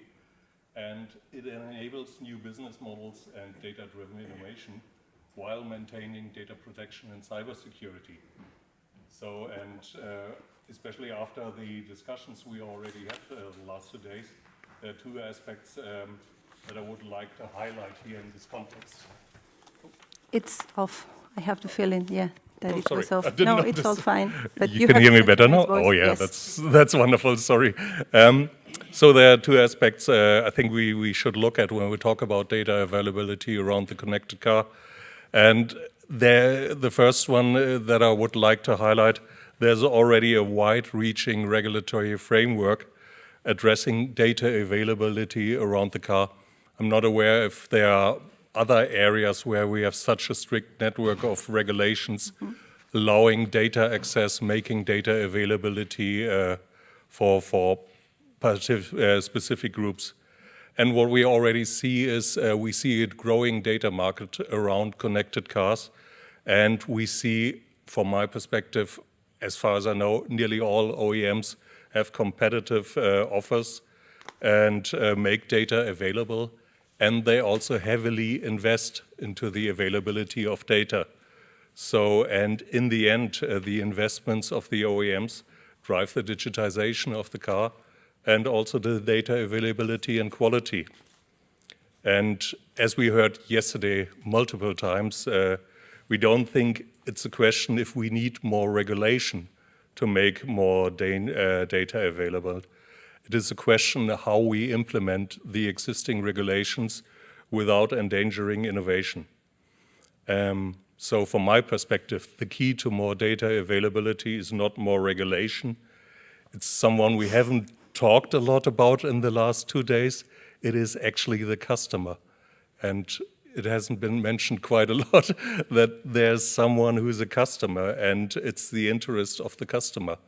And in the end, it's only the customer who decides on the data availability. It is not the OEM. So to improve data availability, we need to make sure that the customer is confident that his data sovereignty is actually ensured, and what it is transparent what happens with the data and who uses the data. And if also then the added value of the data sharing is clear to the customer, then most likely he will also support, or she, the more data availability and more data business. Thank you. I'm eager into listening to you, because after what he said and what your study point out, I already predicted that. Yeah, well, I think we also have some time for discussion later. Yes, exactly. I would like to start a bit with the study you mentioned, and I'm not the only author, actually. No, there are two more, exactly. This study gave me the chance to dip a bit into the discussion of data governance on data in connected cars. And I was very surprised how advanced this discussion was already. There was not only legal discussion, but also some economists took part in this discussion. And also it's a very political topic, of course, because there you can say basically producers against the rest of the world in terms of models for data governance. Let me start. What are the problems? If you look at from an economic point of view, you would say there's a danger lock-in for buyers. Mm-hmm. The producer, as it stands now, has control of in-vehicle data and resources, may exclude competition or restrict competition of service providers in the secondary markets. So resulting market failures of unregulated situation would be restraint of competition in secondary markets, also too little interoperability, because insufficient open ecosystems could also be the result of this, and this would result less consumer choice, underutilization of data, and less innovation. So, not to forget also the connected cars also integrated in a wider ecosystem, comprising cars, traffic infrastructure, connected services, connected devices, and so on, which require even higher interconnectivity and interoperability. So, what does the Data Act do in this respect? The Data Act provides access to data for users and third parties. The Data Act is limited to raw data and does not include aggregated data. That's one point for discussion, of course. And it's based on a user-centered model. I will shortly come back to this topic. It's also the purposes of access and use that the Data Act provides is basically defined by the user. And the Data Act is not very clear what limits are to this purpose. Of course, there are some restrictions of third parties, of data recipients as to use the data, but it's not clear whether the data that are the result of access by Data Act can be used on open markets and commercialized. It's not clear as it stands now. In terms of the connected car, there are further deficiencies of the Data Act. It only provides access to data. It does not provide access to resources and functions of the car, including the human-machine interface, which becomes more and more important. It was also a result, for me, also a bit surprising that the car is not a car as we used to know, but it's just an end device for all kinds of multimedia entertainment in the future, and especially if there's no driver necessary anymore. We use it just as like home entertainment when we go somewhere, right? So this access also for this type of providers gets more and more important. The Data Act still doesn't change the position of the producer as a kind of gatekeeper to control the data flow and data governance into and in the connected car. And the basic problem, from my view, is a very fundamental problem, which was not really part of the discussion anymore in Brussels. Brussels always works like this, so you have a proposal by the Commission, and then you discuss about all the details, but very rarely you discuss about the fundamental questions. Does it make sense? And for me, that's a big question. First of all, it's under-complex. The three different roles that the Data Act includes do not always fit into the real situation. But most important, is the user able to market the data he gets? And that's the basic idea, of course, of this user-centered model. Is he motivated, and also is he capable? There are transaction costs, there are information asymmetries, and there are also contracts necessary between all the participants. And when it comes to contracts, of course, we have again the problem of unbalanced contracting power. Article 13 tries to alleviate a bit, at least in B2B contracts, the standard contract control. If it's enough, we will see. The situation would be alleviated if the user would also get access to developing data markets, Catena X or mobility data space, maybe some examples. If the user is able to more and more market the data he receives under the Data Act also on these markets. Basically, I think under the Data Act, there will be a big role for data intermediaries. And the Digital Governance Act provides some framework also for intermediaries, but there's a lot of questions still unsolved in this respect.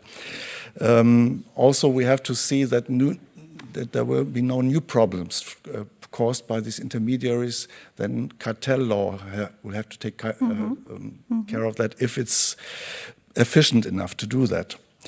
So two more big problems in the Data Act. Conflict with trade secret law. The legislator tried to solve this, found some compromise which may be acceptable. The bigger problem, conflict with data protection law. And the Commission or the European legislator just has this idea, we put one directive next to the other, and the rest will be done by, I don't know, the courts or the universities or whoever takes care of the coherence. But that's a big problem because most cars produced most data produced in the cars are personal data. So you have automatically the conflict, and the basic flaw of the Data Act is that it does not provide legal basis for processing. So you have to find one basis under Article 6 GDPR that fits the case. It's not a problem if the user himself, the user's own data are used, because then you can still imply consent.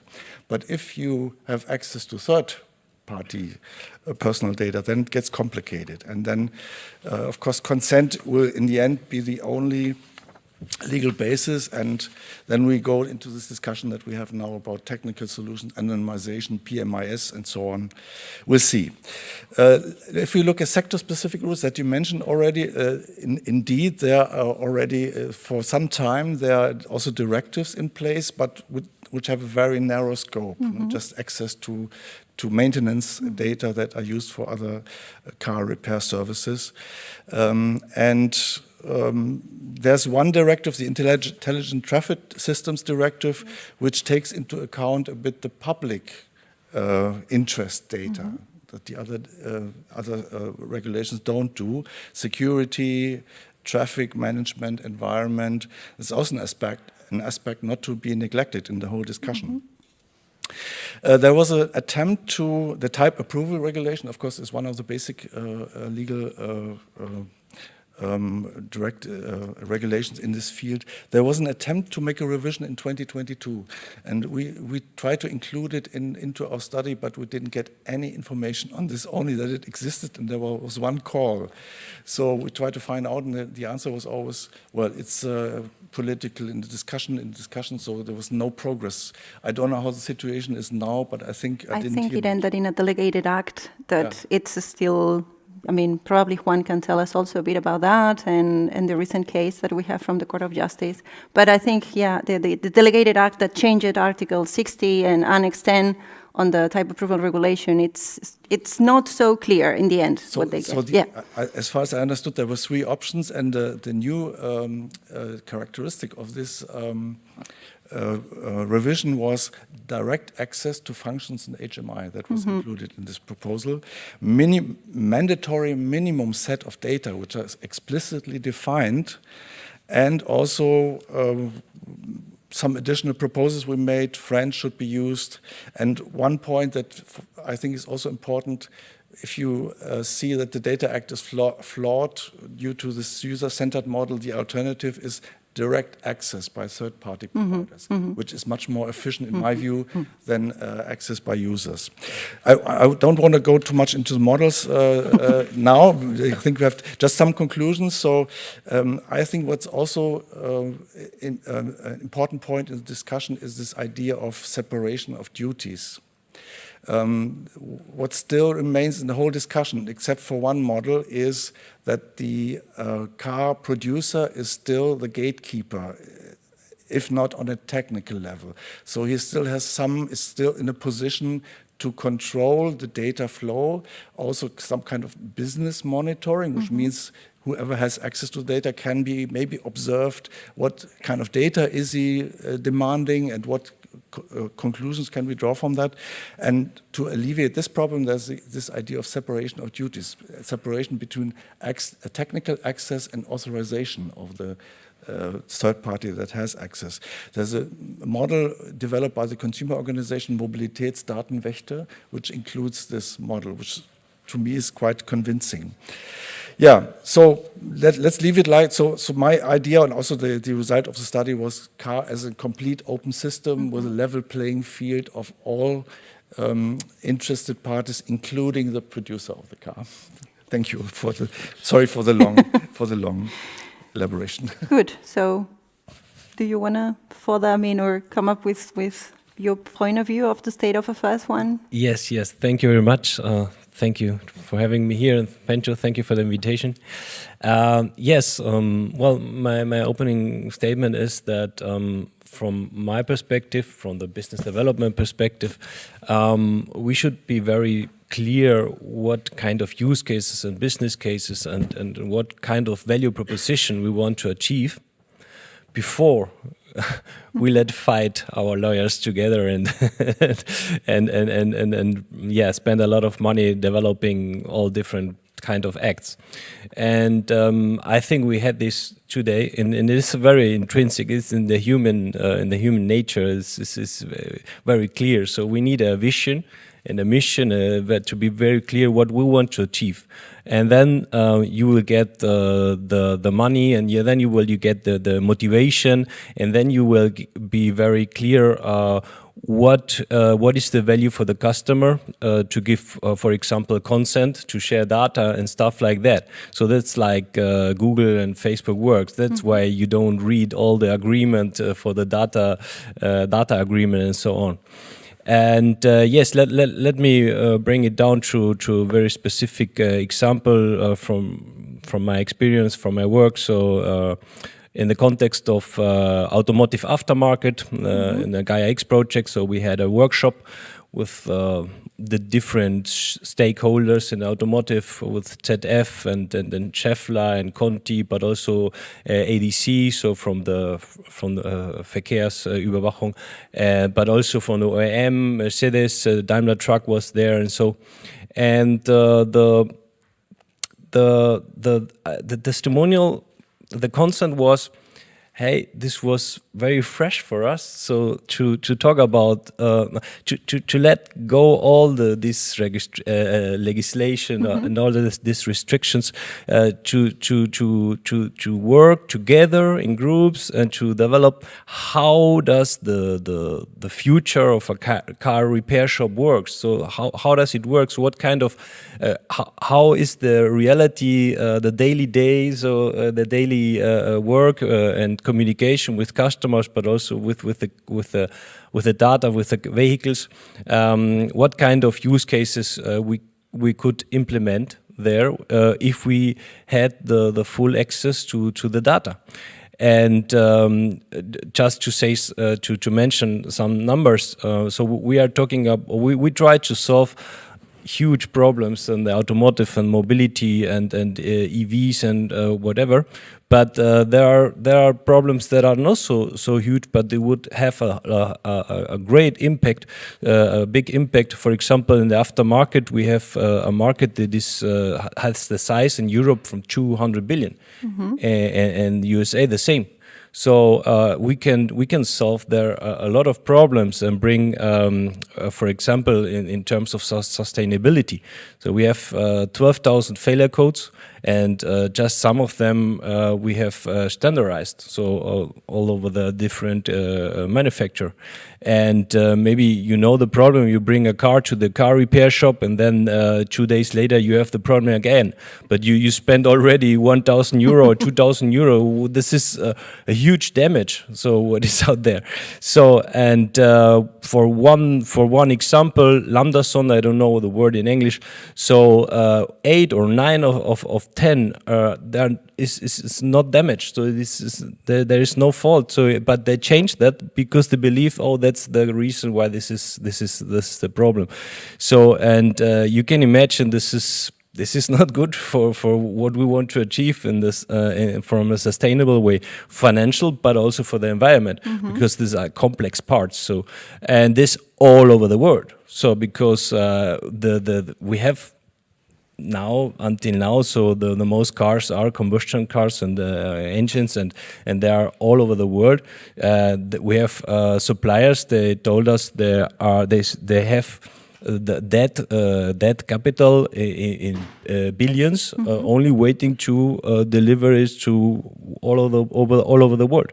So we could, if we can solve this problem, and you mentioned already, there is a European court, there is a decision there, so there is unrestricted, so they have to share all data that is needed for independent players to repair and to maintain cars.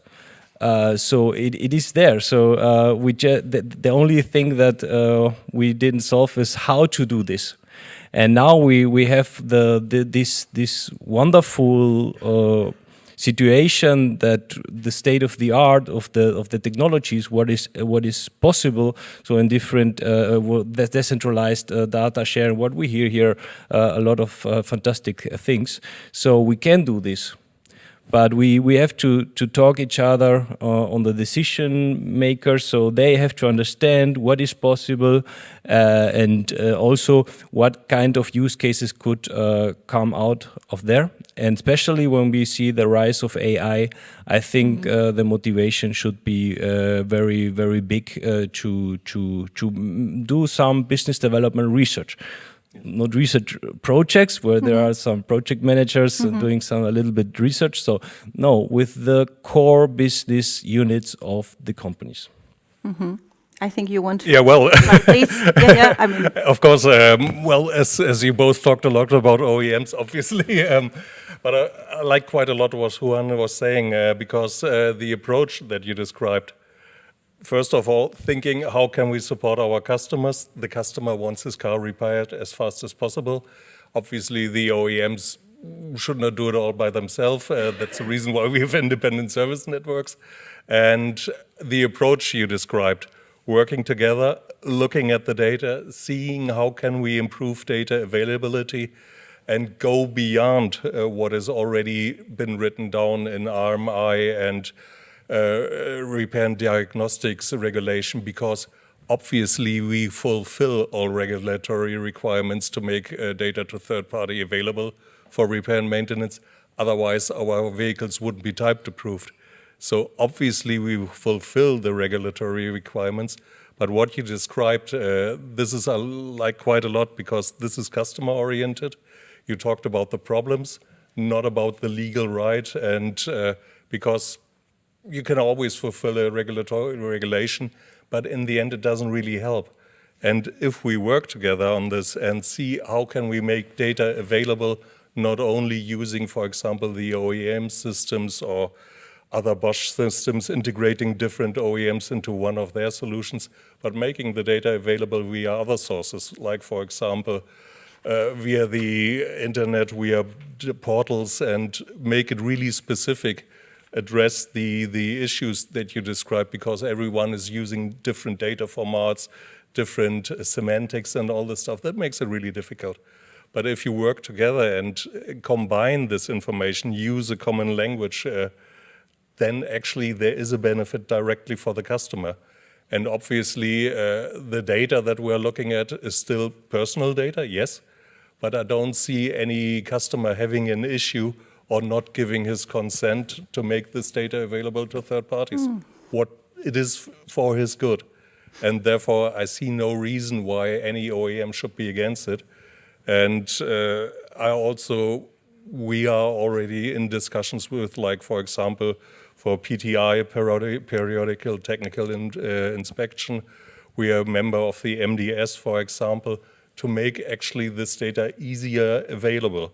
And the approach you described, I really like a lot, because this is what I would call a level playing field.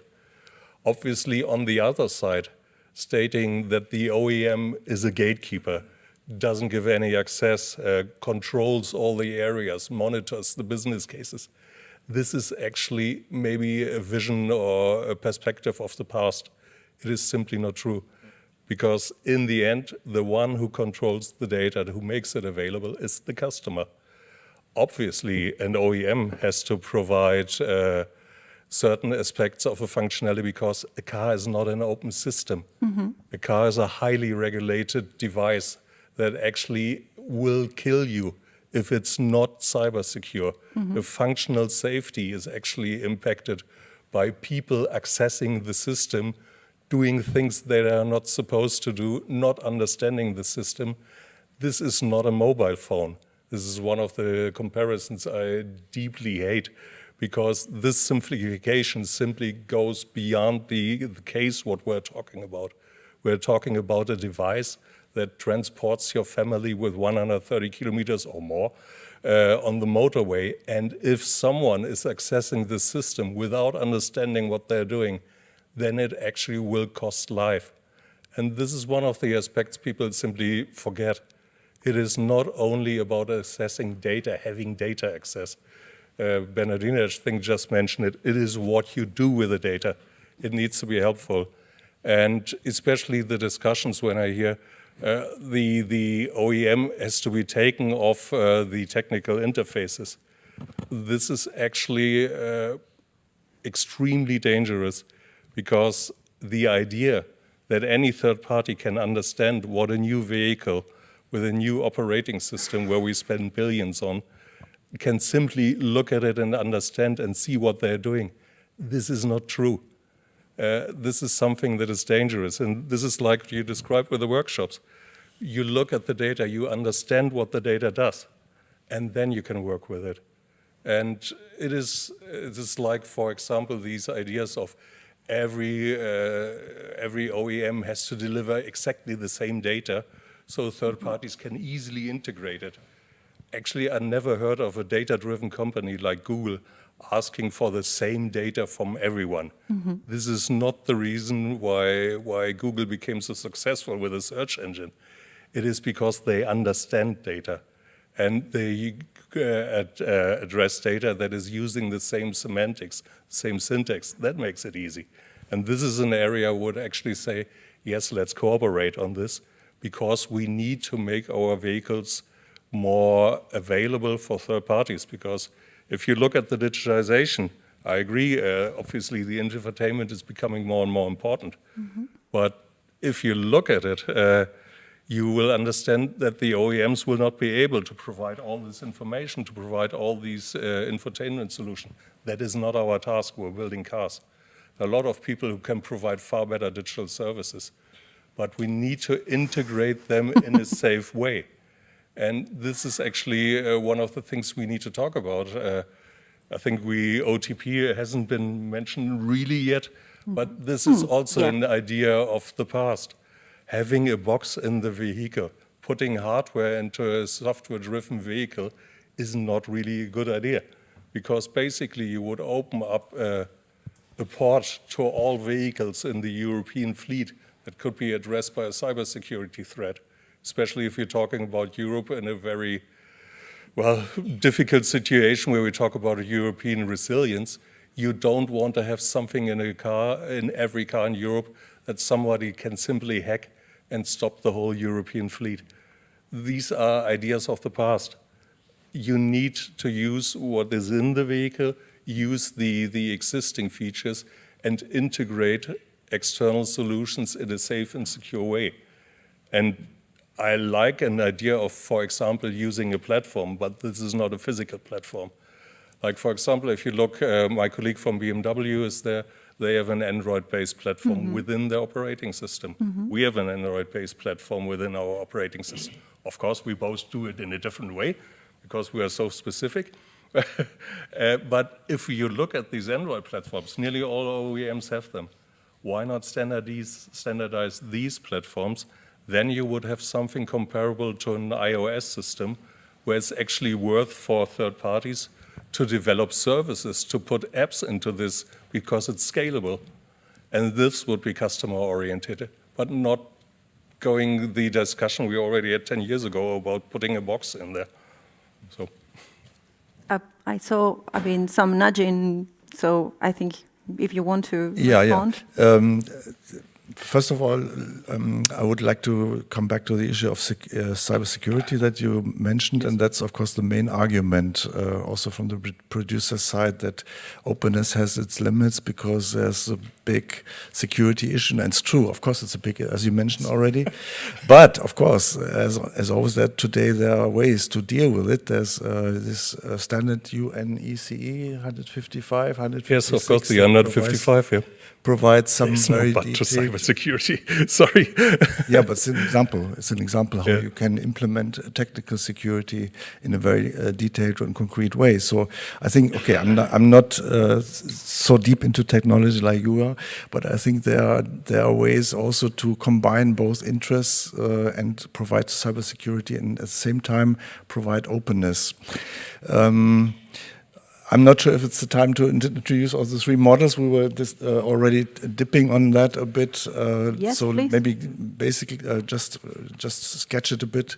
The traditional model is the extended vehicle model that basically means the producer of the car remains in control over the features.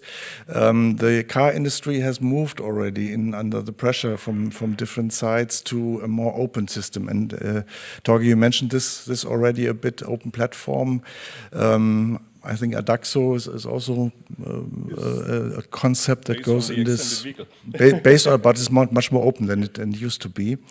But still, my point was that still the technical control of access remains by the producer, and of course we don't want to have to assume any bad intentions or whatever. But everybody is in competition, right? And we have this general notion on platforms that that big companies try to control platforms to have a control on competition, and that's of course the same issue we have with the data governance in connected cars. So even if you have access rights or access by third parties, there's still possibility to control the technical access and also the issue of business monitoring that I mentioned. I'm not sure how really relevant it is in practice, but that's one argument.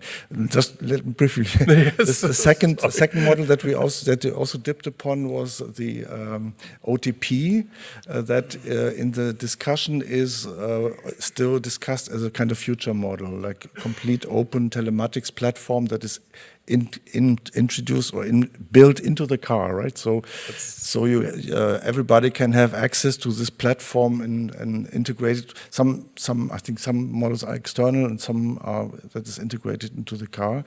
And the idea of that I would also support would be to have a complete level playing field. So everybody wants to have access, can have access. Of course, you also have to take care in this respect of the security issues, and that you need somebody to accredit or to control services that want to have access to also to the functions, but that can be done in a neutral way, that you have somebody else, third party, promoting or controlling this access, and not the producer. Somewhere in the middle is this data shared service server model that is based on an external server that is still under the control of the producer in the technical way, as far as I understand. So these are three models that are discussed, and of course the industry is going into a direction of more openness, but still on a voluntary level, not on a regulated level, and that makes a difference, of course. If you,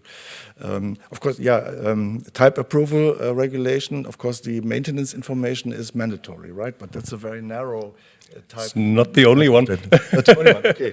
But still, it's quite narrow, the amount of, or the areas of data that where access is mandatory. So if you broaden the access to all data in the car, maybe, think about it, then you also have to regulate it, because voluntarily, providing access voluntarily would not be enough. Okay, it's quite difficult. I don't know where to start in the first step. So coming back to cybersecurity, I mentioned there is no but about cybersecurity. You have to fulfill it. You have to be leading.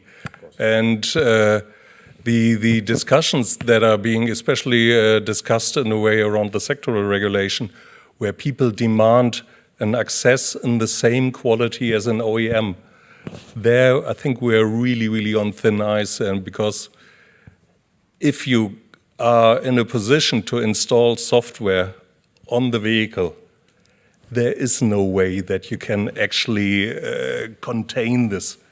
If you are in a position to install software in the operating system of a vehicle like an OEM, there is no way you can protect it. And especially if you see what you always mentioned, oh, we are not allowed to monitor what third parties are doing.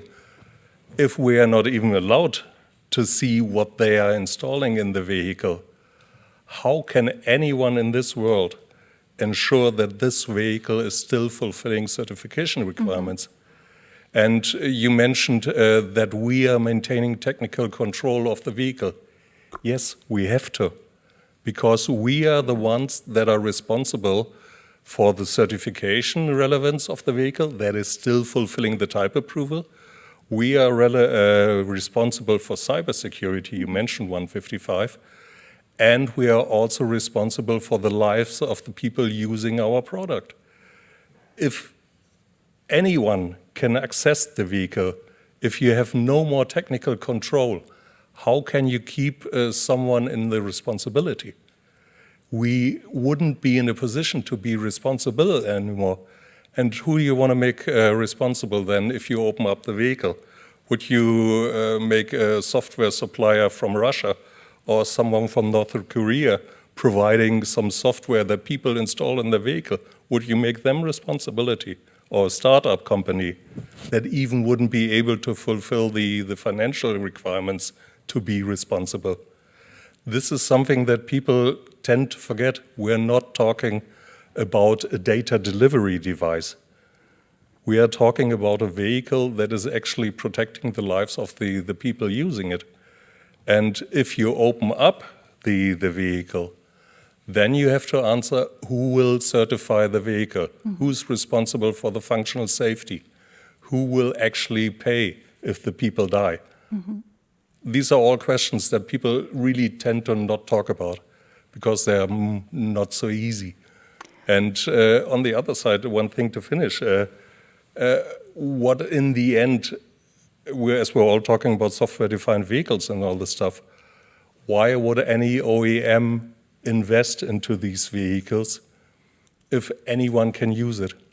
If all the investments that have been done by an OEM are open to everyone? And if we talk about sectoral regulation, then we have to be really aware that you're really endangering the cybersecurity, the functional safety, the type approval of the vehicle, and you're playing with the lives of the people in there. And I know that people say, oh, you can protect it. No, it's not true. And if you look at all the cybersecurity incidents in the past where people took over Jeeps and where they hacked Teslas, this has all been based on, in most cases, third-party components coming in, if suppliers really somehow messed up or if someone installed something there. these are the cases. And why are people driving safely? Because we can keep the vehicles secure.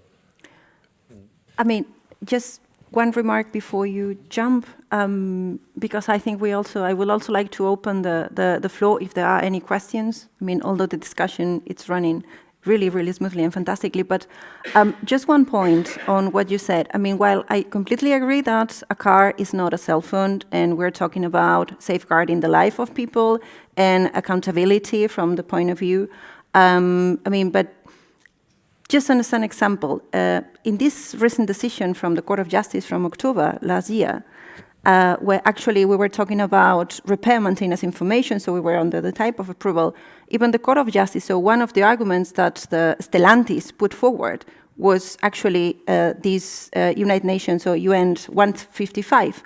And the Court of Justice said, no, don't put yourself behind the shield of cybersecurity, not to share this information. But I mean, I'm not saying that you're doing that, and I'm not saying that this is what the OMEs do. I mean, I know that it has been the case. I know it's there. I know this is a very, I will say, for the times that we live in, all discussion, because anything that goes 5 years behind with all the technology disruption that we're living in might sound like old wine in the same bottles. But well, I think it's important, maybe going back to what Juan was also pointing, the use cases, no? I mean, I don't know if we also know that the Commission had planned a proposal for sectorial regulation for November or last quarter of last year, and nothing came, so there might be also some reasons for that. Some call for caution. Maybe we already have a lot of regulations and a lot of legislation, let's put it more generally, and first we need to see how it fits and how it works before jumping into new. But maybe this approach also brings us with a more, I would say, coherence, because when we ask for data from the car, and also as the study that you co-author shows, we're talking about a myriad of data, environmental data, driver data. So, I mean, it's like, what data, when we're talking, what data are we opening up, no? What are we talking about? Because it's not just data, no? We need to be more specific. We need to go to the context, no? So, having said that, I just would like if you want to... This was great. Yes, and I can confirm that there is movement. So the OEMs are open. So they are working together, for example, with platforms like Caruso or High Mobility, and I think there is first touch point with different use cases to explore how does it work and what is difficult over there with these platforms, where they try to open these data for third-party developers to develop new kind of use cases, is that we have different kind of data quality and quantity. So this would be better if you want to make a scalable business case. If you have from all the different car manufacturer makes, you have the same. You can say, okay, I can do this, but also I have the certainty that when I have a successful business case with Mercedes, I can implement this to another car maker. I think this is I can repeat, this is a huge opportunity. I think, I don't know, but I guess after 3 or 4 years, the customer, the average age from the car, so or 5 years, I don't know how the relationship to the customer is in the car repair shop, but it comes one day, so that he goes to an independent car shop, so because it's cheaper. So and this is something where also the supplier, what the same supplier for the car makers, then they are also a supplier for the independent aftermarket. So they have to they are between two chairs. So and I think we should put together our effort to understand how can it could it come to an ecosystem where all can participate from the touch point to this car because behind every car where is a successful different kind of use cases, depends how old is the car and so on. There are people behind this car. There are families and all over the world with different dependencies, and I think this is also a great opportunity to bring added value to these customers, to detect maybe new kind of products, because we have the touch point. I think it's interesting to understand how independent third party, so independent car repair shops are working, how is the relationship to the customer and so on, but also, for example, to know what happened with this wonderful products what you produce. So for example, to bring the smartphone again, so to know what happened with this smartphone, it's a very valuable data for Apple, for example, or Google, I don't know, and I think and it will come a very mandatory also when we talk about recycling and a circular economy and so on. So we need this touch point, and I think there are things out there you can't do all alone. So I think you have to think about how we can give access to this data for example, AI developer or platforms or whatever. Of course, always defining so that the security will be there. Of course, that's clear. That's the most important thing. But I think, and how you said, we don't need 100% now. So maybe we just need 10% of more data to help the car repair shops to predict the problem what the customer will have, or to bring more security, because the car repair shop will have informations about the car that could comes to a damage. So this and I think if we think more and more about it, so maybe we don't need so much critical data from the car, no? So that's my point of view. So. Yeah, I think you mentioned an important point. This is not about the primary market, but the secondary market. No, it's not about building cars in competition. Yes. The Data Act also says you shouldn't use this data to make any product in competition. I think that's a clear point. But it's about secondary market, and that's what the discussion is about. We need the data from the car to develop services and products for the secondary market, but not only the data, but also functions and HMI. And I think one of the ideas that is discussed is that the car will be ones like like for different functions, you have like an app shop, where you can choose between different providers to provide functions in the car. And so the car will be like an open platform. And of course, you have to take care of security. I think it's not a problem that's only in the car, but in other areas as well.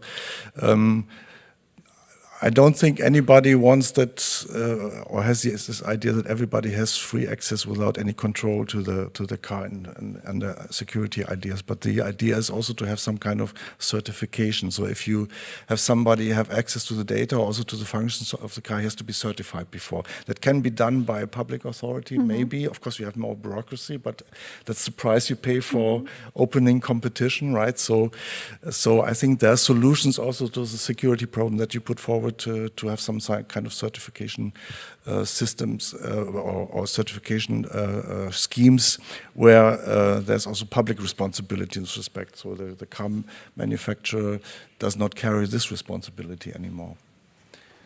I think what you mentioned with defining what kind of level of security you're looking at, this is an approach that is highly recommended, because, as you already said, it is not the data.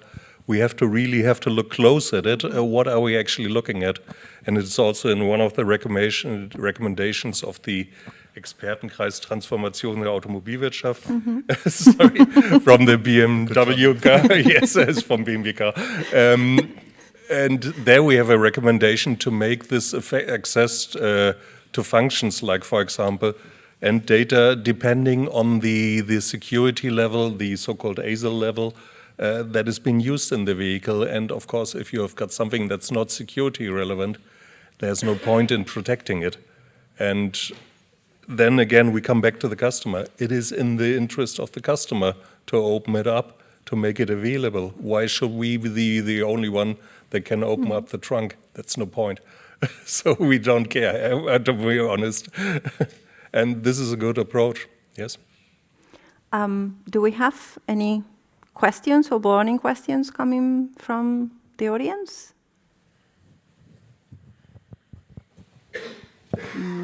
Okay, if that's... Surprised you're all driving cars. So do you have some problems with your car? I don't have a car anymore. Oh, I'll speak with you later. He wants to donate one.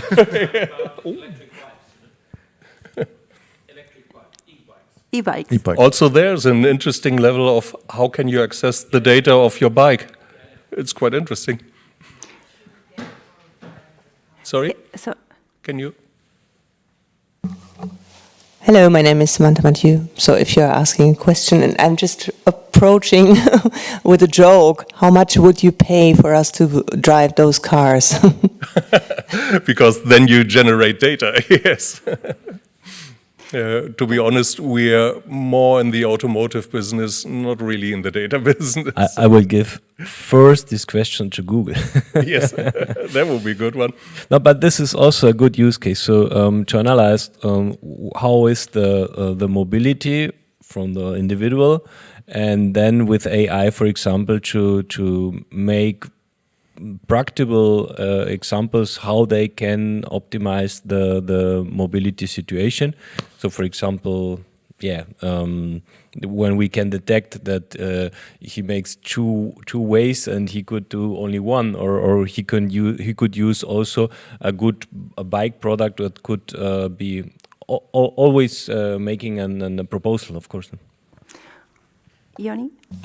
Thank you. I have a question to our colleague from Daimler-Benz, or Daimler. Mercedes-Benz. Sorry, Mercedes-Benz. I don't drive at all. Your competition, maybe, is things like BYD, cheap alternatives from China. And as you look in the luxury domain where you operate, you've got some space around you for the moment. But one of your value propositions may end up being trust and privacy. Yes. And so there's a huge temptation to do what everyone else does, which is to have a data free-for-all. This must be an argument internally. But there must be some sort of a business value question about whether you can create a distance between yourself and between, for example, Chinese manufacturers. This isn't something you can share much about, but if you can share some thoughts about it, that would be very useful. First of all, with looking at our new competitors coming from China, obviously there are quite a lot of cars which are not in our price segment, but you can already see right now that they are approaching all segments of the market. So I wouldn't even say that we've got 2-3 years to wait. I think the new competition is already here. And what we want to provide to our customers is a promise that we enable the data sovereignty of our customers. We make sure that the car only sends the data that the customer wants it to send. First of all, we are not, for us, if the customer doesn't consent, we don't even see the car in the digital world. So we're not sending out any data apart from regulatory requirements like eCall. But if the customer doesn't consent, no data. And then we have implemented solutions where you can actually design on a very, very detailed level, who do I want to share my data with? And it is specific. Obviously, nearly all data coming from the car is personal data. And obviously, there's then the purpose of the data, and you can always stop it. You get a transparency who's assessing what data, what kind of data they've pulled, and you can always stop it immediately. and we made it in an approach that is very transparent and easy to use. And I know it from our competition, they have done the same. If I look at BMW, they have very nice customer-oriented solutions to enable the data stream of your vehicles. Good. So I think they are calling us to close the panel. So just one last question or remark or statement from your side. Looking at the future, looking at the new Commission, potentially coming with more sectorial regulation or not, more private initiatives, problems from competition, not, trust, value propositions against international competition. We also have anti-dumping investigations at this moment, so I mean, we'll see how that ends. But how you will foresee this level playing field in connected cars in 1-2 years from now? May I start? Please. Well, for me, a level playing field would be actually what Julian described in the beginning, to actually have the one who is, well, the OEM, the interested parties, the customer, really combining them in one level and make sure that all parties can share their interest. And I don't see a level playing field if everyone says, well, they are just gatekeepers, the OEMs. This is not how it is. And to make it a real level playing field, you have to combine interests of all parties and not only see the OEM as a kind of data providing services for free. This is not how it should be. A level playing field means combining all interests.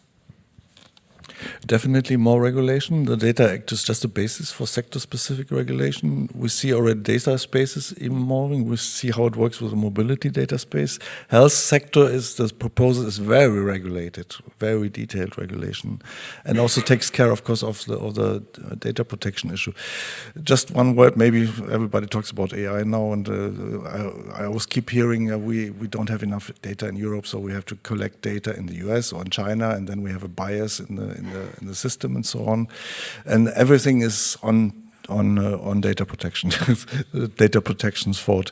So I don't know whether the GDPR is open to revision. The Commission, I think, is thinking about it or doing that already.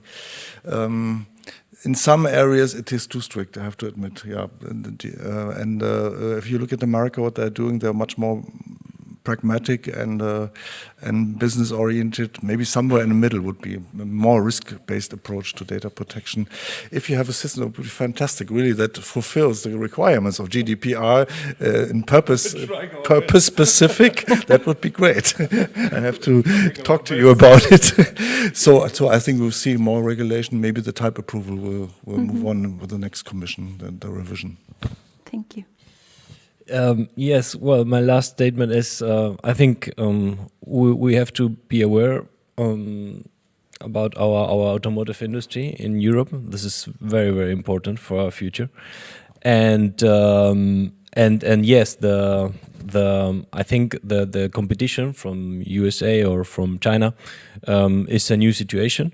My experience is that I think this mindset is not already in the most companies. I think but it's normal. So we play another game the last 100 years. So, and this is not so easy to change this mindset. Also in the internal politics in the company. So when I talk to the product owners in the Catena X, for example, they are working on state-of-the-art technologies, so to share data in a new way. So, and I told them what kind of use cases could be interesting. So I'll say, oh no, we're working on other things. So, but when I go to the same companies, ZF, Schaeffler, Conti, whatever, I told them what is possible today, and it's, oh, that's really interesting. So this is the same company. So and I think I wish so we could work together, different shareholders, the different market segments, to bring more value, to develop new value propositions that brings new business cases, to understand how we can get more out of the data, but in terms that you can have more money at least, so that we can provide new services, new kind of products, and be more competitive. So because we have an advantage, that's I have to say it very clear. So it's not like in the media, oh, we're finished. So it's not true. So we have a network all over the world with the German or European suppliers and car makers. So to build this infrastructure is not so easy. And we have this, we built this the last 100 years. But we have to be aware, and we have to work hard and maybe to work different in some areas. And I think especially in terms of data and new future data infrastructure. Yeah. Thank you. So please join me in a round of applause for this fantastic panel and the three panelists. A lot of food for thought, and now about to close. So. Yeah, thank you very much for these insightful discussions.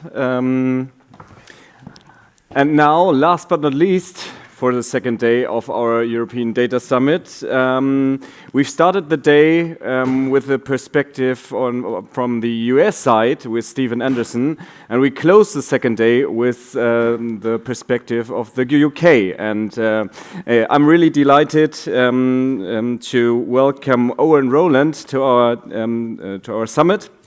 He is the head of data protection policy at the UK government, and as the GDPR is somehow the elephant in the room in every discussion we had this day, I'm really looking forward on your keynote, Owen, with the title Unlocking Post-Brexit Opportunities, UK's Data Protection and Digital Information Bill, and to have some insights, what is currently the state of play in the UK, and maybe how is your view from the outside now on the GDPR. Owen, good to have you here. Thank you very much, Michael, and it's great to have this opportunity. But very mindful, I'm between you and the reception, so I will try and keep this brief but informative. Just in terms of making sure I know how to do this. This should work. Yeah, it seems intuitive. There's a big arrow saying that way, so it should be okay.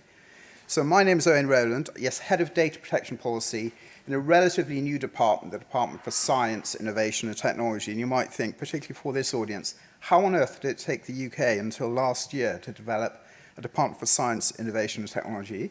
But I'm very pleased we have, and I'm very pleased that we're in the middle of it, because obviously a very big theme for us is how data is so important to innovation and research and overall growth and other public good. And that's going to be a theme as I set out for you what we're trying to achieve in the UK. However, I was really struck by the strapline of this summit, a European data summit with the strapline, enabling innovation, boosting competition. Just think that's quite interesting in terms of how we may all regard over the years what has been the explicit aim of our data protection regimes. And so that emphasis on innovation and competition and growth is something which I think we are increasingly sharing, and is kind of running through the reforms we are aiming to make in the UK. So, in terms of our ambitions, so to give you an update in terms of the legislative process, so the Data Protection Digital Information Bill completed passage through the first house, the Commons, before Christmas, and it's literally, as we speak, in the middle of its passage through the Lords, which some of you may know is a slightly more challenging prospect, because the Lords are the ones who really scrutinise in much more detail and rigour the rationale for every line of your bill. But a key point to underline is that the UK is firmly committed to maintaining high data protection standards and protecting the privacy of individuals, and that will continue to be a national priority. Our Secretary of State, Michelle Donnellan, has also made it very clear repeatedly that she's focused on those high data protection standards for their own purposes, because it's the right thing to do, but also she's very mindful and focused on retaining EU data adequacy. So I just wanted to make that very explicit up front for obvious reasons. So the bill is about building upon our existing high data protection and privacy standards we have in the UK, but making some common sense changes to the framework. We think we can reduce burdens on businesses. We think we can help scientists to innovate more effectively and improve the lives of people, both in Britain and further afield, by enabling more risk-based, was a phrase used since I've been in the meeting today, responsible data use across so many public and private sector uses of data. So these proposed reforms will mean organisations still need to be accountable for how they process personal data, but they'll have more flexibility about how they manage data protection risks within their organisations. We also believe that effective use of personal data, when conducted consistent with good data protection principles, which, by the way, will all be retained, fairness, transparency, purpose limitation, accountability, etc., can actively ensure that people can be confident that information about themselves is being used responsibly and in ways we understand, which I think is a big theme, actually, where I think we all need to do a bit more work. So these reforms continue to emphasise those principles and that approach. But just to go into a bit more detail of the substance of the bill, an overview of the bill. So the Data Protection and Digital Information Bill, it does seize our post-Brexit opportunity to create a new UK data rights regime. It reduces burdens on businesses, especially small and medium enterprises that are not involved in higher risk processing, but also researchers and the public sector data processors. And we estimate that overall the bill will boost the economy by over £10 billion over 10 years and enable innovations in science and technology that advance the health and prosperity of society, as I said, across public and private sectors.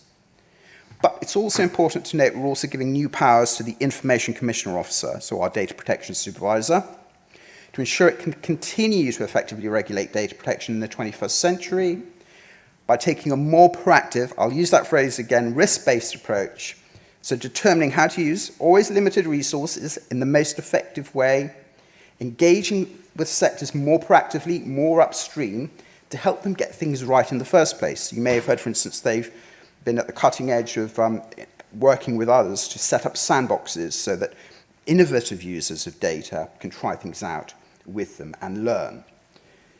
So they can innovate safely, whilst having the powers they need also to investigate and enforce where necessary. So it's both upstream, more engaged, more supportive of innovation, but also has those powers to enforce where necessary. And as the slide sets out, our Secretary of State herself has said these changes to the UK's regime are an evolution and not a revolution. And of course, that goes to the EU adequacy point again. So coming to a bit more detail on the various bits of the bill, for those of you particularly who are less familiar with it, and their benefits. So it's important to note that the bill actually has 5 parts. It not only consists of reforms to the GDPR, which I'm focusing on, UK GDPR I'm focusing on today, and the privacy and electronic communications regulations, but also makes good on the government's commitments to legislate for other related policies, namely increasing industry participation in smart data schemes led by the Department for Business and Trade. So the best example of that at the moment is open banking, but we can all think about, gosh, there's an awful lot of possibility in other sectors in terms of smart data and enabling individuals to have more control as using their data sets in different sectoral contexts. So those of you interested in that, there's more information in the explanatory notes of the bill on gov.uk, but I won't go into it in detail today. And also there is a whole section on how to enable digital identity verification services. So some of you might be interested in that as well. But again, I won't focus on that today, but just to give you the full context. But this slide sets out the benefits from a data protection regime perspective. Overall, the bill makes changes to the data protection framework to enable greater data access and sharings in ways that preserve public trust. And a key way of doing that is creating more certainty for organizations about when and how they can responsibly use personal data. So a big theme for us is that right now, and we heard this through a very extensive consultation, businesses feel they're being forced to follow some of the same rules as a billion-dollar tech company, even though they're just a small local enterprise on a high street. This one-size-fits-all approach we don't think is right, and that's where cutting the amount of unnecessary paperwork by making sure that organizations only have to comply with rules on record keeping and risk assessment when their processing activities justify it, because they are high risk. We're also getting rid of overly demanding requirements to prescribe that you must appoint a data protection officer, again giving small businesses and other organizations more flexibility about how they manage their data protection risks in a more proportionate way. We've introduced a test to help organizations understand whether information is personal or not. And if organizations can be confident that the data they are processing is anonymous, they'll be able to use it for important activities across research and development without worrying about any detrimental impact on individuals or any liability they may be holding. So it's about giving greater confidence and certainty, mostly based upon things already within GDPR, but maybe tucked away, and people just don't feel they have the confidence to rely on it sufficiently. The bill also contains provisions aimed at making improvements to rules on consumer-facing technology. So in particular, automated decision-making. I'm sure you will have talked about it, related to some of the vehicle data discussion you just had. We're introducing new safeguards for all data subjects whenever solely automated decisions are being made, i.e. ones without meaningful human involvement. The bill removes the need to seek consent for the least intrusive types of cookies as well. This is a really big thing that, again, through our consultation, the public is so fed up with cookies, we need to do something about it. The market might be taking us somewhere anyway, as we know, in terms of what some of the big browser controllers are doing, but we need to think about, is there a role for government in whilst moving away from cookies, still enabling people to have informed consent that they can return to. However, there are some elements of cookie requirements that we think can be reduced safely at the moment, the least intrusive elements. And we're putting regulation-making powers in the bill, so as we consult on what could the future of consent management look in, without cookies, that the government has the ability to take action as necessary. The bill also impacts individuals or data subjects in different ways. So one thing the bill does is introduces a new ground for lawful data processing of personal data of legitimate interests. So it sets out a list of legitimate interest activities, all of which are of public interest nature. And in these narrow cases, organizations will not have to carry out legitimate interest assessments and document the outcome before engaging with the public. So in terms like crime prevention and national security and so on, we feel that we're keeping the lists tight enough that that balancing test is disproportionate and not needed. We're also introducing new rules to curb nuisance communications. Most significantly, we'll impose a duty on communications providers to proactively report suspicious activity to the ICO, and we're also making it easier for the ICO to investigate and prosecute nuisance callers. But I want to show you again, data protection standards for individuals in the UK will remain extremely high. Organizations will still need to comply with the principles of lawfulness, fairness, and transparency.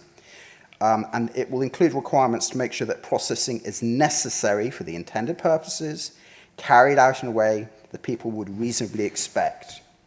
So all of those principles will still apply. Moving on to the benefits of the bill in a bit more detail on a couple of the other elements. We're almost there. This is the main element in terms of the other benefits.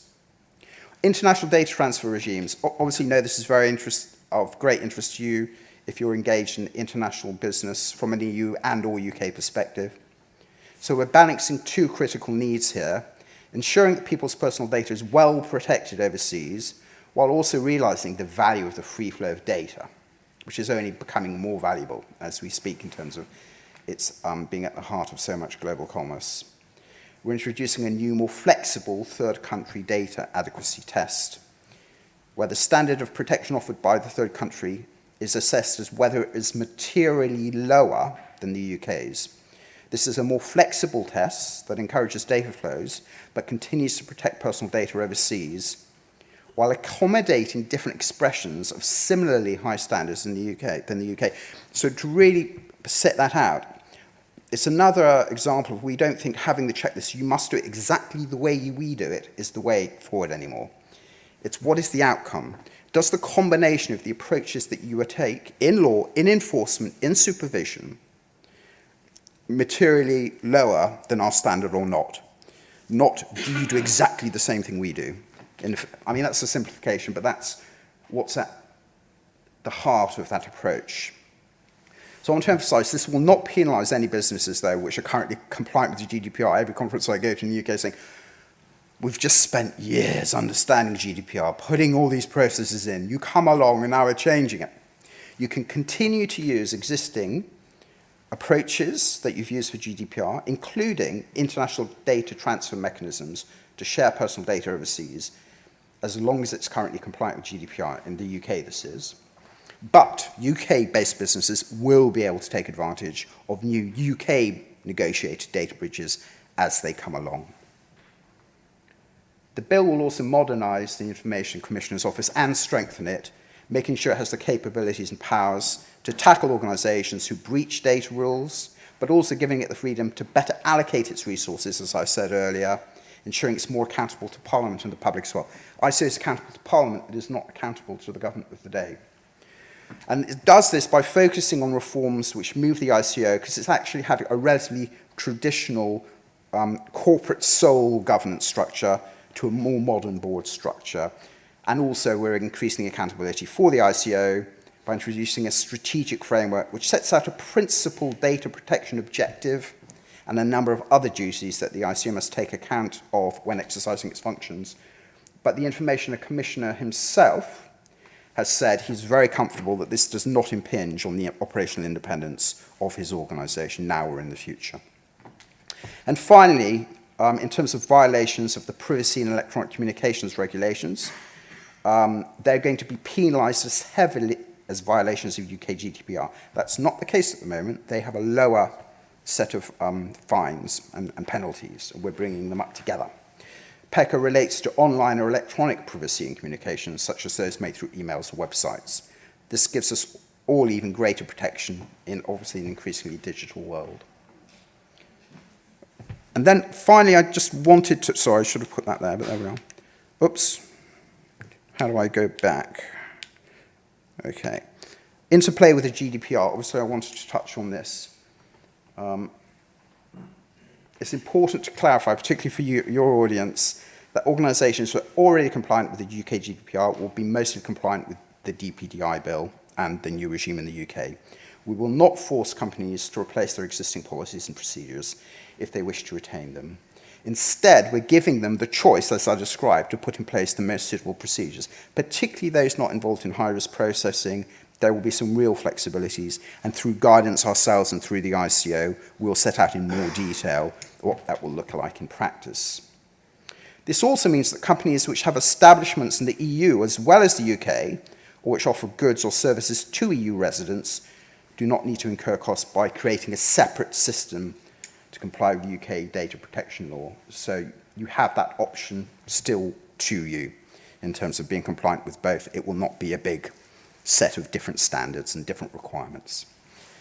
So this advantage of our light touch approach is that businesses can invest time and resources in compliance activities that are proportionate to the risk posed to the privacy of individuals. That's what we think our regime does provide for, though, if you want to take advantage of that and you're based in the UK.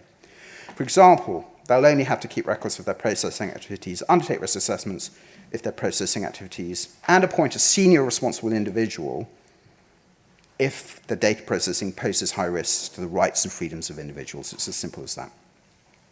And this measure itself is expected to result in small and micro businesses making annual savings of £90 million a year by being freed up from some of that unnecessary bureaucracy. And very finally, what's next?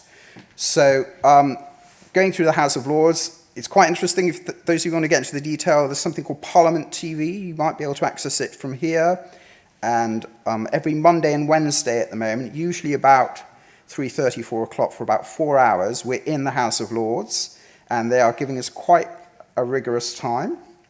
So we're going through that committee stage at the moment. We hope to end by the end of April. Then we'll go into what's called report stage. But overall, we're still on track for the bill to achieve what's called royal assent by June. And then, of course, we have to focus upon effective implementation. So that's the overall time frame. So thank you very much for listening. I hope it gave you a brief understanding of how the UK is using that new freedom. See, how could we reform without diverging too much, give benefits to businesses and others, but genuinely keep a very close eye on adequacy, as well as keeping a close eye on not creating new burdens for companies that are working in both jurisdictions. Thank you very much.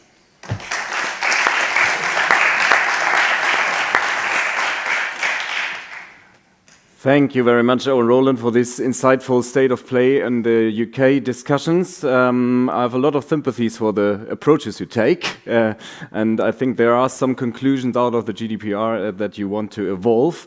And due to the fact that we are running a little bit out of time and that you are running out of time, let me please just give me the chance for one question.